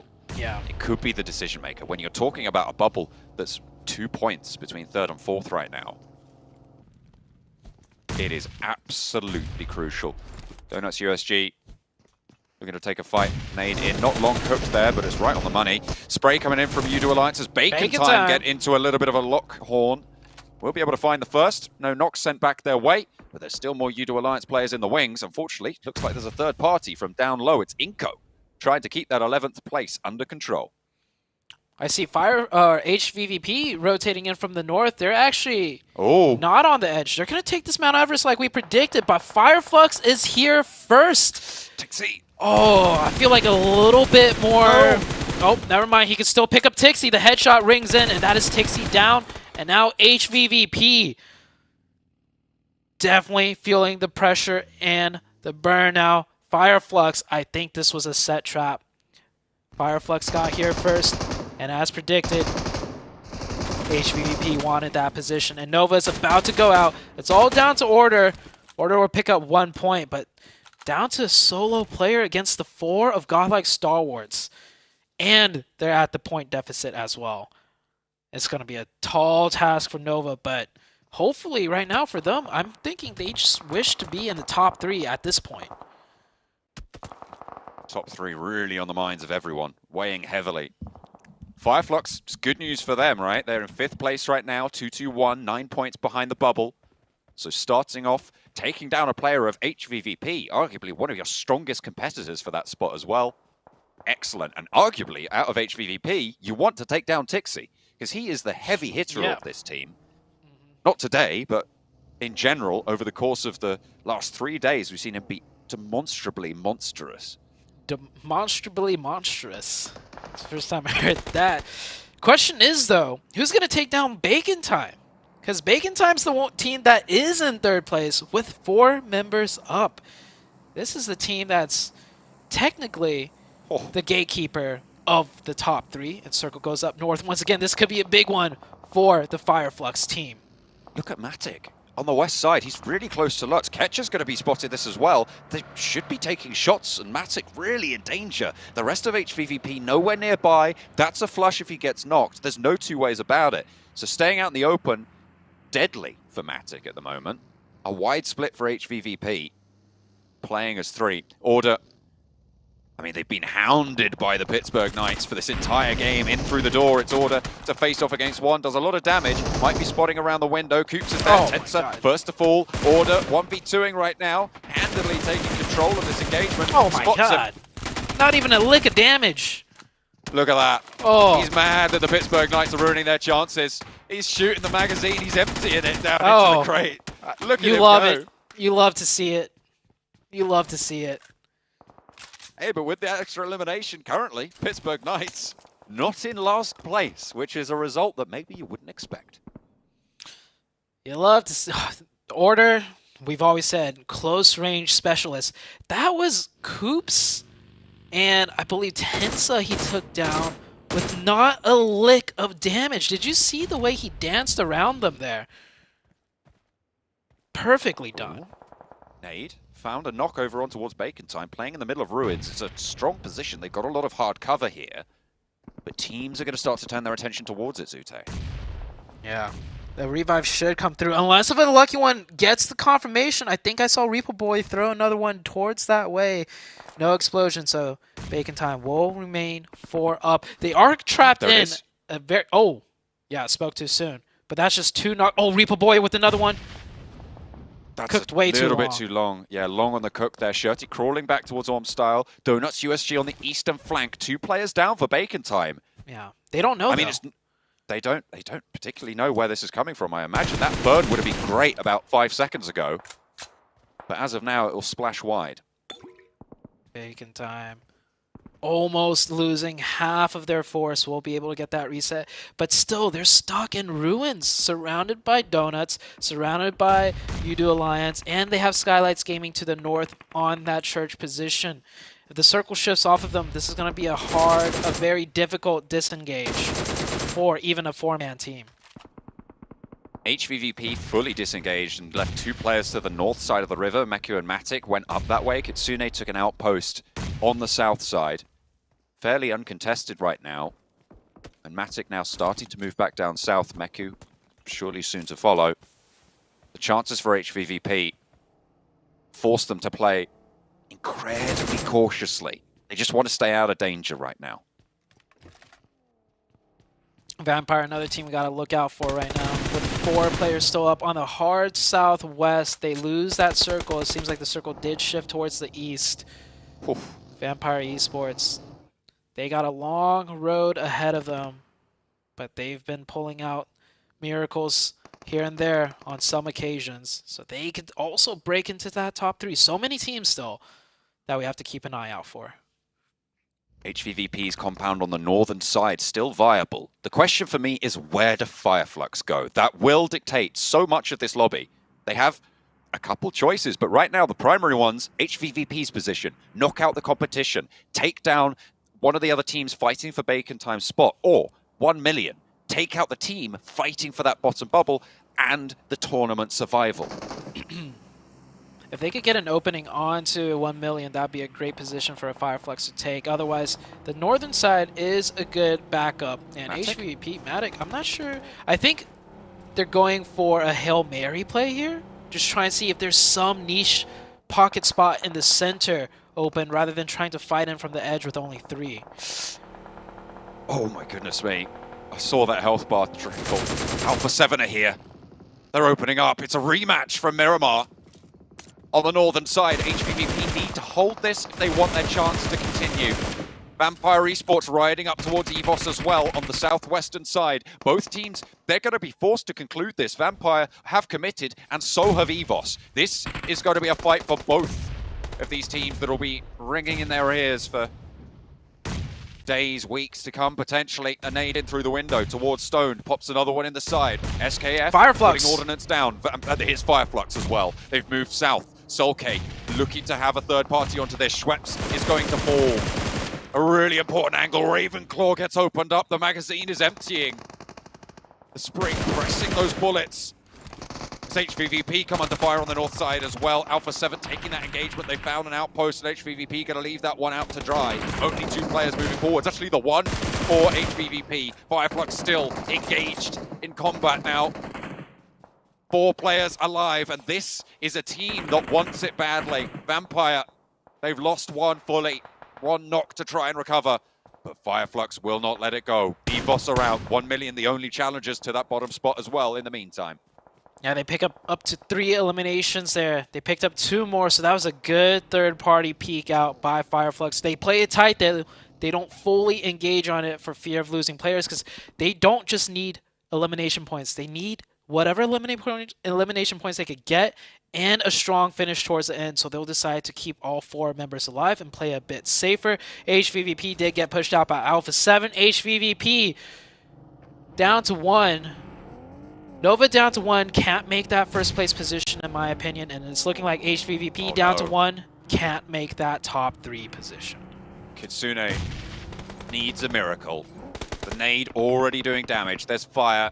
There's flames. And there's riches to ruin with a nade from Mythic. That puts the final nail in the coffin. HVVP from first place, pretty much all tournament, down in 4th. Potential to be leapfrogged as well, but we'll be seeing them in the survival stages coming through in 2 weeks' time. It's a result that nobody expected, but it's the one that we're seeing, and this is the group of death. It's Group Green.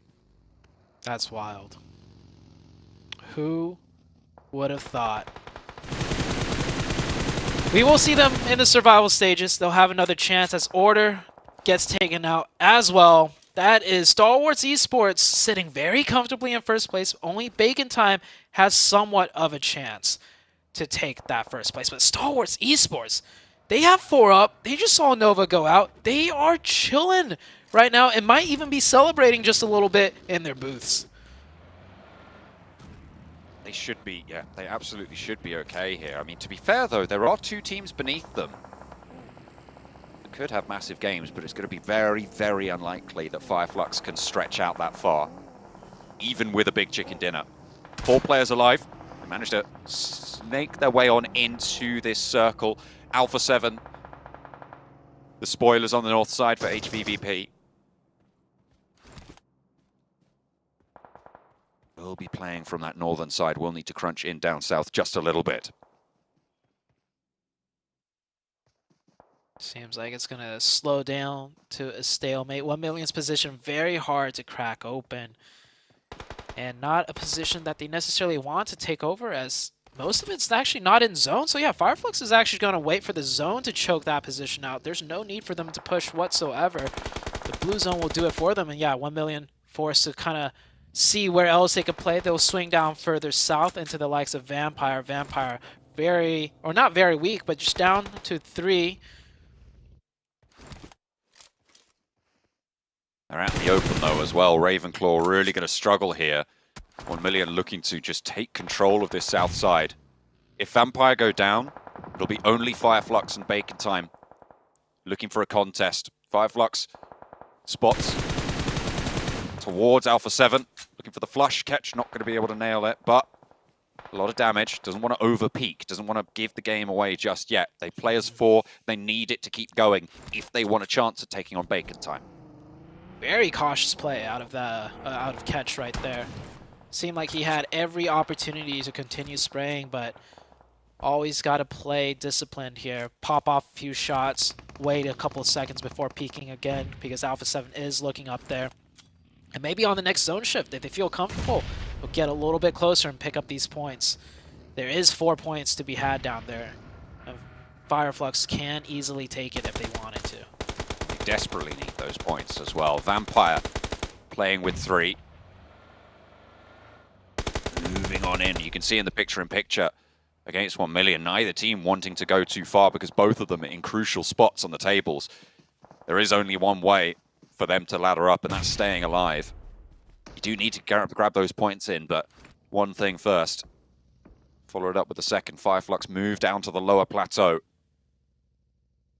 Trying to maintain control over this high ground near ruins. Bacon Time, I feel like they've been given an easier ride than maybe it would have been entertaining to see in this game. They've just held in the same position in ruins for so long now. Nobody's moved in past it.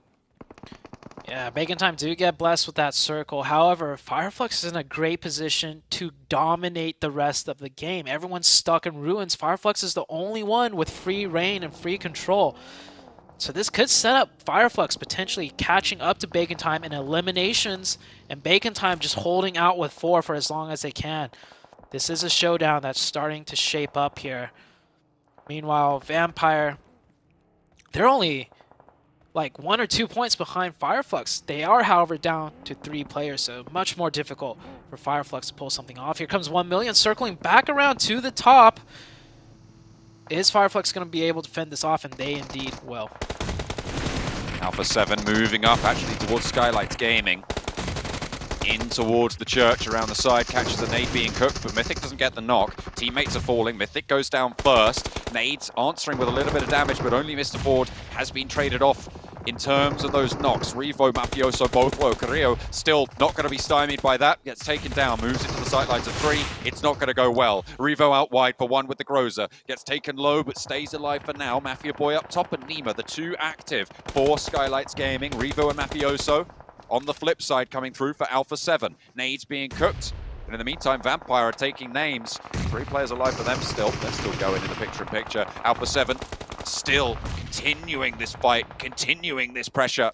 Fireflux also rolling down the hill in towards iNCO. iNCO currently 11th place. If they go down, 1 million stay alive. There's potential for a little bit of a chop and a change there at the bottom of the tables, but it's Fireflux really with the important frags. 5 already on the cards. You talked about them dominating the lobby, Zute. They might have just been able to do it here. 5 already racked up with 10 teams remaining. All they got to do is take out iNCO and they'll get that whole western side for themselves. That's Alpha 7 eliminated, down and out. Vampire with a very, very Ballsy rotation right dead into the center, and it is open for them. They'll manage to stick in there for now, but they have a 4-man team. Let's not forget, there's a 4-man team of the godlike STALWART's esports team still in this lobby, just playing as patient as ever, knowing they pretty much secured that first place. Solke cannot go down. Nice trade back by the team of Fireflux. That's Vampire. That was Vampire, I think, who got that knock. Oh. Taking down top. I mean, look at the third-party position that they have on them. They're just a little bit further to the north. Vampire central right now. 4 eliminations for them. 5 for Fireflux. There's 2 points in it right now, Zute, between these two. And Bacon Time are still going. We have 3 of our challenging teams right now, all in different kinds of spots. Godlike went down to just 1 player, but they're gonna get the full reset. Zone slightly shifts off of them, so they will need all 4 to press further in. Good zone shift for the team of Fireflux. So I mean, they control this whole western side. This will just give them more room to play with as more teams get choked out. Fireflux in a even better position to overtake that top 3 and rip it away from Bacon Time. However, Bacon Time still have 4 up. iNCO dispatched. No further will they go. They're in 11th. 141 is the mark for 1 million to try and hit.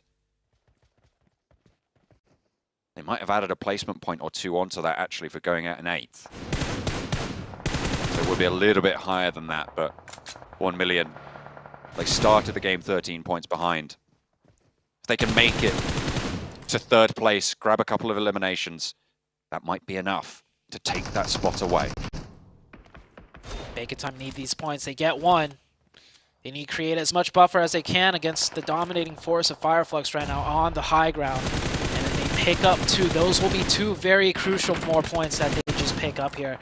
Godlike STALWART's coming in from the south, hammering in onto Vampire's position now.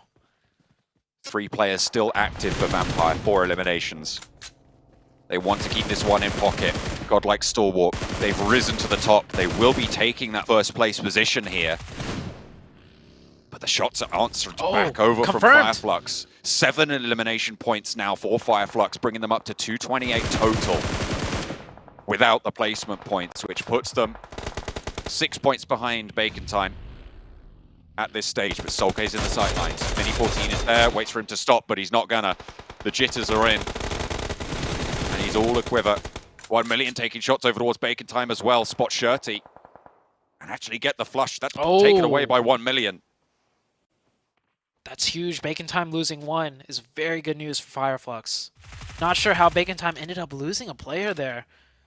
That could be a very, very costly mistake for them. Overstepping the mark. The circle is still on top of them, but they're right on the edge of it now. They've enjoyed the center of it for quite a while. But it moves away. They will have to leave.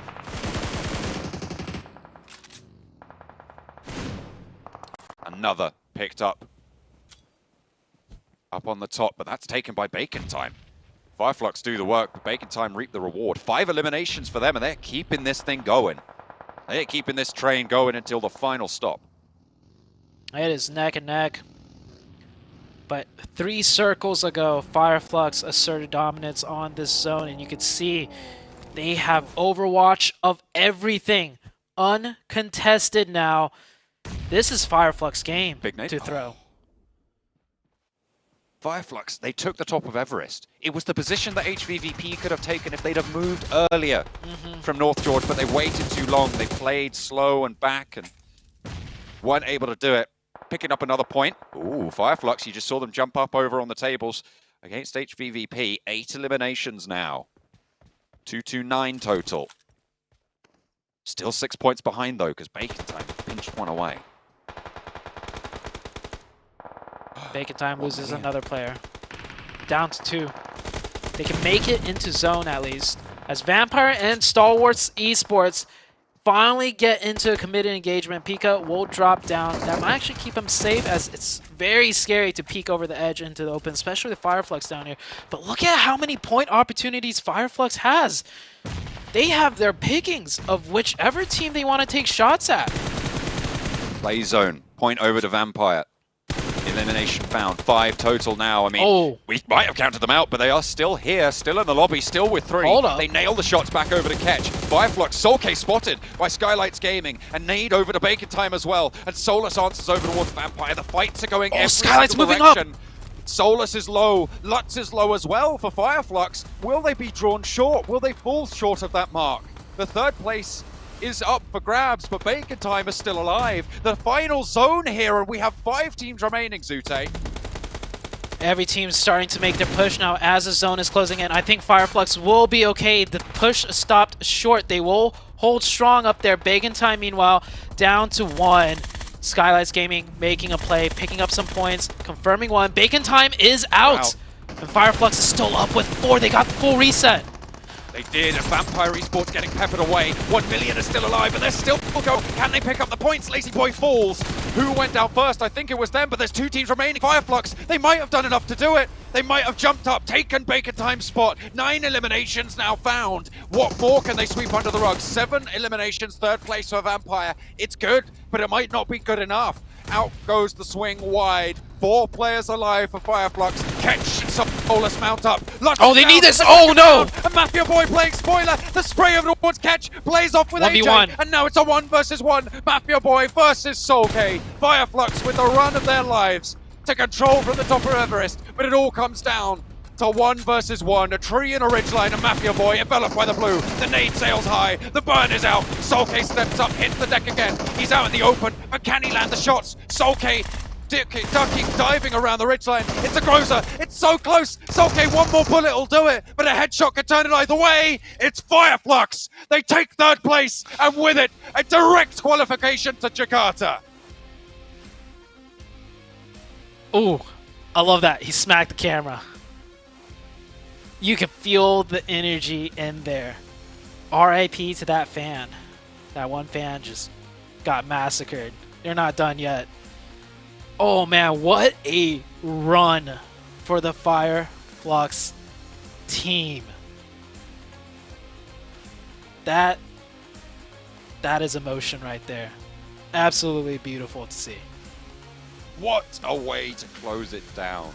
A dominant chicken dinner to claim your spot to the PMGC finals. That is incredible. 4 eliminations for Solus. The number that they had is a lot bigger than that, let me tell you. It is so good to see them working together. Look at that, such an even spread. 830 to 510 damage spread. They played as 4. They earned it. They've stamped their ticket. Wow. Couldn't have been a better ending. Bacon Time getting all the circles but remaining trapped. Fireflux having to fight their way in but taking the dominant positions and controlling and executing it well. Letting them ride it out and making their way up and punching through Bacon Time's 3rd place position. And I'm pretty sure, like you said, that was enough for them to make it into the top 3. Bacon Time going down when they did. Low elimination count. Only the final standings will tell, but Fireflux chicken dinner, that is how you do it. I mean, they feel like they knew as well exactly how that went. What a shocking result for HVVP. For Bacon Time to fall out, but Fireflux dominate the final game and take spot 3.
Esports clutches it up when it is absolutely needed in the last match. You saw the excitement in their faces, man, shaking their hands after punching fans. That is how you get it done. Oh man, Glitter, can we ask for a better ending?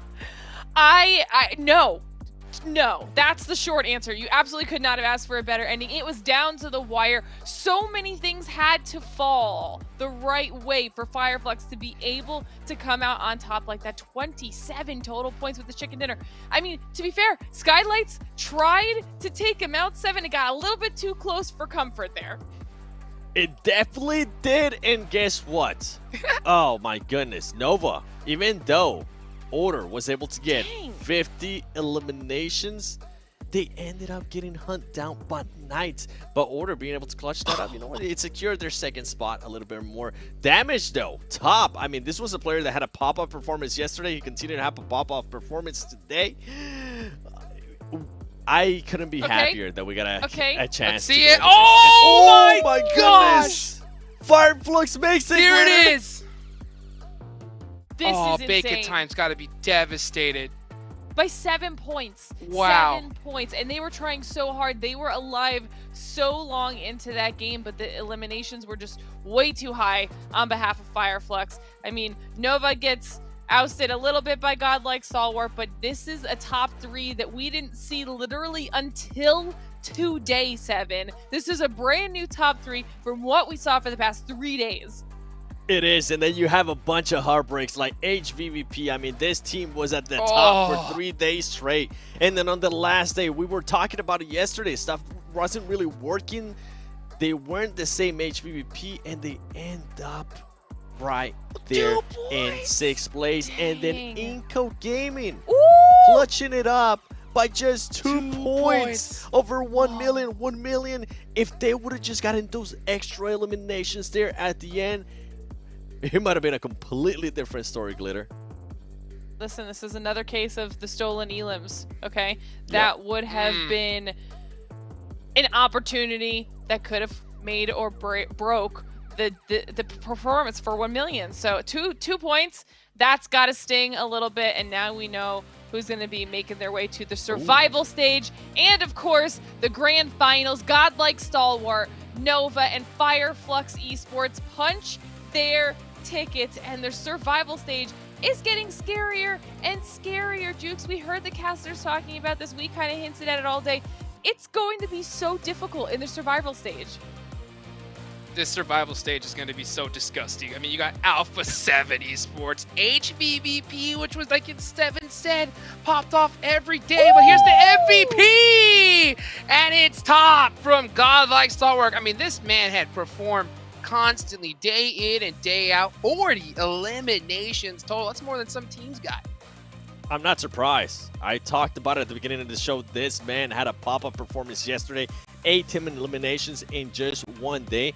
And right now, I mean, with the damage he was able to output to with the elims, this is exactly what GODLIKE STALWART needed to be able to push up to that first place. And this is what some of the other teams like HVVP, I hate to say it, but they also needed that clutch factor from some of the other players. We saw it. The first 3 days, they were so hard to eliminate.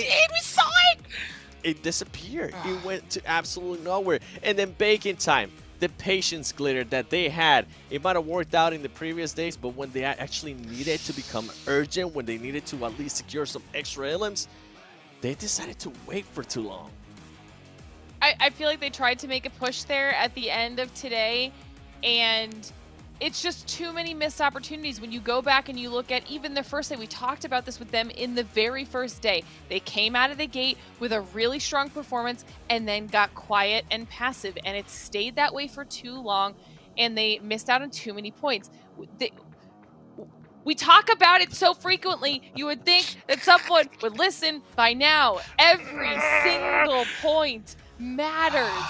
Every time, okay? Because they won't, like, and this 1 million Esports is not going to forget those 2 points anytime soon. Same thing for everybody else that missed out on top 3.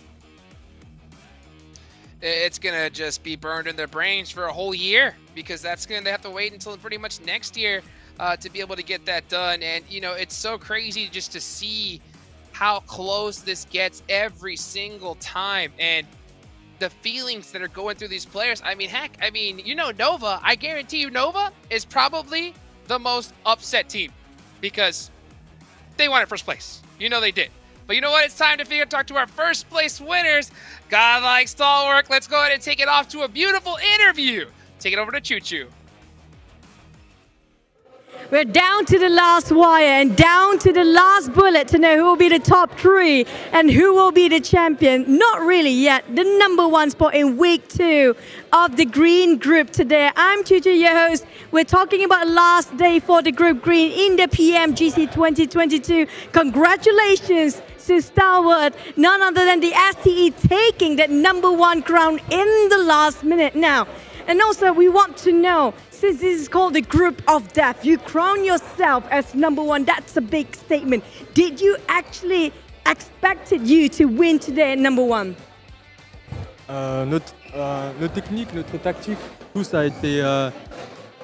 C'était juste pour le numéro 1. On a essayé parce qu'il faut mettre notre niveau le plus haut possible pour arriver en fait, c'est très difficile de parler ici. Il faut mettre notre niveau le plus haut pour arriver ici. Alors, je pense qu'on a fait ce qu'on a. Our strategy was always to gun for number 1 because we must give up the best of us to be able to be at the level that we are. I think we did a good effort, and that's how we made it this far. It's well deserving to push down so many teams after so many grinding.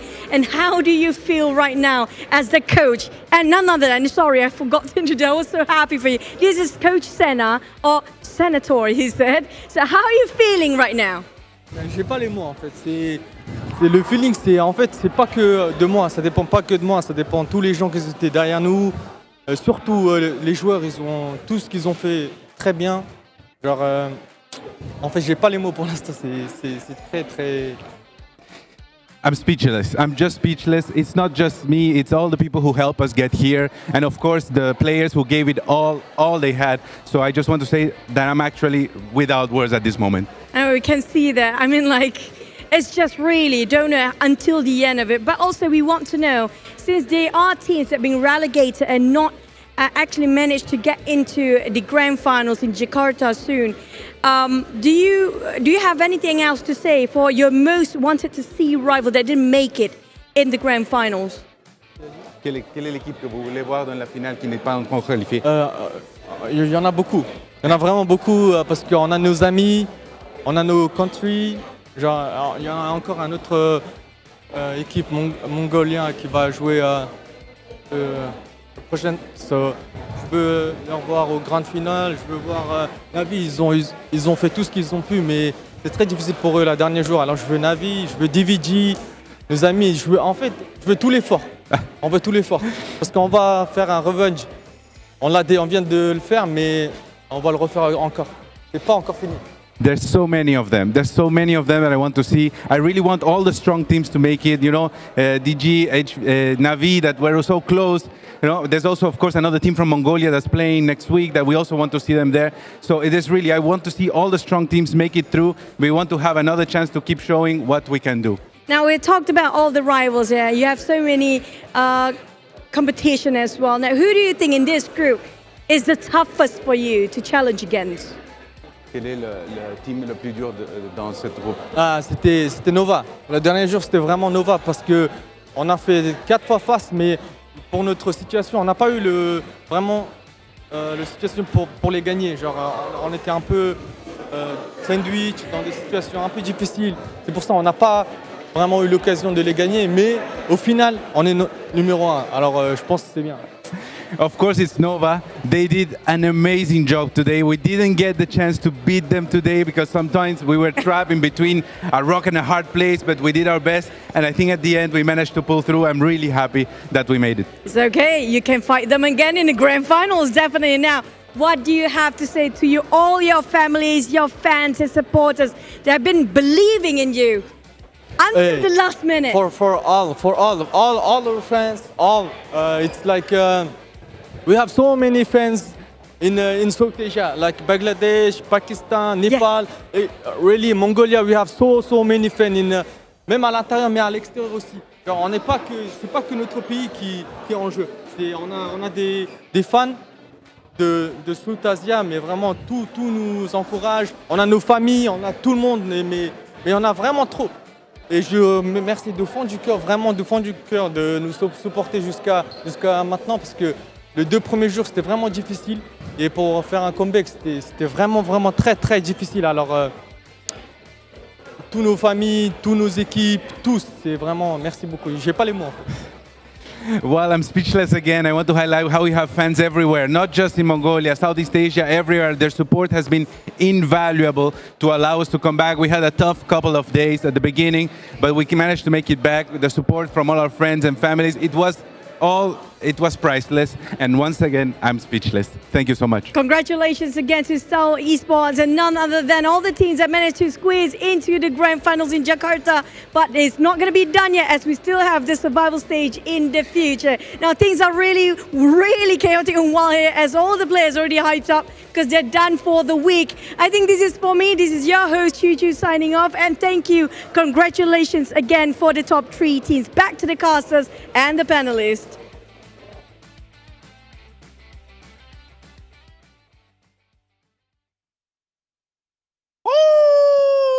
What a beautiful interview right there. Man, that's probably one of my favorite ones so far of the tournament. You can see the excitement, the joy inside of his face. And man, it got done at the last second. I mean, how much more hype can you really be in this situation? Hey, that's what it takes. It takes every little ounce of effort to get to this point. And man, oh, the relief that they must feel after today. Huh, Seven?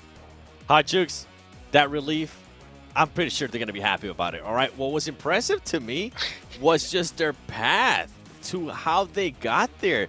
After day 1, they were in 8th place. After day 2, they were in 9th place. Yesterday, they had that pop-off performance. They moved up to 3rd place, and they were able to maintain it today. They were able to take advantage whenever they needed to take advantage. And this is a message for all those teams out there, right? There's no excuses. It's not about how you start. It's about how you finish. They worked that out perfectly, Glitter. Yeah, I mean, and you know, we heard, I don't know, every single team that's been asked this question, which squad they're looking forward to going up against. It's always Nova. Everybody wants to dethrone Nova. And after some of the performances we've seen, I mean, GODLIKE, STALWART's definitely on the list of teams that have the potential to do that. Yep. And just the fact that you beat them here in this stage. Yeah, it's not done on the biggest stage. That's a whole nother monster that they got to conquer. But the fact that they were able to surpass them while playing against them at least once, you know that's got to be huge for their mental factor. Right, Seven? What's impressive, too, I mean, Nova went from, what was it, 8th place at the start of today to 2nd place. If Nova, for some reason, would have just been a little bit higher, they would have taken 1st place absolutely easy. So it sends a message to some of the other teams. It's going to send a message to GODLIKE STALWART. Yeah, you might be in 1st place right now, but once we get to the grand finals, if we have a pop-up performance like Nova is currently doing, I mean, there might be that chance that they go back to back to back. Oh, man. Well, you got to keep a close eye out there because it almost felt like they hid their power this whole tournament, and we definitely got a glimpse of it here today. I'm your host, Tachukes, here with the 7 Worlds Gaming, Glitter Explosion, John Allen, Zute. Shout out to everybody behind the scenes to make this show going, and we will see you guys next week for the next group.